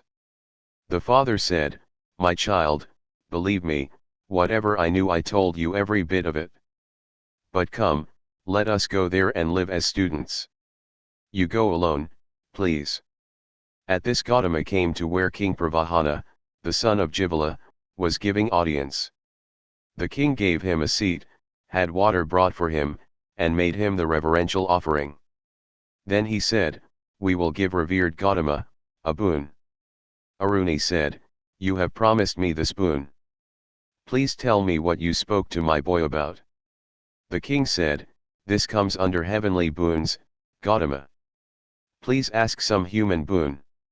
Aruni said, You know that I already have gold, cattle and horses, maidservants, retinue, and dress. Be not ungenerous towards me alone regarding this plentiful, infinite, and inexhaustible wealth. Then you must seek it according to form, Gautama. I approach you, as a student. The ancients used to approach a teacher simply through declaration. Aruni lived as a student by merely announcing that he was at his service. The king said, Please do not take offense with us, Gautama, as your paternal grandfathers did not, with ours. Before this learning never rested with a Brahmana. But I shall teach it to you, for who can refuse you when you speak like this? That word, heaven, O Gautama, is fire, the sun is its fuel, the rays its smoke, the day its flame, the 4 quarters its cinder, and the intermediate quarters its sparks. In this fire the gods offer faith, liquid oblations in subtle form. Out of that offering King Moon is born, a body is made in the moon for the sacrificer. Parjanya, the god of the rain, O Gautama, is fire, the year is its fuel, the clouds its smoke, lightning its flame, thunder its cinder, and the rumblings its sparks.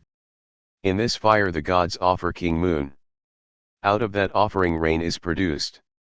This world, O Gautama, is fire, the earth is its fuel, fire its smoke, the night its flame, the moon its cinder, and stars its sparks.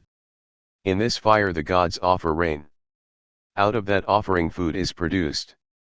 Man, O Gautama, is fire, the open mouth is its fuel, the vital force its smoke, speech its flame, the eye its cinder, and the ear its sparks. In this fire the gods offer food.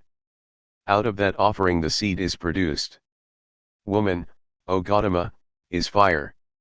In this fire the gods offer the seed. Out of that offering a man is born. He lives as long as he is destined to live. Then, when he dies they carry him to be offered in the fire.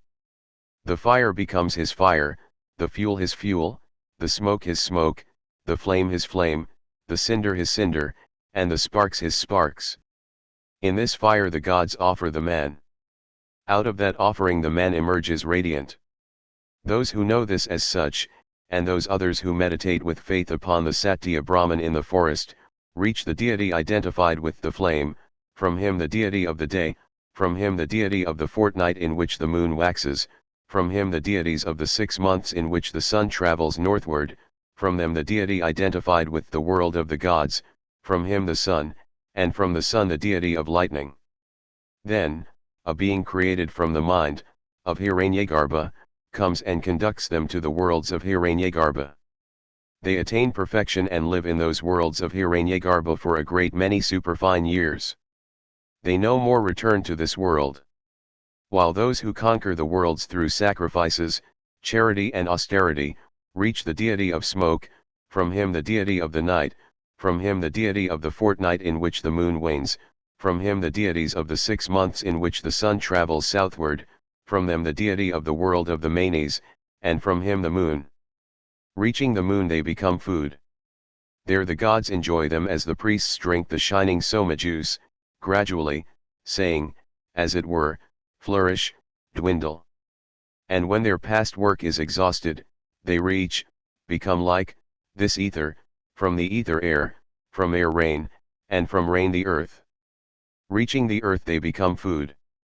Then they are again offered in the fire of man, thence in the fire of woman, whence they are born, and perform rites, with a view to going to other worlds.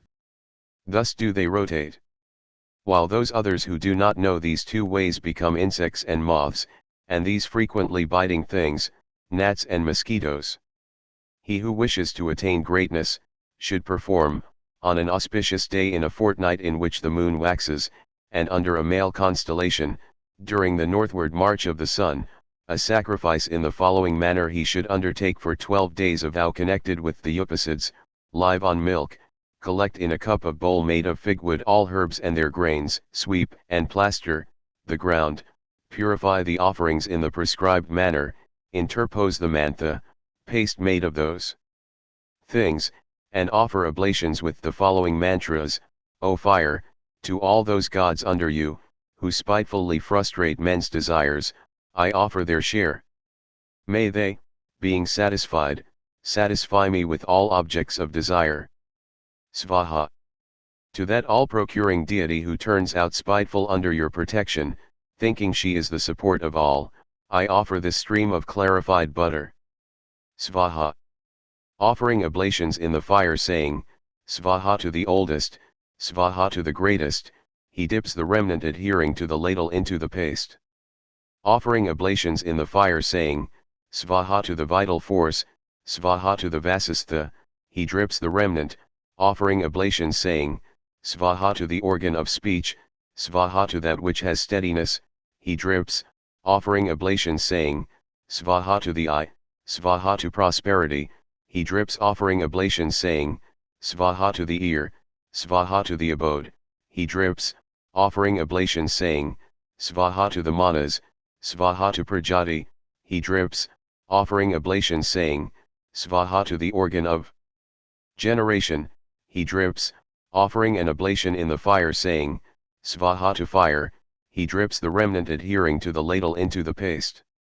Offering an oblation saying, Svaha to the moon, he drips, offering an oblation saying, Svaha to the earth, he drips, offering an oblation saying, Svaha to the sky, he drips, offering an oblation saying, Svaha to heaven, he drips, offering an oblation saying, Svaha to the earth, sky and heaven, he drips, offering an oblation saying, Svaha to the Brahmana, he drips, offering an oblation saying, Svaha to the Kshatriya, he drips, offering an oblation saying, Svaha to the past, he drips. Offering an oblation saying, Svaha to the future, he drips, offering an oblation saying, Svaha to the whole, he drips, offering an oblation saying, Svaha to all, he drips, offering an oblation saying, Svaha to Prajapti, he drips, then he touches the paste saying, you move, as the vital force, you burn, as fire, you are infinite, as Brahman, you are still, as the sky. You combine everything in yourself. You are the sound hymn, and are uttered as him, in the sacrifice by the Prastotra. You are the Ujjata and are chanted, by the Ujjatvar. You are recited, by the Advaryu, and recited back, by the Agnidra. You are fully ablaze in a humid cloud. You are omnipresent, and master. You are food, as the moon, and light, as fire. You are death, and you are that in which all things merge. Then he takes it up saying, you know all, as the vital force, we too are aware of your greatness. The vital force is the king, the lord, the ruler. May it make me king, lord, and ruler. Then he drinks it saying, the radiant sun is adorable dash, the winds are blowing sweetly, the rivers are shedding honey, may the herbs be sweet unto us. Svaha to the earth. Glory we meditate upon, may the nights and days be charming, and the dust of the earth be sweet, may heaven, our Father, be gracious. Svaha to the sky. May he direct our intellect, may the Soma creeper be sweet unto us, may the sun be kind, may the quarters be helpful to us. Svaha to heaven. Then he repeats the whole Gayatri and the whole Madhumti, and says at the end, may I be all this. Svaha to the earth, sky, and heaven. Then he drinks the whole remnant, washes his hands, and lies behind the fire with his head to the east. In the morning he salutes the sun saying, thou art the one lotus of the quarters, may I be the one lotus of men. Then he returns the way he went, sits behind the fire, and repeats the line of teachers. Uddalaka, the son of Aruni, taught this to his pupil Yajanavakaya, the Vahasaniya, and said, should one sprinkle it even on a dry stump, branches would grow and leaves sprout. The Yajanavakaya, the Vahasaniya, taught this to his pupil Madhyuka, the son of Paingi, and said, should one sprinkle it even on a dry stump, branches would grow and leaves sprout. Madhyuka, the son of Paingi, again taught this to his pupil Kula, the son of Bhagavata, and said, should one sprinkle it even on a dry stump, branches would grow and leaves sprout. Then Kula, the son of Bhagavata, taught this to his pupil Janki, the son of Ayasthana, and said, should one sprinkle it even on a dry stump, branches would grow and leaves sprout. Janki, the son of Ayasthana, again taught this to Satyakama, the son of Jabala, and said, should one sprinkle it even on a dry stump, branches would grow and leaves sprout. And Satyakama, the son of Jabala, in his turn, taught this to his pupils and said, should one sprinkle it even on a dry stump, branches would grow and leaves sprout. One must not teach this to anyone but a son or a pupil. 4 things are made of fig wood, the ladle, the bowl, the fuel, and the 2 mixing rods. The cultivated grains are 10 in number, rice, barley, sesame, beans, anu, priyungu, wheat, lentils, pulse, and vetches. They should be crushed and soaked in curds, honey, and clarified butter, and offered as an oblation. The earth is the essence of all these beings, water the essence of the earth, herbs of water, flowers of herbs, fruits of flowers, man of fruits, and the seed of man. Prajapati thought, well, let me make an abode for it, and he created woman. Knowing verily this, Uddalaka, the son of Aruna, Naka, the son of Mudgala, and Kumaraharada said, many men Brahmanas only in name, who have union without knowing as above, depart from this world impotent and bereft of merits. If man sees his reflection in water, he should recite the following mantra, may the gods grant me luster, manhood, reputation, wealth and merits. She, his wife, is indeed the goddess of beauty among women. Therefore he should approach this handsome woman and speak to her. If she is not willing, he should buy her over, and if she is still unyielding, he should strike her with a stick or with the hand and proceed, uttering the following mantra, I take away your reputation. She is then actually discarded. If she is willing, he should proceed, uttering the following mantra, I transmit reputation into you, and they both become reputed. If a man's wife has a lover whom he wishes to injure, he should put the fire in an unbaked earthen vessel, spread stalks of reed and kusa grass in an inverse way, and offer the reed tips, soaked in clarified butter, in the fire in an inverse way, saying, Thou hast sacrificed in my kindled fire, I take away thy prana and apana, such and such. Thou hast sacrificed in my kindled fire, I take away thy sons and animals, such and such. Thou hast sacrificed in my kindled fire, I take away thy Vedic rites and those done according to the Smriti, such and such. Thou hast sacrificed in my kindled fire, I take away thy hopes and expectations, such and such. The man whom a Brahmana with knowledge of this ceremony curses, departs from this world emasculated and shorn of his merits. Therefore one should not wish even to cut jokes with the wife of a Vedic scholar who knows the ceremony, for he who has such knowledge becomes an enemy. If anybody's wife has the monthly sickness, she should drink of 3 days out of a cup, kamsa. No Sudra man or woman should touch her. After 3 nights she should bathe, put on a new cloth, and be put to thresh rice.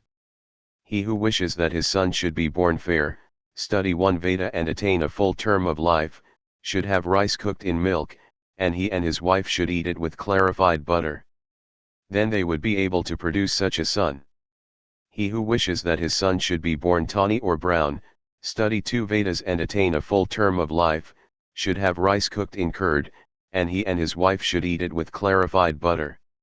Then they would be able to produce such a son. He who wishes that his son should be born dark with red eyes, study 3 Vedas and attain a full term of life, should have rice cooked in water and he and his wife should eat with clarified butter. Then they would be able to produce such a son. He who wishes that a daughter should be born to him who would be a scholar and attain a full term of life, should have rice cooked with sesame, and he and his wife should eat it with clarified butter. Then they would be able to produce such a daughter.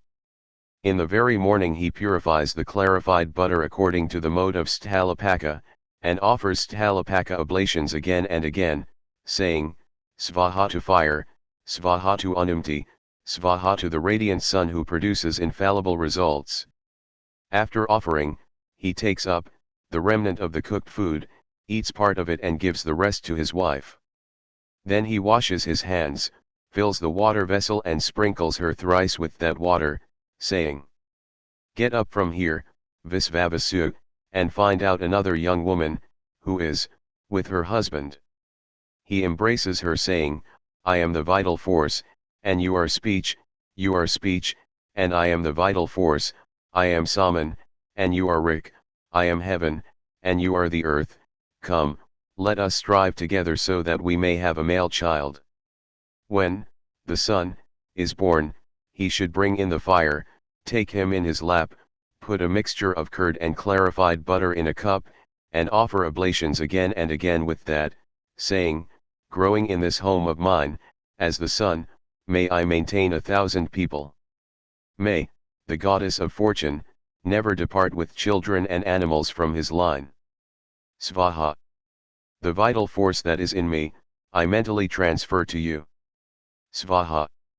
If I have done anything too much or too little in this ceremony, may the all-knowing beneficent fire make it just right for me, neither too much nor too little. Svaha. Then putting his mouth to the child's right ear, he should thrice repeat, speech, speech. Next, mixing curd, honey, and clarified butter, he feeds him with a strip of gold not obstructed by anything, saying, I put the earth into you, I put the sky into you, I put heaven into you, I put the whole of the earth, sky, and heaven into you. He gives him a name, you are Veda, knowledge. That is his secret name. Then he hands him to his mother to be suckled, saying, offering Sarasvati, that breast of thine which is stored with results, is the sustainer of all, full of milk, the obtainer of wealth, one's deserts, and generous, and through which thou nourishest all who are worthy of it, the gods, transfer that here, to my wife, for my babe, to suck. Then he addressed the mother, you are the adorable Arundhati, the wife of Vasistha, you have brought forth a male child with the help of me, who am a man. Be the mother of many sons, for you have given us a son. Of him who is born as the child of a Brahmana with this particular knowledge, they say, you have exceeded your father, and you have exceeded your grandfather. You have reached the extreme limit of attainment through your splendor, fame, and Brahmanical power. 6v Now the line of teachers, the son of Pathimsa, received it, from the son of Katyayani. He from the son of Gautami. The son of Gautami from the son of Bharadvahi. He from the son of Parasari. The son of Parasari from the son of Ausvasti. He from the son of another Parasari. He from the son of Katyayani. The son of Katyayani from the son of Kausaki. The son of Kausaki from the son of Alambi and the son of Vayakrapati. The son of Vayakrapati from the son of Kunvi and the son of Kapi. The son of Kapi, 6v from the son of Utreyi. The son of Utreyi from the son of Gautami. The son of Gautami from the son of Bharadvahi. He from the son of Parasari. The son of Parasari from the son of Vatsi. The son of Vatsi from the son of another Parasari. The son of Parasari from the son of Varkarani. He from the son of another Varkarani. This one from the son of Artabhagi. He from the son of Sangi. The son of Sangi from the son of Samkriti. He from the son of Alambayani. He again from the son of Alambi. The son of Alambi from the son of Jayanti. He from the son of Manjakayani. He in his turn from the son of Manjaki. The son of Manjaki from the son of Sandalai. The son of Sandalai from the son of Rathitari. He from the son of Balyaki. The son of Balyaki from the two sons of Krunsiki. They from the son of Vadabai Tirti. He from the son of Karsaki. He again from the son of Prasanayaji. He from the son of Samjavi. The son of Samjavi from Asuravasan, the son of Prasna. The son of Prasna from Ajurayana. He from Asuri. Asuri, 6v from Yajanavakaya.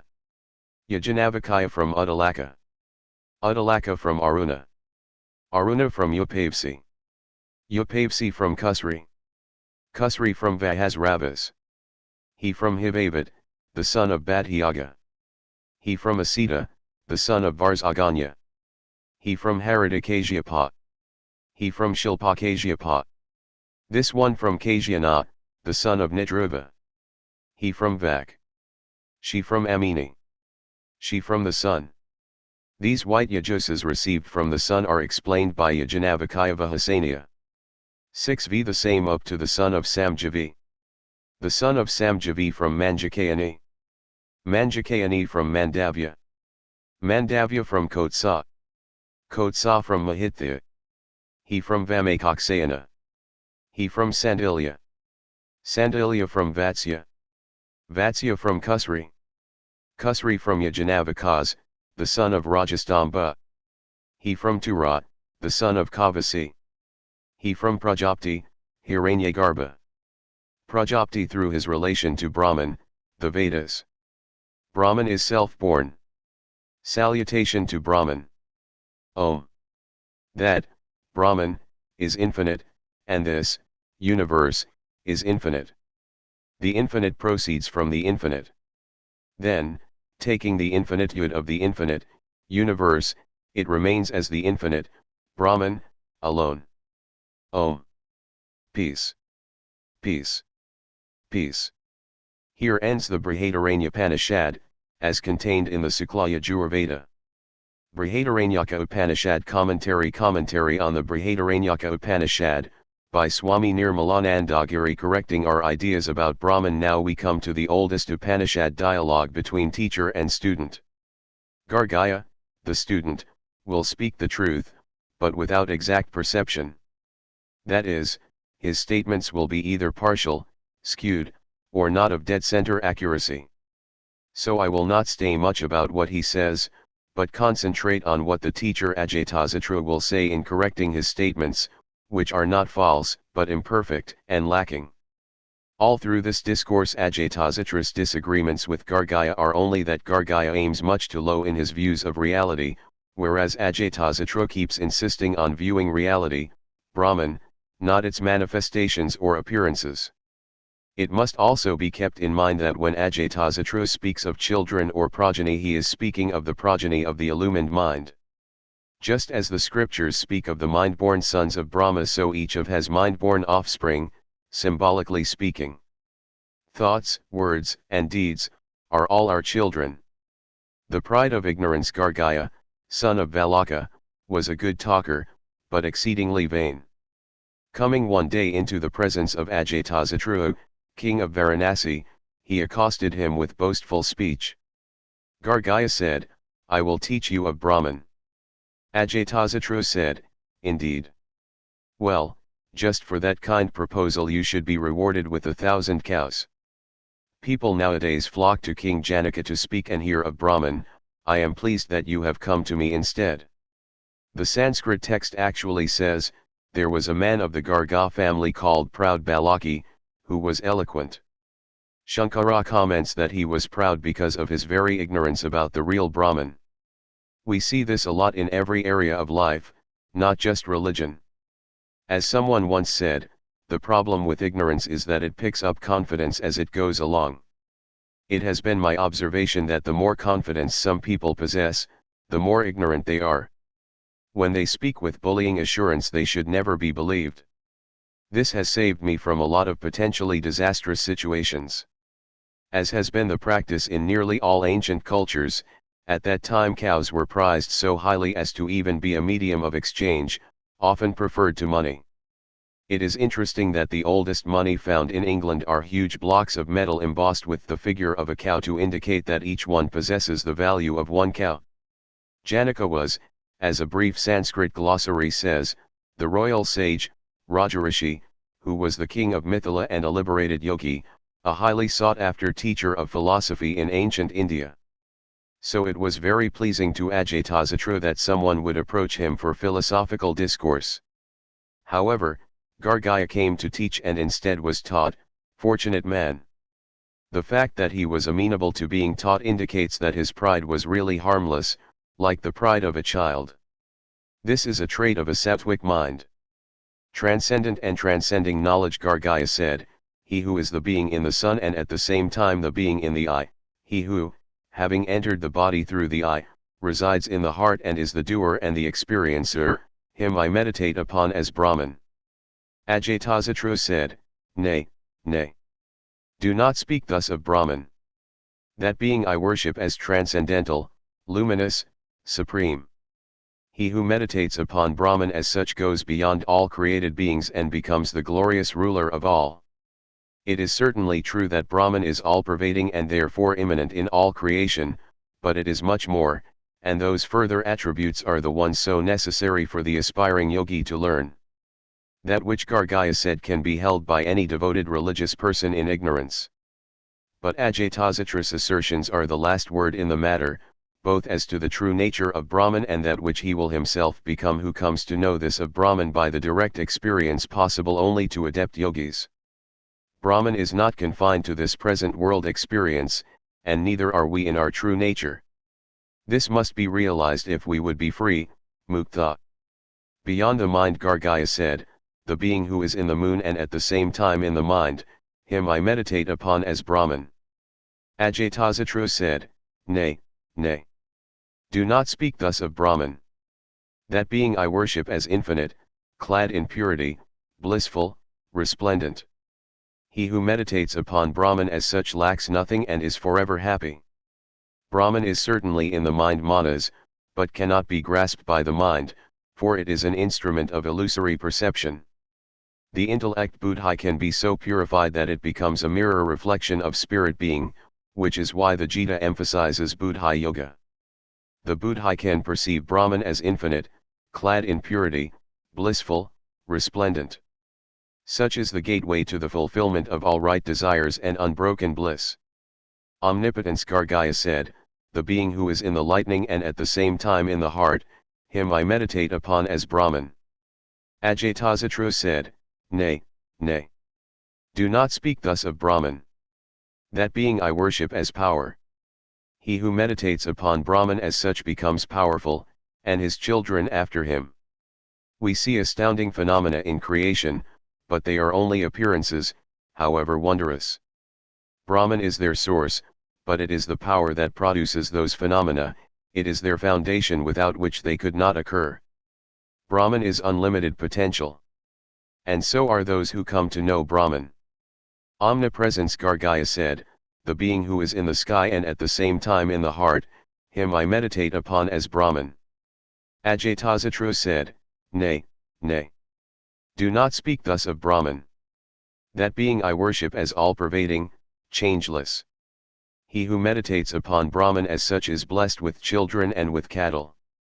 The thread of his progeny shall never be cut.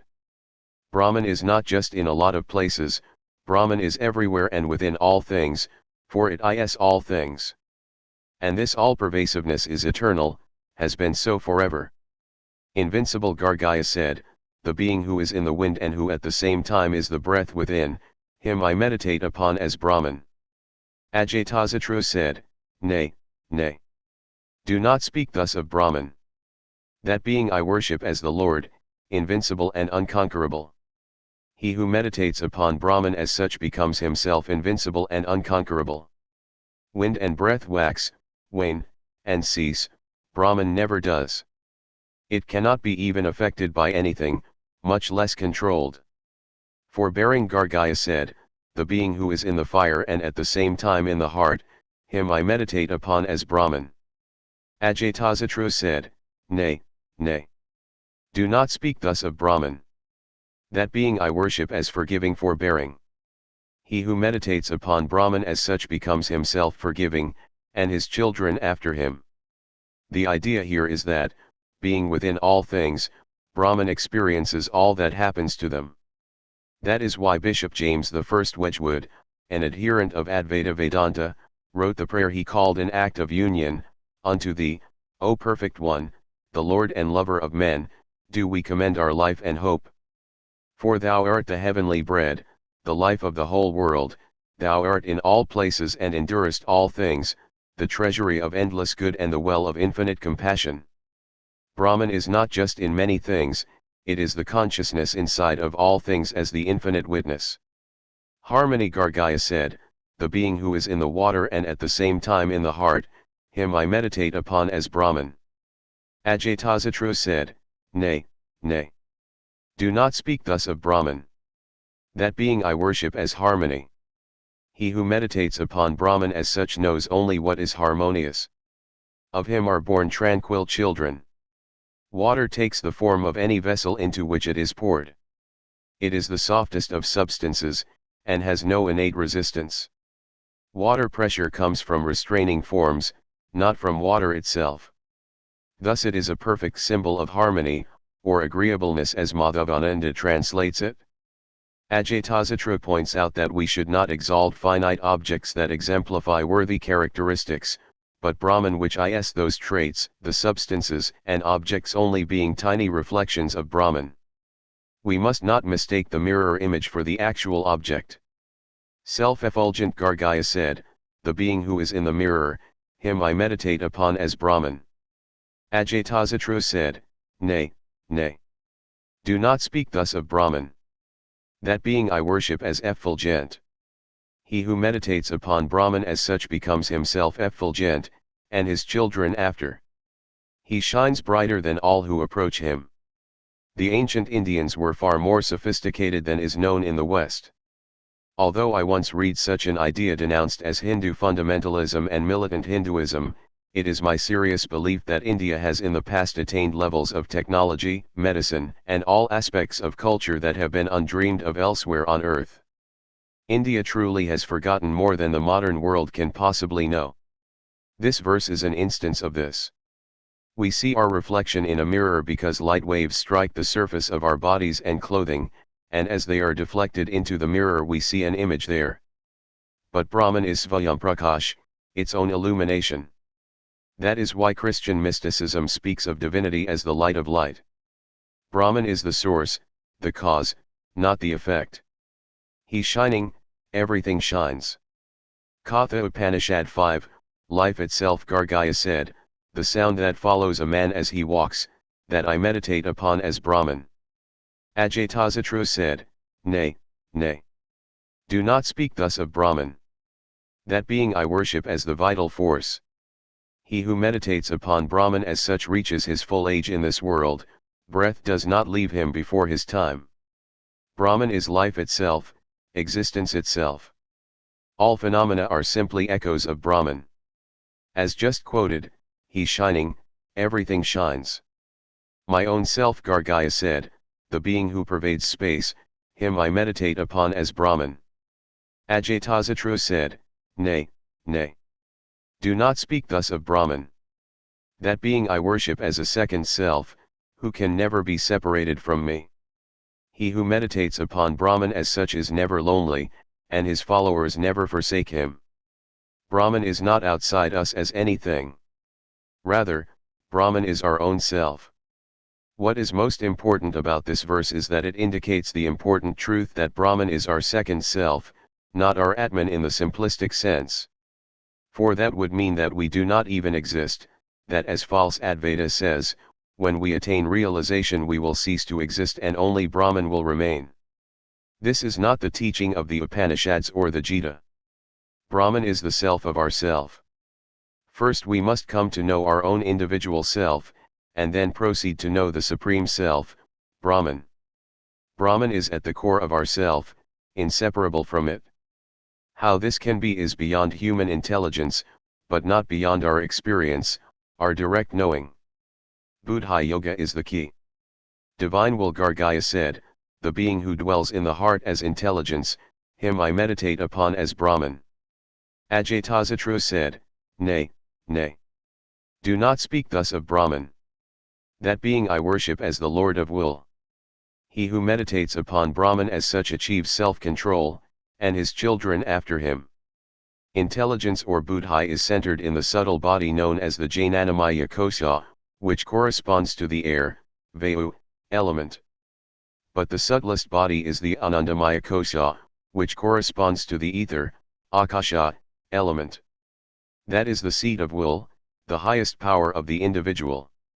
The only thing higher is the self, and since it borders on the self, whose self is Brahman, is the Lord of Will. We can see this in our daily life. We choose what we will or will not think about. Sometimes we even shove thoughts out of our mind, refusing to think on certain subjects or postponing thought till a later time. So the self is the direct controller of the will. The will determines everything, and even unsophisticated philosophy considers free will the prime trait of a human being. Insufficient Gargaya ceased speaking. Ajatasattu, continuing, questioned him. Ajatasattu said, Is that all that you know of Brahman? Gargaya said, That is all that I know. Ajatasattu said, By knowing only so much, one cannot profess to know Brahman. Gargaya said, Please, sir, accept me as a disciple, and teach me of Brahman.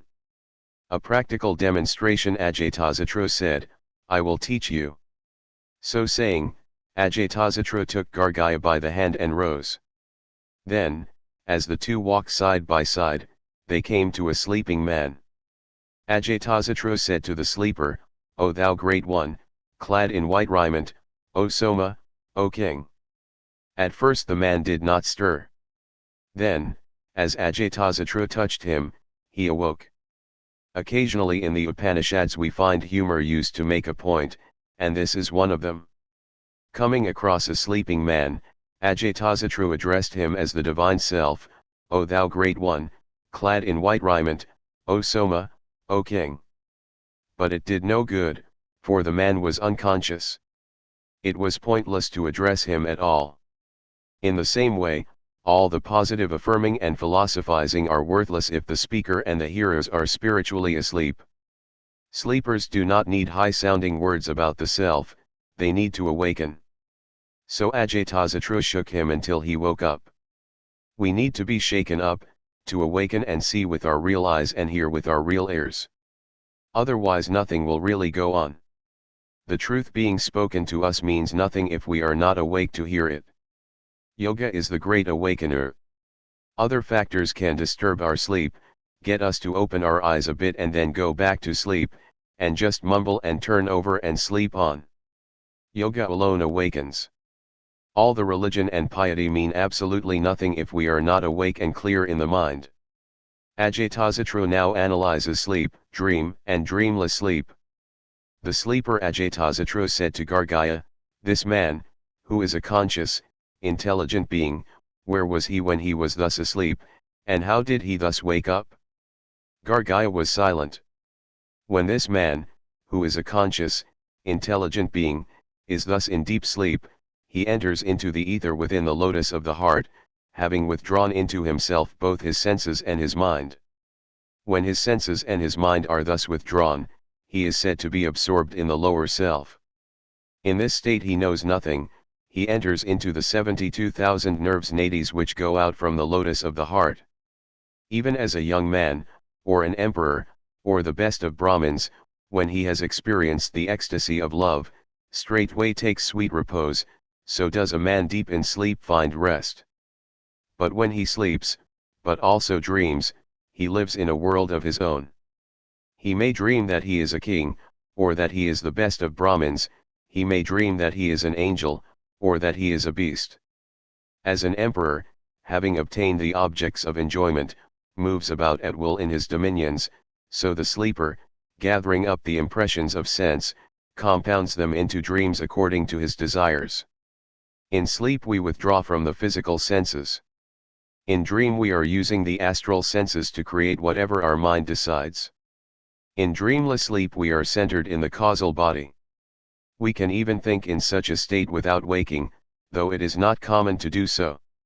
Yet, as Ajatasattu points out, we are always conscious, witnessing the dream and dreamless states just as we witness the waking state. Even more, when we awaken we often remember the dreams and even say, "I did not dream," showing that we remember dreamlessness as vividly as we do dreaming and waking. That witnessing conscious is our self, pure being itself. The bottom line is that the self is the source of our waking, dreaming, and dreamless sleep. It is the source of our entire life, determining every aspect. So Ajatasattu concludes with these words, "As threads come out of the spider, as little sparks come out of the fire, so all the senses, all the worlds, all the gods, all beings, issue forth from the self." His secret name is Truth of the Truth. The self, and ultimately Brahman, are the origin and existence of all things. When we know that self we know, possess, and control all. That and that alone is what it means to be a master. The dearness of the self. Now we come to the best known dialogue of this Upanishad, the conversation between the great sage Yajnavalkya and Maitreyi his wife. Maitreyi and Gargi, whom we will meet later in this Upanishad, are evidence that in the time of the ancient sages women were among their number and were teachers of Brahman in their own right. True Hindu traditionalists such as the Aryasamajas make no distinction between male and female in the spiritual rituals, samskaras, received, all wearing the sacred thread, Yajnapavidha, and performing the Vedic rites. The most perfect and powerful fire sacrifice I have ever attended was that of the high school girls in the Arya Samaj Girls' School in Baroda. I have never seen better Brahmins than those intelligent and skilled young women. I hope they have retained the glorious wisdom they learned at that true Gurukula under the direction of the venerable sage Pandit Anandapriya of the Arya Samaj. The vital question Yajnavalkya said to his wife, "Maitreyi, I am resolved to give up the world and begin the life of renunciation. I wish therefore to divide my property between you and my other wife, Katyayani." Maitreyi said, "My lord, if this whole earth belonged to me, with all its wealth, should I through its possession attain immortality?" Yajnavalkya said, "No. Your life would be like that of the rich. None can possibly hope to attain immortality through wealth." Maitreyi said, "Then what need have I of wealth? Please, my lord, tell me what you know about the way to immortality." Yajnavalkya said, "Dear to me have you always been, Maitreyi, and now you ask to learn of that truth which is nearest my heart. Come, sit by me. I will explain it to you. Meditate on what I say. What a beautiful picture! I cannot count the number of enslaved spiritual men who have rhapsodized to me about how special their wives were, that turned out to really be materialistic, anti-spiritual, manipulative harpies. Women have better sense, they rarely extol the duds they are married to, though both sexes are quite willing to use their spouse as justification for neglecting or abandoning spiritual life. After all, they have taken vows and taken obligations on themselves. God, for another life, has to go to the end of the line and wait. But that is not what we see here. We see a real spiritual marriage in action. Both seek reality. In those days the life of a sannyasi was one of perpetual wandering, so there is no thought of Maitreyi accompanying Yajnavalkya in his new stage of life. But we can be assured that her sadhana was no less intense than his, for she has been honored for centuries as one of the great Illuminati of India, no less than her husband. Yajnavalkya calls Maitreyi Priya, which mean dear, beloved, and pleasing. And he does not mean it in the small-minded egocentric way we are so inured to. And lest she think so, he now begins one of the most quoted passages of the Upanishads. For the sake of the self it is not for the sake of the husband, my beloved, that the husband is dear, but for the sake of the self. It is not for the sake of the wife, my beloved, that the wife is dear, but for the sake of the self. It is not for the sake of the children, my beloved, that the children are dear, but for the sake of the self. It is not for the sake of wealth, my beloved, that wealth is dear, but for the sake of the self. It is not for the sake of the Brahmins, my beloved, that the Brahmins are held in reverence, but for the sake of the self. It is not for the sake of the Kshatriyas, my beloved, that the Kshatriyas are held in honor, but for the sake of the self. It is not for the sake of the higher worlds, my beloved, that the higher worlds are desired, but for the sake of the self. It is not for the sake of the gods, my beloved, that the gods are worshipped, but for the sake of the self. It is not for the sake of the creatures, my beloved, that the creatures are prized, but for the sake of the self. It is not for the sake of itself, my beloved, that anything whatever is esteemed, but for the sake of the self. The self, Maitreyi, is to be known. Hear about it, reflect upon it, meditate upon it. By knowing the self, my beloved, through hearing, reflection, and meditation, one comes to know all things. The self, Atman, is of the nature of bliss, Ananda.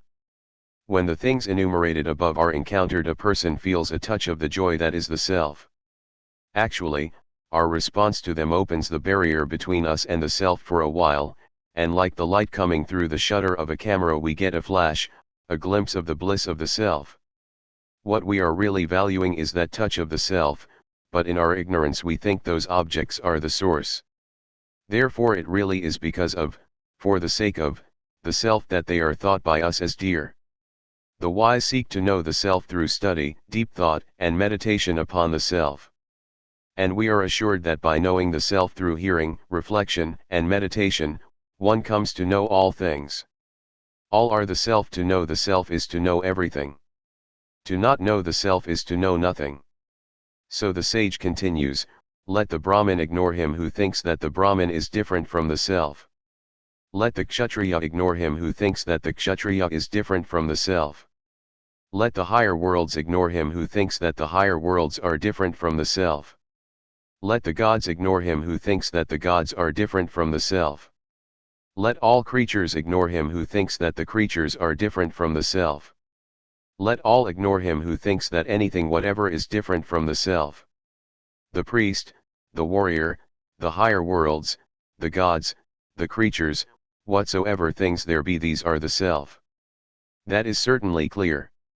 And so is this, as, when the drum is beaten, its various particular notes are not heard apart from the whole, but in the total sound all its notes are heard, as, when the conch shell is blown, its various particular notes are not heard apart from the whole, but in the total sound all its notes are heard, as, when the veena is played, its various particular notes are not heard apart from the whole, but in the total sound all its notes are heard. So, through the knowledge of the self, pure intelligence, all things and beings are known. There is no existence apart from the self. The incredible spectacle of the endless creations of infinite elaboration springs only from Brahman and has no existence apart from Brahman. The same is true of our own continuing saga of lifetimes, it all emanates from the self. The cosmic and individual dreams arise only from consciousness. The dreams are illusion, yet wisdom, jnana, is inherent in them. So Yajnavalkya further says, as smoke and sparks arise from a lighted fire kindled with damp fuel, even so, Maitreyi, have been breathed forth from the eternal all-knowledge and all-wisdom, what we know as the Rig Veda, the Yajur Veda, and the rest. They are the breath of the eternal. The all-pervading center. As for water, the one center is the ocean, as for touch, the one center is the skin, as for smell, the one center is the nose, as for taste, the one center is the tongue, as for form, the one center is the eyes, as for sound, the one center is the ears, as for thought, the one center is the mind, as for divine wisdom, the one center is the heart, so for all beings the one center is the self. In the 22nd chapter of Autobiography of a Yogi, Paramahansa Yogananda describes seeing with the eye of the self. Spiritual sight, X-ray-like, penetrates into all matter. The divine eye is center everywhere, circumference nowhere. I realized anew, standing there in the sunny courtyard, that when man ceases to be a prodigal child of God, engrossed in a physical world, indeed dream, baseless as a bubble, he reinherits his eternal realms. If escapism be a need of man, cramped in his narrow personality, can any escape compare with the majesty of omnipresence? As a lump of salt when thrown into water melts away and the lump cannot be taken out, but wherever we taste the water it is salty, even so, O Maitreyi, the individual self, dissolved, is the eternal, pure consciousness, infinite and transcendent. Individuality arises by identification of the self, through ignorance, with the elements, and with the disappearance of consciousness of the many. In divine illumination, it disappears. Where there is consciousness of the self, seeming individual separation is no more. This it is, O my beloved, that I wanted to tell you. A doubt Maitreyi said, where there is consciousness of the self, individual separation is no more. This that you say, my lord, confuses me. Yajnavalkya said, my beloved, let nothing I have said confuse you. But meditate well the truth that I have spoken. As long as there is duality, one sees the other, one hears the other, one smells the other, one speaks to the other, one thinks of the other, one knows the other, but when for the illumined soul the all is dissolved in the self, who is there to be seen by whom, who is there to be smelt by whom, who is there to be heard by whom, who is there to be spoken to by whom, who is there to be thought of by whom, who is there to be known by whom? Ah, Maitreyi, my beloved, the intelligence which reveals all, by what shall it be revealed? By whom shall the knower be known? The self is described as not this, not that. It is incomprehensible, for it cannot be comprehended, undecaying, for it never decays, unattached, for it never attaches itself, unbound, for it is never bound. By whom, O my beloved, shall the knower be known? This it is that I teach you, O Maitreyi. This is the truth of immortality. So saying, Yajnavalkya entered upon the path of renunciation. Yajnavalkya is not saying that the enlightened go into a kind of non-dual coma in which nothing is perceived. Rather, he says that those who have known Brahman, even though they still hear and see names and forms, they know that they are not seeing something other, but are seeing only the Supreme Self. They do not just believe that, they see that to be so. Only the one remains, however many things might be seen in the cosmic dream. Nothing other can reveal this consciousness to us, for that is the revealer, never the revealed. For the vision of God takes place within, not without, though afterward we do see divinity both within and without.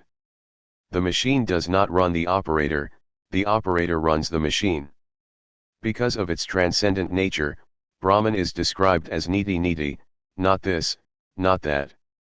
We can only say what Brahman is not, and when we come to the end, having negated everything, what remains, though unspeakable and inconceivable, is Brahman. By whom, O my beloved, shall the knower be known? Only to itself, to ourself. Divine sweetness, we have had a discourse on how it is the self that makes all things dear or beloved to us. We often use the expression sweet to express our pleasure or delight in something, and so the Upanishad speaks of how all things are honey, madhu, because Brahman is the soul in each. he indeed is the self in all. He is all. The nature of Brahman is bliss, Ananda, and Brahman is the soul, the self of all. Consequently all things are joy for the awakened and realized person. To avoid tedium from the type of repetition that is found in many Sanskrit texts, and in many Pali Sutras of Buddhism, I will just give the first honey verse and simply list all of the subjects covered, since except for the keyword each verse is absolutely identical. This earth is honey for all beings, and all beings are honey for this earth. The intelligent, immortal being, the soul of this earth, and the intelligent, immortal being, the soul in the individual being, each is honey to the other. Brahman is the soul in each, he indeed is the self in all. He is all. Verses 2 to 14 affirm the joyful nature of water, fire, air, the sun, space, the moon, lightning, thunder, ether, dharma, truth, satyam, humanity, manusham, and all things, sarvasham. The Upanishad them sums it all up with the following verses: this self is the Lord of all beings, the King of all beings. As the spokes are held together in the hub and in the felly of a wheel, just so all beings, all creatures, all gods, all worlds, all lives, are held together in the self. He made bodies with 2 feet, he made bodies with 4 feet. He entered into all bodies, and because he dwells within the lotus of the heart, he is known as Purusha. There is nothing that is not surrounded by him, nothing that is not filled with him. He assumed all forms. He assumed all forms to reveal himself in all forms. He, the Lord, is revealed in and forms through his Maya. He is tens, he is thousands, he is numberless. This Brahman is without cause, without effect, without inside or outside. This Brahman is the self. The wisdom of the wise. The next section of the Upanishad is a marvel of wisdom that opens with some humor. I want those cows. Janaka, king of Videha, on a certain occasion performed a sacrifice and in connection therewith distributed costly gifts. Among those who attended the ceremony were the wise men of Kuru and of Panchala. King Janaka observed them and wanted to find out which was the wisest. Now it happened that the king kept 1,000 cows enclosed in a pen, and between the horns of every one of them were fastened 10 gold coins. Venerable Brahmins, said King Janaka, let him who is the wisest among you take away these cows. The Brahmins dared not stir, save Yajnavalkya alone. My learned son, said Yajnavalkya to his disciple, drive home my cows. Hurrah! Cried the lad, and made for them. The rest of the Brahmins were enraged. How dare he call himself the wisest? They shouted. At last, Aswala, priest to King Janaka, accosted Yajnavalkya, saying, Yajnavalkya, are you quite sure you are the wisest among us? I bow down, replied Yajnavalkya, to the wisest. But I want those cows. Then Aswala began to question him. As already mentioned, Janaka is considered the prime example of a worldly person who attained perfect knowledge. He is also considered the prime example of one who possessed great wealth. Rich as Janaka is the Indian equivalent of the West's rich as Midas. It was the custom for those who attended spiritual events to be given rich gifts, and it was obvious to all those at the sacrifice that the 1,000 cows and 10,000 gold coins strung between their horns were meant to be given to the one who could best expound philosophy and answer all challenging questions. It may be that the 10,000 padas of gold mentioned in the text were not coins of 1 pada each, but covers with large gold knobs that were affixed to the cow's horns. Those who attended the sacrifice were truly wise men, for they were also modest. When told that the cows and gold were for the wisest among them, they dared not stir. Yajnavalkya, on the other hand, was tactful. He told a student to take the cows to his home rather than claim he was the wisest, though he was, and knew he was. When challenged by Aswala, he said, I bow down to the wisest, but I want those cows. In this way he masked his wisdom with humor that appeared to be simple greed. Saints often do this, pretending to be ignorant or unaware, hiding their true status from the truly ignorant and unaware, who, blinded by their ego, are always fooled by the ruse. Swami Sivananda often did this, as I witnessed myself. Only the wise dare to be thought a fool. Now there follows the questioning of Yajnavalkya. How to overcome death? Aswala said, Yajnavalkya, since everything connected with sacrificial rites is pervaded by death, and is subject to death, by what means can the worshipper overcome death? Yajnavalkya said, by knowledge of the identity between the worshipper, the fire, and the ritual word. For the ritual word is indeed the worshipper, and the ritual word is the fire, and the fire, which is one with Brahman, is the worshipper. This knowledge leads to liberation, this knowledge leads one beyond death. All relative things begin and end, are born and die in a manner of speaking. Everything that is connected with the fire sacrifice is perishable, including the fire itself, all are pervaded by death and subject to death. Obviously, then the sacrifice cannot lead to immortality. So how can we overcome, go beyond is the literal wording, death? The answer is simple, by knowing the non-dual Brahman which alone is immortal and immortality itself. What eats death? Aswala held his peace. But Artabhaga asked, Yajnavalkya, everything is the food of death. Is there any power for which death is food? Yajnavalkya said, indeed, yes. Fire devours everything, and fire, again, is the food of water. Similarly, there is a death to death. The knower of the truth of Brahman overcomes death. Those who know Brahman have devoured death just as the eater of food transmutes it into his own body and lives on it. So death itself is the gateway of immortality to the yogi. The liberated at death Artabhaga said, Yajnavalkya, when such an one gives up his body, do his perceptive faculties, along with his mind, go out of him, or do they not? Yajnavalkya said, they do not. They merge in the final cause, the self. The body lies lifeless, inflated, and swollen. In relative existence we possess 5 levels. Artabhaga is asking if all but the physical, material, levels or bodies go along with the liberated individual at the departure from the body.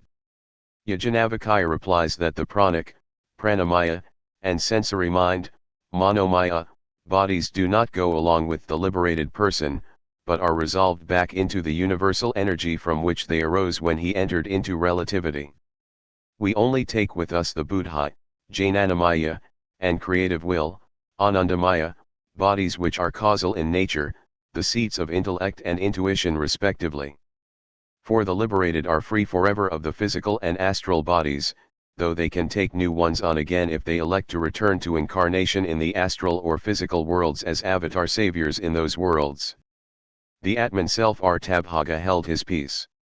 Then Ushasta asked, Yajnavalkya, what is the ultimate, the immediate Brahman, Brahman himself alone, directly realized as such, the self which dwells within all?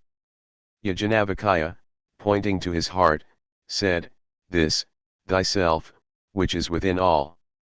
Ushasta said, which self, O Yajnavalkya, is within all? Yajnavalkya said, that which breathes in is thyself, which is within all. That which breathes down is thyself, which is within all. That which diffuses breath is thyself, which is within all. That which breathes out is thyself, which is within all. Again I reply, this, thyself, which is within all. Brahman is the self within, the self that enlivens and activates all through the functions of the 5 pranas. If we can trace back the pranas, especially through the breath, we will find the self. Ushasta said, as one might say, in distinguishing a cow from a horse, that the cow is the animal that walks, and the horse is the animal that runs, exactly so simple, so clear, O wise one, has been your teaching about Brahman. But tell me, I ask again, who is the ultimate, the immediate Brahman, Brahman himself alone, directly realized as such, the self which dwells within all? Yajnavalkya said, this, thyself, which is within all. Ushasta said, which self, O Yajnavalkya, is within all? Yajnavalkya said, thou canst not see the seer of the sight, thou canst not hear the hearer of the sound, thou canst not think the thinker of the thought, thou canst not know the knower of the known. Again I reply, this, thyself, which is within all. Anything that is not the self perishes. Ushasta held his peace. There is only one self, the self that cannot be seen, heard, thought, or known by the limited mind. It, being inside everything, is not an object of perception. If we take away all things, only the self remains, knowing itself by itself. Naturally, this is not easy to grasp intellectually, because the self is far beyond the intellect. Nevertheless, these truths can be known by the yogi. Kahola asked, Yajnavalkya, what is the ultimate, the immediate Brahman, Brahman himself alone, directly realized as such, the self which dwells within all? Yajnavalkya said, this, thyself, which is within all. Kohala said, which self, O Yajnavalkya, is within all? Yajnavalkya said, that which is beyond hunger, thirst, grief, delusion, decay, and death. Having realized this self, the sages renounce the craving for progeny, wealth, and existence in the other worlds, and live the life of mendicants. The craving for progeny leads to the craving for wealth, and the craving for wealth to the craving for existence in the other worlds. Thus there are two cravings, craving for a life of enjoyment here, and craving for a life of greater enjoyment hereafter. Therefore should a sage, when he has fully attained the knowledge of the self, desire to live with that knowledge as his only refuge. When he has fully attained that knowledge, and realized it as his only refuge, he should devote himself exclusively to contemplation of the self. He alone is the true knower of Brahman, who directs his mind towards the self and shuns all other thoughts as distractions. How does such a knower of Brahman act and conduct himself?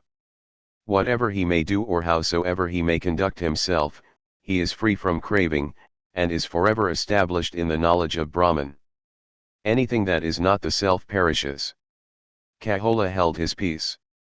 Those who know the self turn from the nonsense and ties of the world and lead the life of a bhikshu, a monk. Although in modern times either sannyasi or sadhu is used to designate a monk, in earlier centuries bhikshu, one who lives on alms, was also quite common usage. Those without ties, but with good sense, knowing this, lead that life from the beginning of their quest. Those that learn of the self after have tied themselves to the world and yet are wise, begin right away moving toward the life of renunciation and loosening those ties, anticipating the day when they will walk away into freedom. It is not unknown for a realized person to continue living at home but in total separation from any obligations that it might entail for others, and certainly utterly out of the game of home life. Such a one was Yogiraj Sri Shyamacharan Lahiri, as a study of his life, especially in Autobiography of a Yogi, will reveal. However, those who do not live exactly as he did are deluding themselves if they think they are like him. Those who are knowers consider that knowledge their only refuge, the only stable thing in their life, and live ever in meditation on the self. A lot of ignoramuses and scalawags claim to be enlightened and able to teach others the way of enlightenment, but Yajnavalkya tells us, he alone is the true knower of Brahman, who directs his mind towards the self and shuns all other thoughts as distractions. And, whatever he may do or howsoever he may conduct himself, he is free from craving, and is forever established in the knowledge of Brahman. It is a pity that unlike Kahola they do not hold their peace. The Sutratman, the thread self in the Bhagavad Gita, we read, nothing higher than me exists. On me all this universe is strung like pearls on a thread. 7. This concept is Upanishad. Uddalaka spoke, Yajnavalkya, we lived as students in Madra, in the house of Kapya, whose wife was once possessed by a Gandharv, a celestial singer. We asked the Gandharv who he was. He replied that he was Kabandha, and proceeded to question Kapya thus, dost thou know that thread whereon this life, the next life, and all beings are strung together? Kapya did not know. The Gandharv continued, dost thou know that inner ruler who controls, from within, this life, the next life, and all beings? Kapya did not know. The Gandharva then said, he who knows that thread and that inner ruler knows Brahman, knows the worlds, knows the gods, knows the Vedas, knows the creatures, knows the self, knows all things. I myself know these things that the Gandharva taught. Yajnavalkya, if thou, without knowing that thread and that inner ruler, take the cows that belong only to the wisest, accursed shalt thou be. Yajnavalkya said, I know that thread and that inner ruler. Uddalaka said, anybody can say, I know, I know. Tell us what you know. This questioning contains a lot of facts regarding the self. It is the connecting foundation of all beings. It is the cohesive force that impels all beings through a succession of lives for their evolution. It is the absolute ruler and controller of all lives and beings as their inmost essential nature. To know the self is to know all things, both the manifester and the manifested. Now Yajnavalkya responds. Yajnavalkya said, the subtle principle of life is that thread whereon this life and the next life and all beings are strung. Hence, when a man dies, they say his limbs are loosed, for while he lives they are held together by that principle of life. Uddalaka said, that is true, Yajnavalkya. Now speak of the inner ruler. The self is the principle of life itself. Present but separate. Yajnavalkya said, he who dwells on earth, but is separate from the earth, whom the earth does not know, whose body the earth is, and who controls the earth from within, he, the self, is the inner ruler, the immortal. He who dwells in water but is separate from water, whom water does not know, whose body water is, and who controls water from within, he, the self, is the inner ruler, the immortal. He who dwells in fire but is separate from fire, whom fire does not know, whose body fire is, and who controls fire from within, he, the self, is the inner ruler, the immortal. He who dwells in the sky, in the air, in heaven, in the four quarters, in the sun, in the moon, in the stars, in ether, in darkness, in light, but is separate from them, whom none of them knows, whose body they are, and who controls them from within, he, the self, is the inner ruler, the immortal. He who dwells in all beings but is separate from all beings, whom no being knows, whose body all beings are, and who controls all beings from within, he, the self, is the inner ruler, the immortal. He who dwells in odor, speech, sight, hearing, and touch, but is separate from them, whom odor, speech, sight, hearing, and touch do not know, whose body is odor, speech, sight, hearing, and touch are, and who controls them all from within, he, the self, is the inner ruler, the immortal. He who dwells in the mind, but is separate from the mind, whom the mind does not know, whose body the mind is, and who controls the mind from within, he, the self, is the inner ruler, the immortal. He who dwells in the intellect, but is separate from the intellect, whom the intellect does not know, whose body the intellect is, and who controls the intellect from within, he, the self, is the inner ruler, the immortal. Unseen, but the seer, unheard but the hearer, unthinkable, but the thinker, unknown, but the knower, there is no seer but he, there is no hearer but he, there is no other but he, there is no knower but he. He, the self, is the inner ruler, the immortal. Anything that is not the self perishes. Uddalaka held his peace. If we have not figured this out already, nothing can be said that will give us the idea. But we do have the idea, and this is an affirmation intended to confirm us in our understanding. Gargi and the imperishable. Now we hear from the female sage, Gargi. Then arose Gargi, the daughter of Vachaknu, and addressed the sages, revered Brahmins, I shall ask Yajnavalkya 2 questions. If he is able to answer them, no one among you can ever defeat him. He will be the great expounder of the truth of Brahman. Yajnavalkya said, ask, O Gargi. Gargi said, Yajnavalkya, as the son of a warrior from Kashi or Videha might string his loosened bow and with 2 deadly arrows in his hand rise to give battle, even so have I risen to fight thee with 2 questions. Yajnavalkya said, ask, O Gargi. Gargi said, Yajnavalkya, that of which they say that it is above heaven and below the earth, which is between heaven and earth as well, and which was, is, and shall be, tell me, in what is it woven, warp and woof? Yajnavalkya said, that of which they say, O Gargi, that it is above heaven and below the earth, which is between heaven and earth as well, and which was, is, and shall be, that is woven, warp and woof, in the ether. Ether, Akasha, is the subtlest element, so subtle that it is often indistinguishable from consciousness. Without it nothing can exist. Yet there is more, so Gargi persists. Gargi said, Thou hast answered my first question. I bow to thee, O Yajnavalkya. Be ready now to answer my second question. Yajnavalkya said, Ask, O Gargi. Gargi said, In whom is that ether woven, warp and woof? Yajnavalkya said, The seers, O Gargi, call him Akshara, the changeless reality.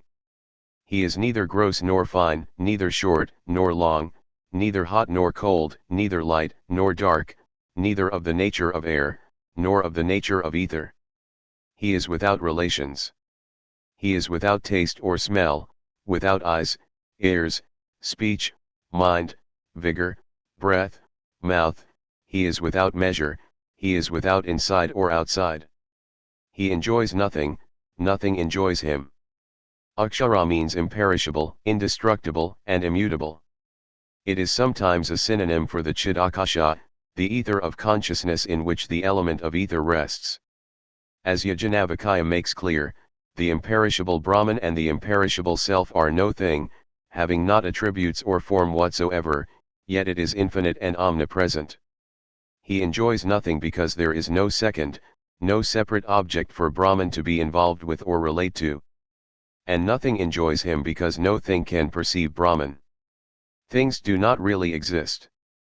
Brahman, on the other hand, is the sole existence. At the command of that Akshara, O Gargi, sun and moon hold their courses. At the command of that Akshara, O Gargi, heaven and earth keep their positions. At the command of that Akshara, O Gargi, moments, hours, days and nights, fortnights and months, seasons and years all follow their paths.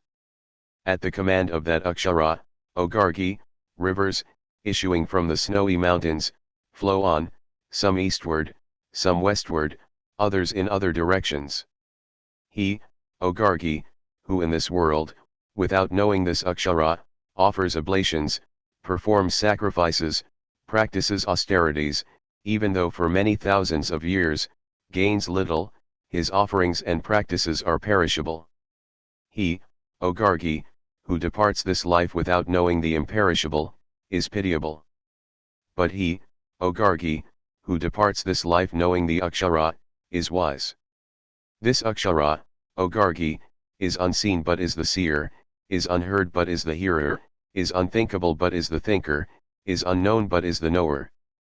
There is no seer but he, there is no hearer but he, there is no thinker but he, there is no knower but he.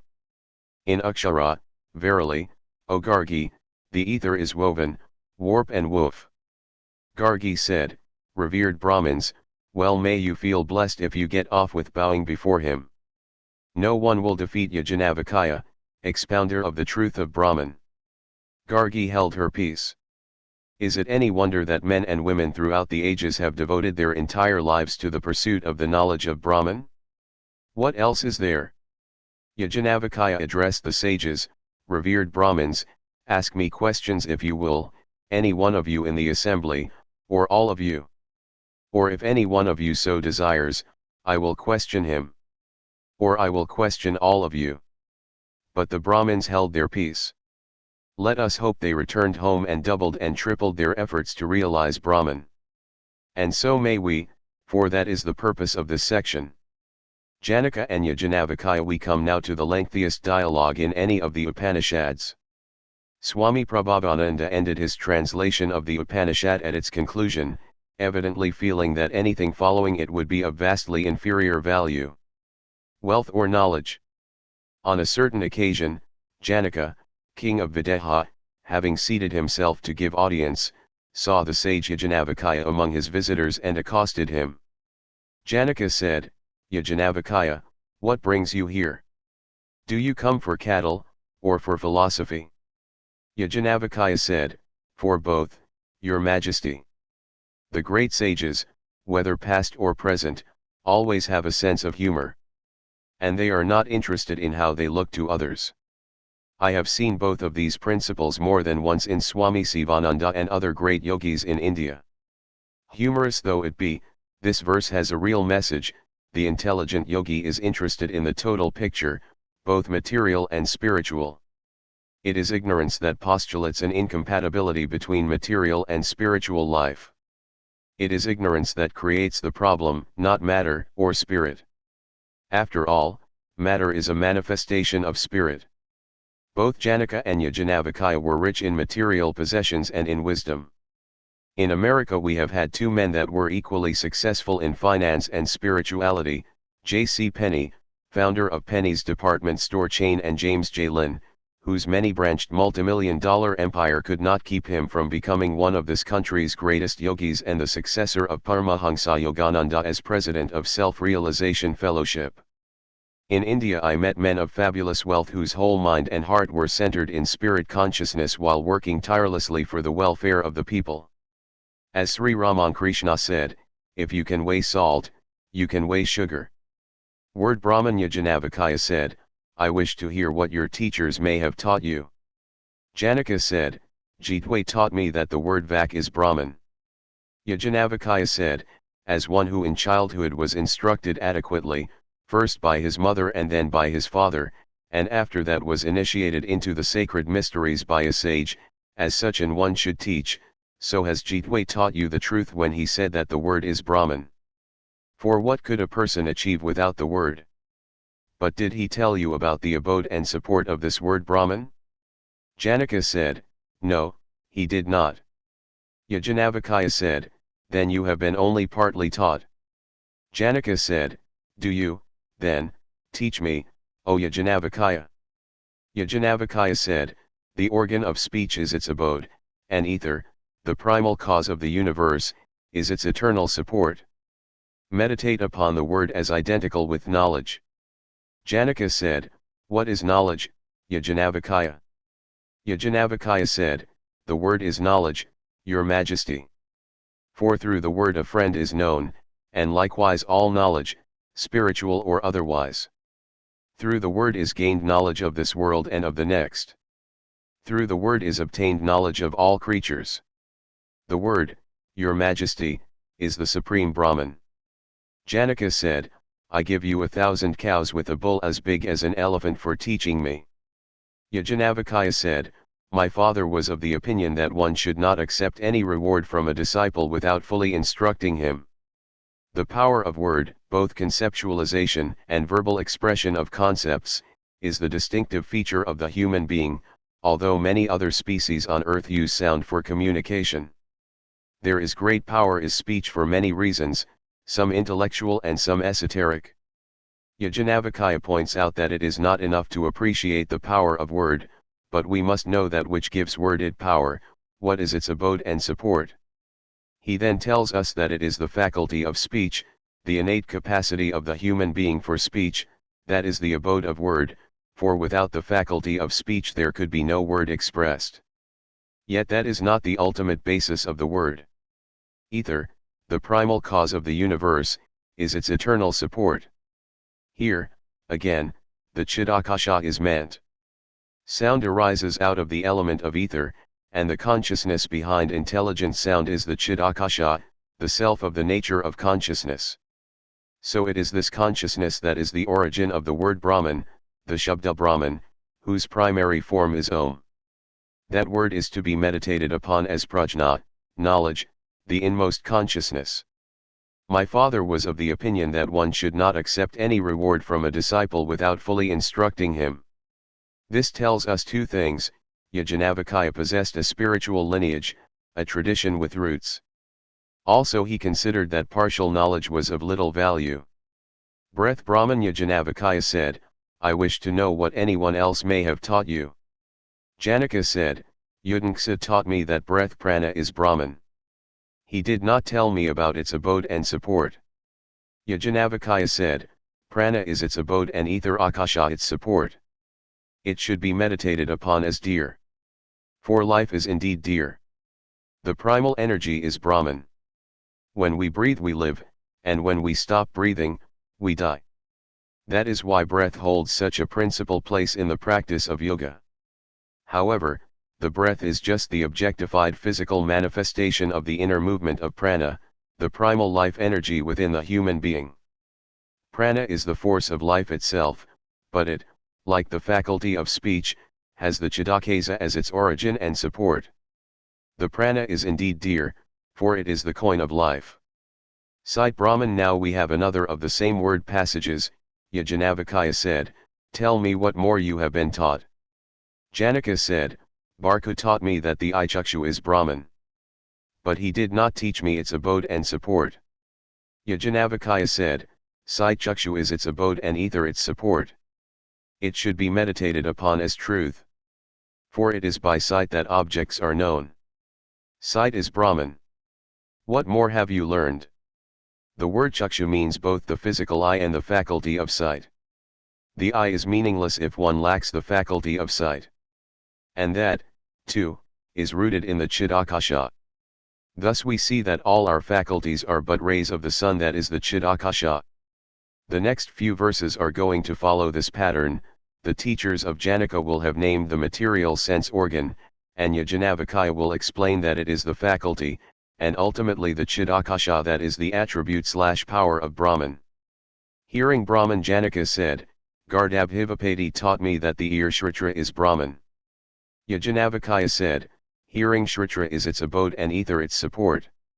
It should be meditated upon as limitless. For sound is carried by space, and space is limitless. Hearing is Brahman. There is a yogic aspect to this, since sound in the form of subtle inner hearing is the quintessential element of meditation practice. This faculty is rooted in the ether element, which is all-pervading and limitless. Thus through working with sound in meditation we can access the all-pervading and limitless consciousness that is Brahman. Mind Brahman. Janaka said, Satyakama taught me that the mind manas is Brahman. Yajnavalkya said, the mind manas is its abode and ether its support. It should be meditated upon as happiness. For by the mind alone is happiness experienced. Mind is Brahman. Here the lower, sensory mind is being spoken of, whose basis is the higher mind, the intellect, buddhi. The important principle is the fact that happiness is only in the intelligent mind. Heart Brahman. Janaka said, Vidagdha taught me that the heart hridaya is Brahman. Yajnavalkya said, the heart hridaya is its abode and ether its support. It should be meditated upon as the resting place. For all beings find rest in the heart. The heart is Brahman. The heart is the faculty of consciousness in the human being, and that rests within the greater consciousness of Brahman. Further teaching, Janaka, descending from his throne and humbly addressing the sage, said, I bow down to you. Yajnavalkya, please teach me. Yajnavalkya said, Your Majesty, as a person wishing to make a long journey furnishes himself with a chariot or a boat, so have you equipped your mind with sacred wisdom. You are honorable and wealthy, and you have studied the Vedas and learned the Upanishads. Whither then shall you go when you leave this body? Janaka said, I do not know, revered sir. Yajnavalkya said, I will tell you where you will go. Janaka said, tell me, please. Yajnavalkya said, Indha is the self identified with the physical self. Viraj, the physical world is his wife, the object of his enjoyment. The space within the heart is their place of union in dream, when the self is identified with the subtle body, or mind. The self in dreamless sleep is identified with the vital force. Beyond this is the Supreme Self, he that has been described as not this, not that. He is incomprehensible, for he cannot be comprehended, he is undecaying, for he never decays, he is unattached, for he does not attach himself, he is unfettered, for nothing can fetter him. He is never hurt. You have attained him who is free from fear, O Janaka, and free from birth and death. Janaka said, may that fearlessness come to you who teach us fearlessness. I bow down to you. Behold, this empire of Videha, and I myself, are at your service. In reality, the liberated person does not go anywhere, but abides as the self. Wherefore let us strive to know the self and transcend all coming and going. Janaka and Yajnavalkya. In this next conversation of Yajnavalkya and Janaka, the first 7 verses are a complete unit, so to speak. The light of human beings. Once when Yajnavalkya came to the court of King Janaka, the king welcomed him with a question. Janaka said, Yajnavalkya, what serves as the light for man? Yajnavalkya said, the light of the sun, your majesty, for by the light of the sun man sits, goes out, does his work, and returns home. Janaka said, true indeed, Yajnavalkya. But when the sun has set, what serves then as his light? Yajnavalkya said, the moon is then his light. Janaka said, when the sun has set, O Yajnavalkya, and the moon has set, what serves then as his light? Yajnavalkya said, the fire is then his light. Janaka said, when the sun has set, O Yajnavalkya, and the moon has set, and the fire has gone out, what serves then as his light? Yajnavalkya said, sound is then his light, for with sound alone as his light, man sits, goes out, does his work, and returns home. Even though he cannot see his own hand, yet when he hears a sound he moves towards it. Janaka said, true indeed, O Yajnavalkya. When the sun has set, and the moon has set, and the fire has gone out, and no sound is heard, what serves then as his light? Yajnavalkya said, the self indeed is his light, for by the light of the self man sits, moves about, does his work, and when his work is done, rests. Janaka said, who is that self? Yajnavalkya said, the self-luminous being who dwells within the lotus of the heart, surrounded by the senses and sense organs, and who is the light of the intellect, is that self. Becoming identified with the intellect, he moves to and fro, through birth and death, between this world and the next. Becoming identified with the intellect, the self appears to be thinking, appears to be moving. While the mind is dreaming, the self also appears to be dreaming, and to be beyond the next world as well as this. This is all quite clear, but it is good note that it is identity with the intellect, the intelligence principle in our makeup that both enables and causes us to move between this world and another, for we think that we are engaging in the functions of the intellect, not realizing that it is but an instrument formed of the 3 gunas and is not us at all. So we say, I slept, I woke up, I was dreaming, and so forth. Another important point is implied here. Notice that Yajnavalkya does not speak of identifying with the body, senses, emotions. This is because the Upanishad is intended for the instruction of those who have evolved beyond that type of identity, whose center of awareness in the intellect, in the highest level of their being. A third point is that the self is not beyond the next world as well as this. That is, it is not subject to coming and going, is neither within nor without any world. It transcends those kinds of designation. The real root of all evil when man, the individual soul, is born and assumes relationship with the body and sense organs, he becomes associated with the evils of the world. When at death he gives up the body, he leaves all evils behind.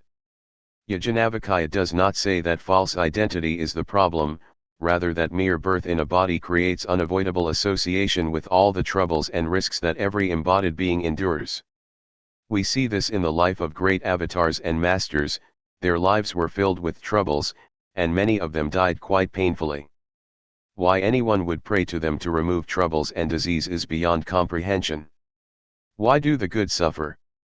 Because they are in a body. This is a basic fact of life.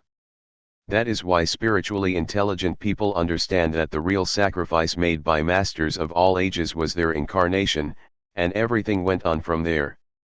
To endure the limitations and dangers of finite existence is a great, even a terrible, sacrifice they undergo at every moment.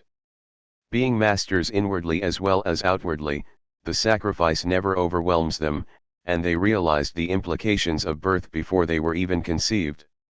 Since they are always in charge, they do not experience the mental anguish we do, but they go through the entire range of earthly miseries just like anyone else. With them everything is voluntary, for they have no karma to drag them into birth and through all that happens afterward. They walk through life, while we are pushed and pulled along. But for both them and us, to escape the body is to escape it all. And Atmajnana is the only true escape. The human status: there are two states for man, the state in this world, and the state in the next. There is also a third state, the state intermediate between these two, which can be likened to dream. While in the intermediate state, a man experiences both the other states, that in this world and that in the next, and the manner thereof is as follows: when he dies, he lives only in the subtle body, on which are left the impressions of his past deeds, and of these impressions he is aware, illumined as they are by the pure light of the self. Thus it is that in the intermediate state he experiences the first state, or that of life in the world. Again, while in the intermediate state, he foresees both the evils and the blessings that will yet come to him, as these are determined by his conduct, good and bad, upon the earth, and by the character in which this conduct has resulted. Thus it is that in the intermediate state he experiences the second state, or that of life in the world to come. We are either embodied in this world, or disembodied and living in the astral realm. But between the two is the dream state, in which we experience both material and astral conditions. For example, we fall off a cliff and experience falling just as we would in the waking state. But when we hit the ground we do not die, it does not even hurt. That is how it is in the astral world. And that is why little children are so fearless and will go right into a life-threatening situation without hesitation. In the astral world it is not threatening at all. It may even be fun. One of Yogananda's monastic disciples once explained to a group of people that they should not be impatient with the intense reactions of children to pain and frustration. For in the astral world they get anything they want just by wanting, and they can go anywhere and do anything without pain. So when the situation is different in this world they are terrified and angry. They are also miserable in realizing that they are now in a world in which uncertainty is the only certainty. A friend of mine was once found by her father sitting in the midst of the floor crying bitterly. She was 2 years old at the time. When he asked her what was wrong, she complained that she could not fly. Luckily, he was a metaphysician, so he explained to her that although she could fly in the world she had come from, in this world people could not fly. Then it's a dumb world. She said. I agree. So do your best not to come back, was his counsel. When we leave our bodies we gain a great deal of understanding. We comprehend the life that has just ended and realize its deeper meanings. We analyze it, actually, and learn from it. Sometimes we have helpers in doing this. So even though we underwent things on earth with complete non-comprehension, now then see clearly their roots and their purpose. Those who do not know this often ask what good it is for infants and children to reap negative karmas and die young, for they cannot understand. Indeed, in this world they cannot understand, but the moment they are freed from the body they can and do understand. Also, it was their karma to suffer uncomprehendingly. It all works out to perfection, however it seems at the present moment. A religion that does not teach these facts to its adherents is unworthy of anyone's attention. And a religion that tells people that God wills it all, is doing it to them because he has a plan, is a barefaced liar that deserves only contempt. But of course, many people deserve a contemptible religion. That, too, is karma. Dream: in the intermediate state, there are no real chariots, nor horses, nor roads, but by the light of the self he creates chariots and horses and roads. There are no real blessings, nor joys, nor pleasures, but he creates blessings and joys and pleasures. There are no real ponds, nor lakes, nor rivers, but he creates ponds and lakes and rivers. He is the creator of all these out of the impressions left by his past deeds. Just see what an incredible power of creative intelligence we all have. Also, even dreams are a matter of karma. Paramahansa Yogananda said that we can work out karma in the dream state. Regarding the different states of consciousness, it is written, while one is in the state of dream, the golden, self-luminous being, the self within, makes the body to sleep, though he himself remains forever awake and watches by his own light the impressions of deeds that have been left upon the mind. Thereafter, associating himself again with the consciousness of the organs of sense, the self causes the body to awake. In all states we are the self-luminous, untouched witness. And all states are under our control.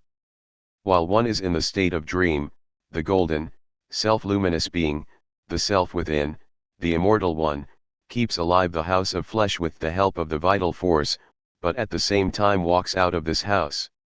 The eternal goes wherever he desires. Here is clear teaching that in dream we sometimes leave the body and travel in either this world or the next. In that state, the self-luminous being assumes manifold forms, high and low, in the world of dreams. He seems to be enjoying the pleasure of love, or to be laughing with friends, or to be looking at terrifying spectacles. This experience is common to all, from the least intelligent to the genius. Yet, everyone is aware of the experiences, no one sees the experiencer. That is the riddle we must all solve. Some say that dreaming is but another form of waking, for what a man experiences while awake he experiences again in his dreams. Be that as it may, the self, in dreams, shines by his own light. Janaka said, "Revered sir, I offer you 1,000 cattle. Instruct me further for the sake of my liberation." Free while bound, even a tethered animal can move about as much as it likes within the bounds of the tether. It is the same with us. So we are never absolutely bound, but always experience a great deal of freedom, even if it is mostly psychological. A lot of what follows is obvious and even common knowledge, so no comment is needed. Yajnavalkya said, "The self, having in dreams tasted enjoyment, gone hither and thither, experienced both good and evil, attains to the state of dreamless sleep, then again he comes back to dreams. Whatever he may experience in dreams does not affect him, for the true nature of the self remains forever unaffected." Janaka said, "So it is indeed, Yajnavalkya. I offer you another 1,000 cattle, revered sir. Speak on for the sake of my liberation." Yajnavalkya said, "The self, having in dreams tasted enjoyment, gone hither and thither, experienced good and evil, hastens back to the state of waking from which he started. Whatever he may experience in dreams does not affect him, for the true nature of the self remains forever unaffected." Janaka said, "So it is indeed, Yajnavalkya. Another 1,000 cattle shall be yours, revered sir. Speak on for the sake of my liberation." Yajnavalkya said, "The self, having in wakefulness enjoyed the pleasures of sense, gone hither and thither, experienced good and evil, hastens back again to his dreams. As a large fish moves from one bank of a river to the other, so does the self move between dreaming and waking. As a hawk or a falcon flying in the sky becomes tired, and stretching its wings comes back to its nest, so does the self hasten to that state where, deep in sleep, he desires no more desires, and dreams no more dreams. The transcendent self there now follows one of the most thrilling and exalted passage of the Upanishads. Indeed, the self, in his true nature, is free from craving, free from evil, free from fear. As a man in the embrace of his loving wife knows nothing that is without, nothing that is within, so man in union with the self knows nothing that is without, nothing that is within, for in that state all desires are satisfied. The self is his only desire, he is free from craving, he goes beyond sorrow. Then father is no father, mother is no mother, worlds disappear, gods disappear, scriptures disappear, the thief is no more, the murderer is no more, castes are no more is there monk or hermit. The self is then untouched either by good or by evil, and the sorrows of the heart are turned into joy. He does not see, nor smell, nor taste, nor speak, nor hear, nor think, nor touch, nor know, for there is nothing separate from him, there is no second. Yet he can see, for sight and he are one, yet he can smell, for smelling and he are one, yet he can taste, for taste and he are one, yet he can speak, for speech and he are one, yet he can hear, for hearing and he are one, yet he can think, for thinking and he are one, yet he can touch, for touching and he are one, yet he can know, for knowing and he are one. Eternal is the light of consciousness, immortal is the self. When there is another, then one sees another, smells another, tastes another, speaks to another, hears another, thinks of another, touches and knows another. Pure like crystal water is that self, the only seer, the one without a second. He is the kingdom of Brahman, man's highest goal, supreme treasure, greatest bliss. Creatures who live within the bonds of ignorance experience but a small portion of his infinite being. For some reason Swami Prabhavananda omitted the next verse, perhaps because it had already appeared in the Taittiriya Upanishad in his translation. Here is Swami Madhavananda's translation: he who is perfect of physique and prosperous among men, the ruler of others, and most lavishly supplied with all human enjoyments, represents greatest joy among men. This human joy multiplied 100 times makes 1 unit of joy for the manes who have won that world of theirs. The joy of these manes who have won that world multiplied 100 times makes 1 unit joy in the world of the celestial minstrels. This joy in the world of the celestial minstrels multiplied 100 times makes 1 unit of joy for the gods by action, those who have attained their godhead by their actions. This joy of the gods by action multiplied 100 times makes 1 unit of joy for the gods by birth, as also of one who is versed in the Vedas, sinless and free from desire.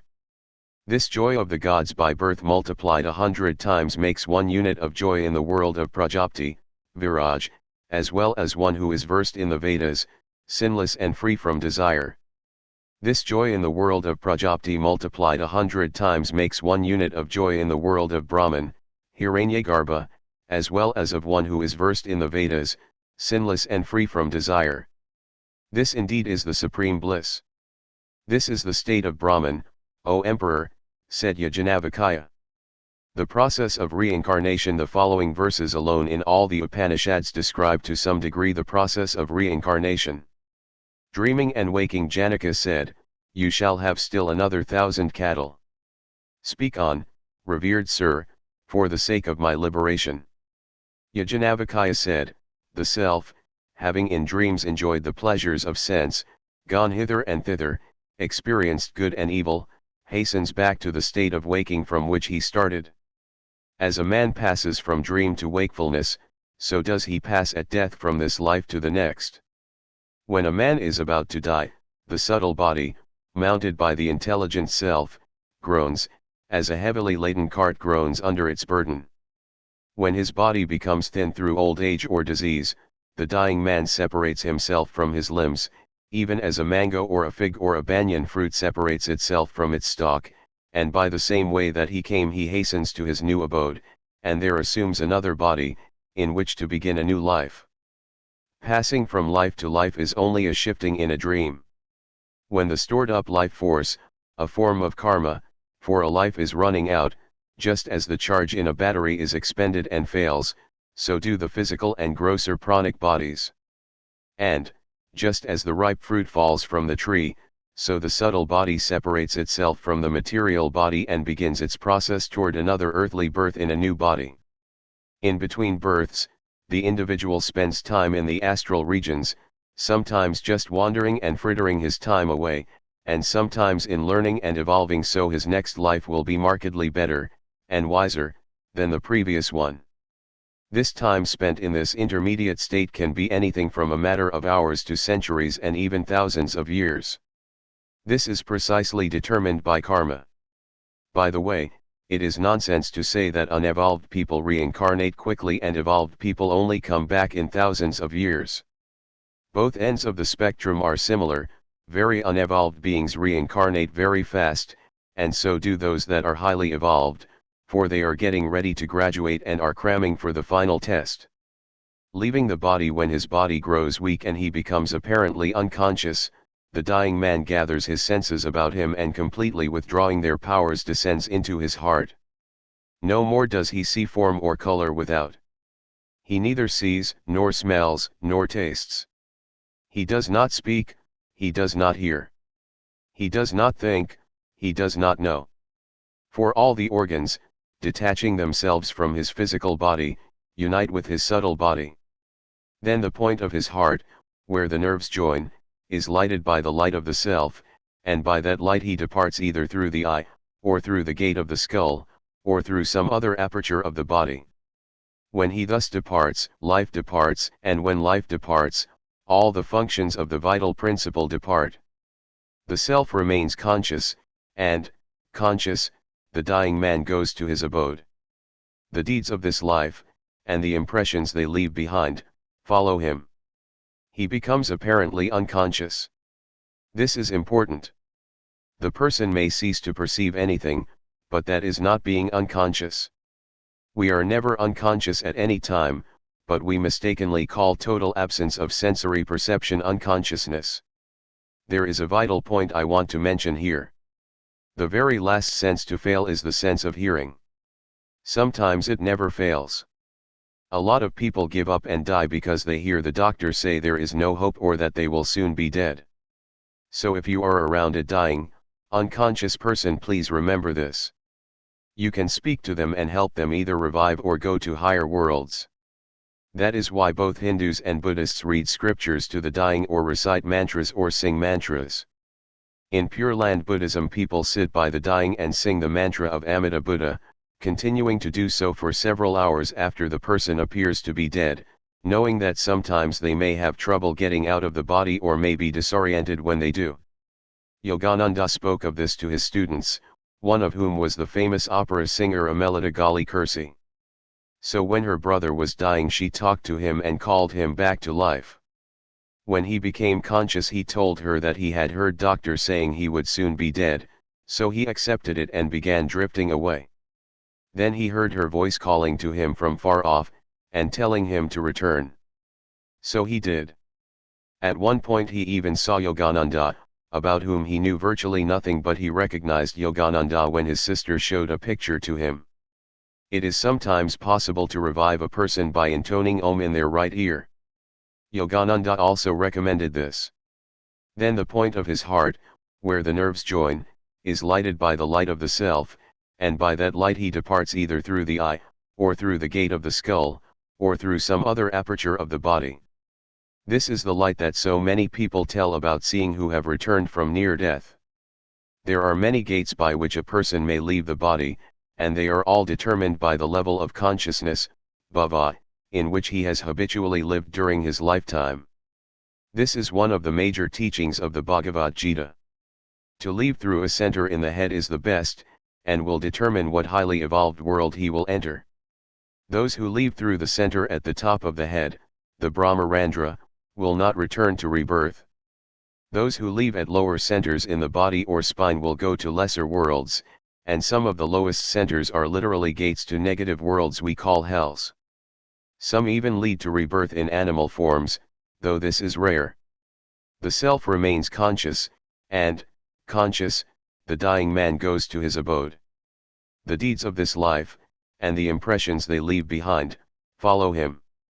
Some of low evolution simply go to sleep and only wake a little before reincarnating, and some do not even awaken until they are born. But the people to which this Upanishad is addressed will certainly depart in full consciousness and will review their life and be aware of the psychic changes their previous actions have produced. And they will be aware of exactly why and how they eventually find themselves in an astral or causal realm that corresponds to those karmas and samskaras. It is all a matter of learning. Astral birth as a leech, having reached the end of a blade of grass, takes hold of another blade and draws itself to it. So the self, having left this body behind it unconscious, takes hold of another body and draws himself to it. Birth in the astral world is a conscious act. Only on earth or in the negative astral worlds do we mistakenly think that we are helpless and that we are not in charge. That is why the simile of a leech is used, and why the Sanskrit text literally says that we make another body for ourselves. And that happens in earthly rebirth, too. We choose where to whom we will be born, and we enter the womb of our chosen mother and, taking the material provided by both parents, make our next body habitation in accordance with our karma and samskara. This is how powerful and intelligent we all are. Yogananda said in his Gita commentary that the individual consciously guides the growth of his body in the womb. As a goldsmith, taking an old gold ornament, molds it into another, newer and more beautiful, so the self, having given up the body and left it unconscious, takes on a newer and better form, either that of the fathers, or that of the celestial singers, or that of the gods, or that of other beings, heavenly or earthly. In the higher worlds, the individual creates a body that is appropriate to the world in which he shall be living until he takes rebirth, also voluntarily. This experience will train him for even more efficiently making his body when he returns to earth. Sometimes in the subtle worlds an individual takes on a body that is higher than his present evolutionary status and practices living on that level. This prepares him for a higher level on earth, as well. Misidentification. The self is verily Brahman. Through ignorance it identifies itself with what is alien to it, and appears to consist of intellect, understanding, life, sight, hearing, earth, water, air, ether, fire, desire, and the absence of desire, anger and the absence of anger, righteousness and the absence of righteousness. It appears to be all things, now one, now another. As a man acts, so does he become. A man of good deeds becomes good, a man of evil deeds becomes evil.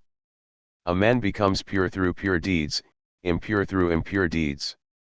As a man's desire is, so is his destiny. For as his desire is, so is his will, as his will is, so is his deed, and as his deed is, so is his reward, whether good or bad. Lest in all this we forget that it is really the dream life of the individual spirit, Yajnavalkya reminds Janaka of this. For in all these changes, the self is unchanging, in all these births and deaths the self remains birthless and deathless. The fact that we so easily forget this truth is evidence of how good we are at fooling ourselves. We are always masters of the situation. Desire. A man acts according to the desires to which he clings. After death he goes to the next world bearing in his mind the subtle impressions of his deeds, and after reaping there the harvest of his deeds, he returns again to this world of action. Thus he who has desires continues subject to rebirth. But he in whom desire is stilled suffers no rebirth. After death, having attained to the highest, desiring only the self, he goes to no other world. Realizing Brahman, he becomes Brahman. It is ignorance that causes our mistaken identification, but the power behind rebirth is desire. Once we cut off desire, rebirth is finished. Desireless, we transcend all worlds and know ourselves as eternal Brahman. When all the desires which once entered into his heart have been driven out by divine knowledge, the mortal, attaining to Brahman, becomes immortal. As the slough of a snake lies cast off on an anthill, so lies the body of a man at death, while he, freed from the body, becomes one with the immortal spirit, Brahman, the light eternal. Janaka said, "Sir, again I give you 1,000 cows. Speak on, that I may be liberated. All glory to those that have freed themselves by knowing their self." The path of liberation. The path. Yajnavalkya said, the path of liberation is subtle, and hard, and long. I myself am walking in it, nay, I have reached the end. By this path alone the wise, the knowers of Brahman, attain him while living, and achieve final liberation at death. Yajnavalkya was obviously no pop yogi with a yoga studio filled with yoga babes in tank tops and leotards confident that yoga would firm up their buttocks, eliminate cellulite, and give them the kind of body they want, or that others will want. Nor was he a traveling sideshow yogi perpetually on tour convincing people that yoga, his kind, at least, was cheap, easy, fun, and sure to make life a breeze. I know this because of the following statements he has made. The path of liberation is subtle. Without refinement of mind and the interior faculties of perception, yoga is not going on. Yoga is itself the purification of the mind and heart in order to allow the highest powers of the individual to come into play and transform his life and consciousness.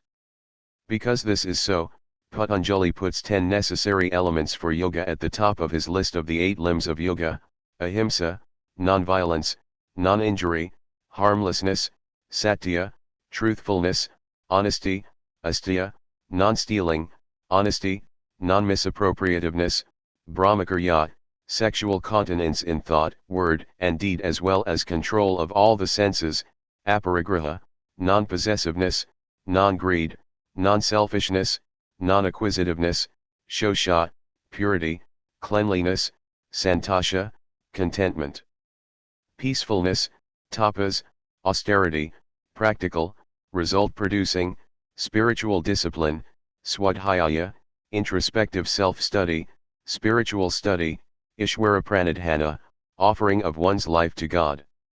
This is a total overhaul of external and internal life. The path of liberation is hard. Yes, indeed. When confronted with Patanjali's list, there will be a lot of indignation, whining, and general complaint. Why? Because the path of liberation is hard. Such reaction is proof of that. Only the hardy even really begin the journey, and only the toughest and strongest will end it successfully. This is not a path for the weak and whimsical, and it is definitely not a mere body splash, a hobby, or a free time diversion. It is the attainment of Brahman, for God's sake, literally. The path of liberation is long. It takes lifetimes, many if we dawdle, and not so many if we knuckle down and go for it. And believe me, those pathetic souls that boast of how they are taking the jet plane route to God while looking and living more like a jet crash, do not have a clue. Yes, it is possible to realize God in one birth, the last birth. Everybody does. So we need to get busy.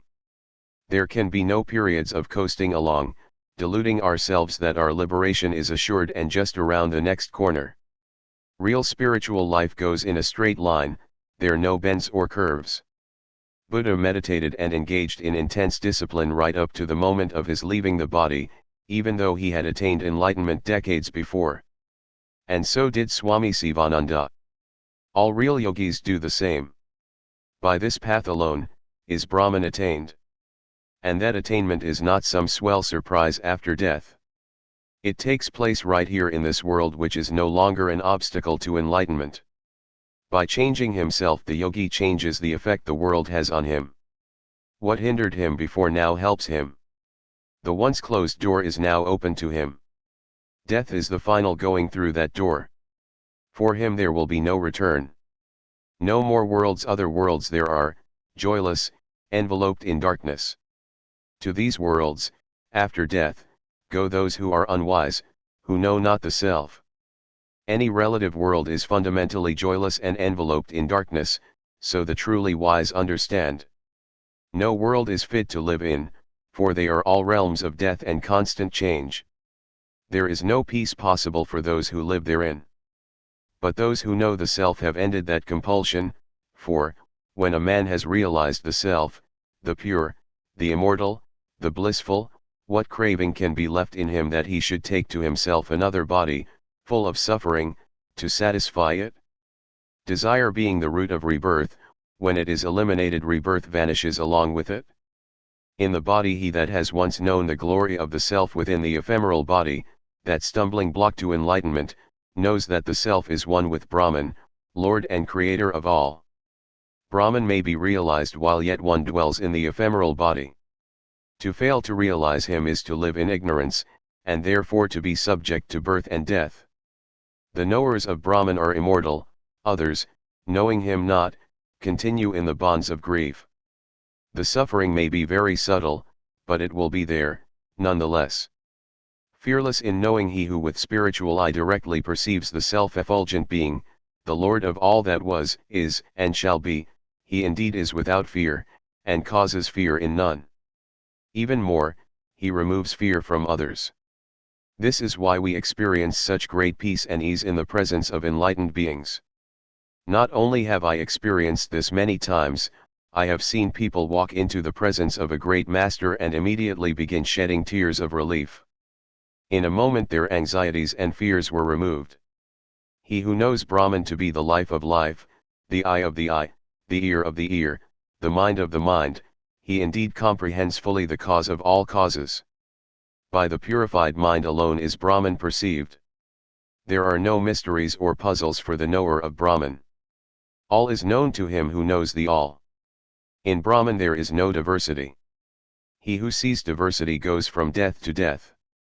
All our lives are but deaths. When we really enter into the life that is Brahman, then birth and death are finished for us. Brahman can be apprehended only as knowledge itself, knowledge that is one with reality, inseparable from it. For he is beyond all proof, beyond all instruments of thought. The eternal Brahman is pure, unborn, subtler than the subtlest, greater than the greatest. Therefore, let therefore the wise aspirant, knowing Brahman to be the supreme goal, so shape his life and his conduct that he may attain to him. Let him not seek to know him by arguments, for arguments are idle and vain. We need only to reshape our life and go directly to God, not bothering with critics or naysayers. Just smile, wave, and go on to the goal. Know you the journey that I take? Know you the voyage that I make? The joy of it one's heart could break. No jot of time have I to spare, nor will to loiter anywhere, so eager am I to be there. For that the way is hard and long, for that grey fears upon it throng, I set my journey to a song, and it grows wondrous happy so. Singing I hurry on for some final words, since there are 3 short parts remaining to be considered, I am putting them in this one closing essay. The great unborn verily is Brahman, the great unborn that dwells within the lotus of the heart, surrounded by the senses. He is the intellect of the intellect, protector of all, king of all, lord of all. Good works do not make him more, nor do evil works make him less. Lord, king, protector of all, he transcends the 3 worlds. Devotees seek to know him by study, by sacrifice, by continence, by austerity, by detachment. To know him is to become a seer. Desiring to know him, and him alone, monks renounce the world. Realizing the glory of the self, the sages of old craved not sons nor daughters. What have we to do with sons and daughters, they asked, we who have known the self, we who have achieved the supreme goal of existence. No longer desiring progeny, nor wealth, nor life in other worlds, they entered upon the path of complete renunciation. Craving for progeny leads to craving for wealth, and craving for wealth leads to craving for life in other worlds. 2 cravings there are, the craving for a life of pleasure in this world, and the craving for a life of greater pleasure in other worlds. The self is to be described as not this, not that. It is incomprehensible, for it cannot be comprehended, undecaying, for it never decays, unattached, for it never attaches itself, unfettered, for it is never bound. He who knows the self is unaffected, whether by good or by evil. Never do such thoughts come to him as I have done an evil thing or I have done a good thing. Both good and evil he has transcended, and he is therefore troubled no more by what he may or may not have done. Verily is Brahman the great unborn that dwells within the lotus of the heart, surrounded by the senses. The ultimate self of all is Brahman that dwells in each sentient being. He is the intellect of the intellect. Every faculty, every quality we possess, is derived from the self and has its primal archetype in Brahman. This is because everything exists within Brahman as an eternal potential. Protector of all, king of all, lord of all. This extremely important. The Upanishads continually remind us that Brahman is transcendent and beyond all qualities or conception. Yet here we see that Brahman has an intimate relation with all creation, is in contact with all things, and controls all things. Brahman is also Ishvara, the Lord. So it is an error to try to push Brahman completely out of the picture and exile it to a void that is antithetical to all we presently know or are. Brahman is indeed both this and that. In a short while we will be examining a verse that sums this up quite well. Good works do not make him more, nor do evil works make him less. Brahman never acts, as both the Upanishads and the Gita insist. So what does this mean? It means that the actions of sentient beings in no way change the self, nor do they increase or decrease the presence of the self. However, good actions do help us to perceive the self as present, and evil actions dim our mental vision and cause us to lose awareness of the self. Because of that we may think that the self is affected and drawn closer or pushed away, but we will be wrong. Reality is untouched and unaffected by our delusions and illusions. The rest of the verse is quite clear, only needing a careful and reflective reading. The Brahman knower, the eternal glory of the knower of Brahman, beginningless and endless, revealed by divine knowledge, is neither increased nor decreased by deeds. Let a man therefore seek to obtain it, since having obtained it he can never be touched by evil. Self-controlled is he who knows the self, tranquil, poised, free from desire. Absorbed in meditating upon it, he sees it within his own soul, and he sees all beings in it. Evil touches him not, troubles him not, for in the fire of his divine knowledge all evil is burnt away. Freed from evil, freed from desire, freed from doubt, he becomes a knower of Brahman. This, O king, is the truth of Brahman. Do thou attain to it?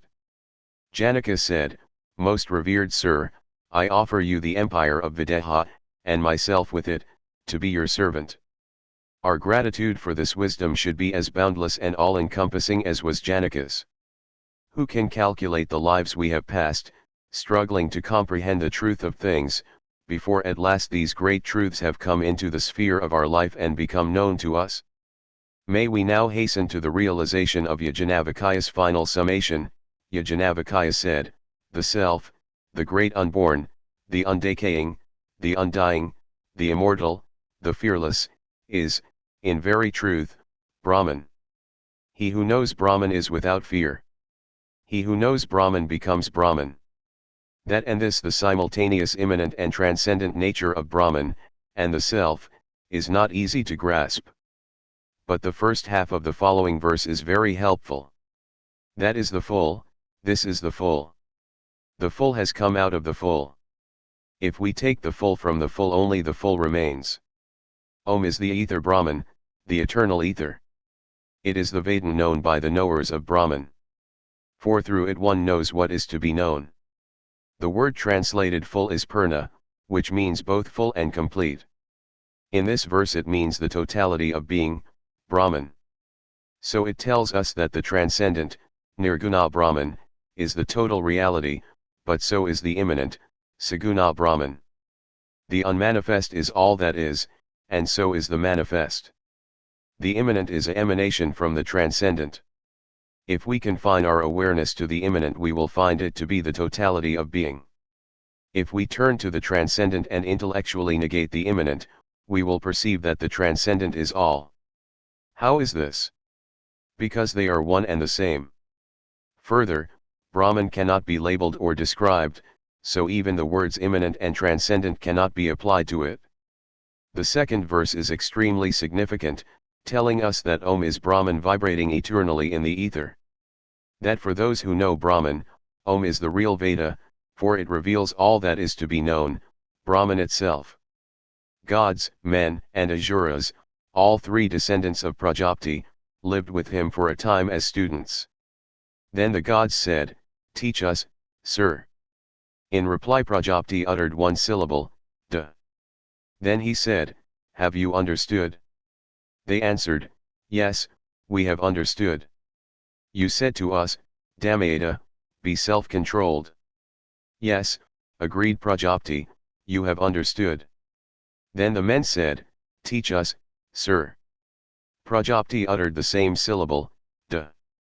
Then he said, Have you understood? They answered, Yes, we have understood. You said to us, Dutta, be charitable. Yes, agreed Prajapati, you have understood. Then the Asuras said, Teach us, sir. Prajapati uttered the same syllable, Da. Then he said, have you understood? They said, yes, we have understood. You told us Dayadwam, be compassionate. Yes, agreed Prajapati, you have understood. The storm cloud thunders, duh, duh, duh, be self-controlled. Be charitable. Be compassionate. Gods, men, and asuras make up our present human nature. The gods are the parts of us that are superior to the normal human condition. They have arisen as we have begun to evolve to the point where we can take the next step up on the evolutionary ladder. Men are our human traits, and the asuras are the animal traits that we have brought along with us in our evolutionary journey. Consequently, the advice to be self-controlled, charitable, and compassionate applies to us. And its following will ensure our continued evolution.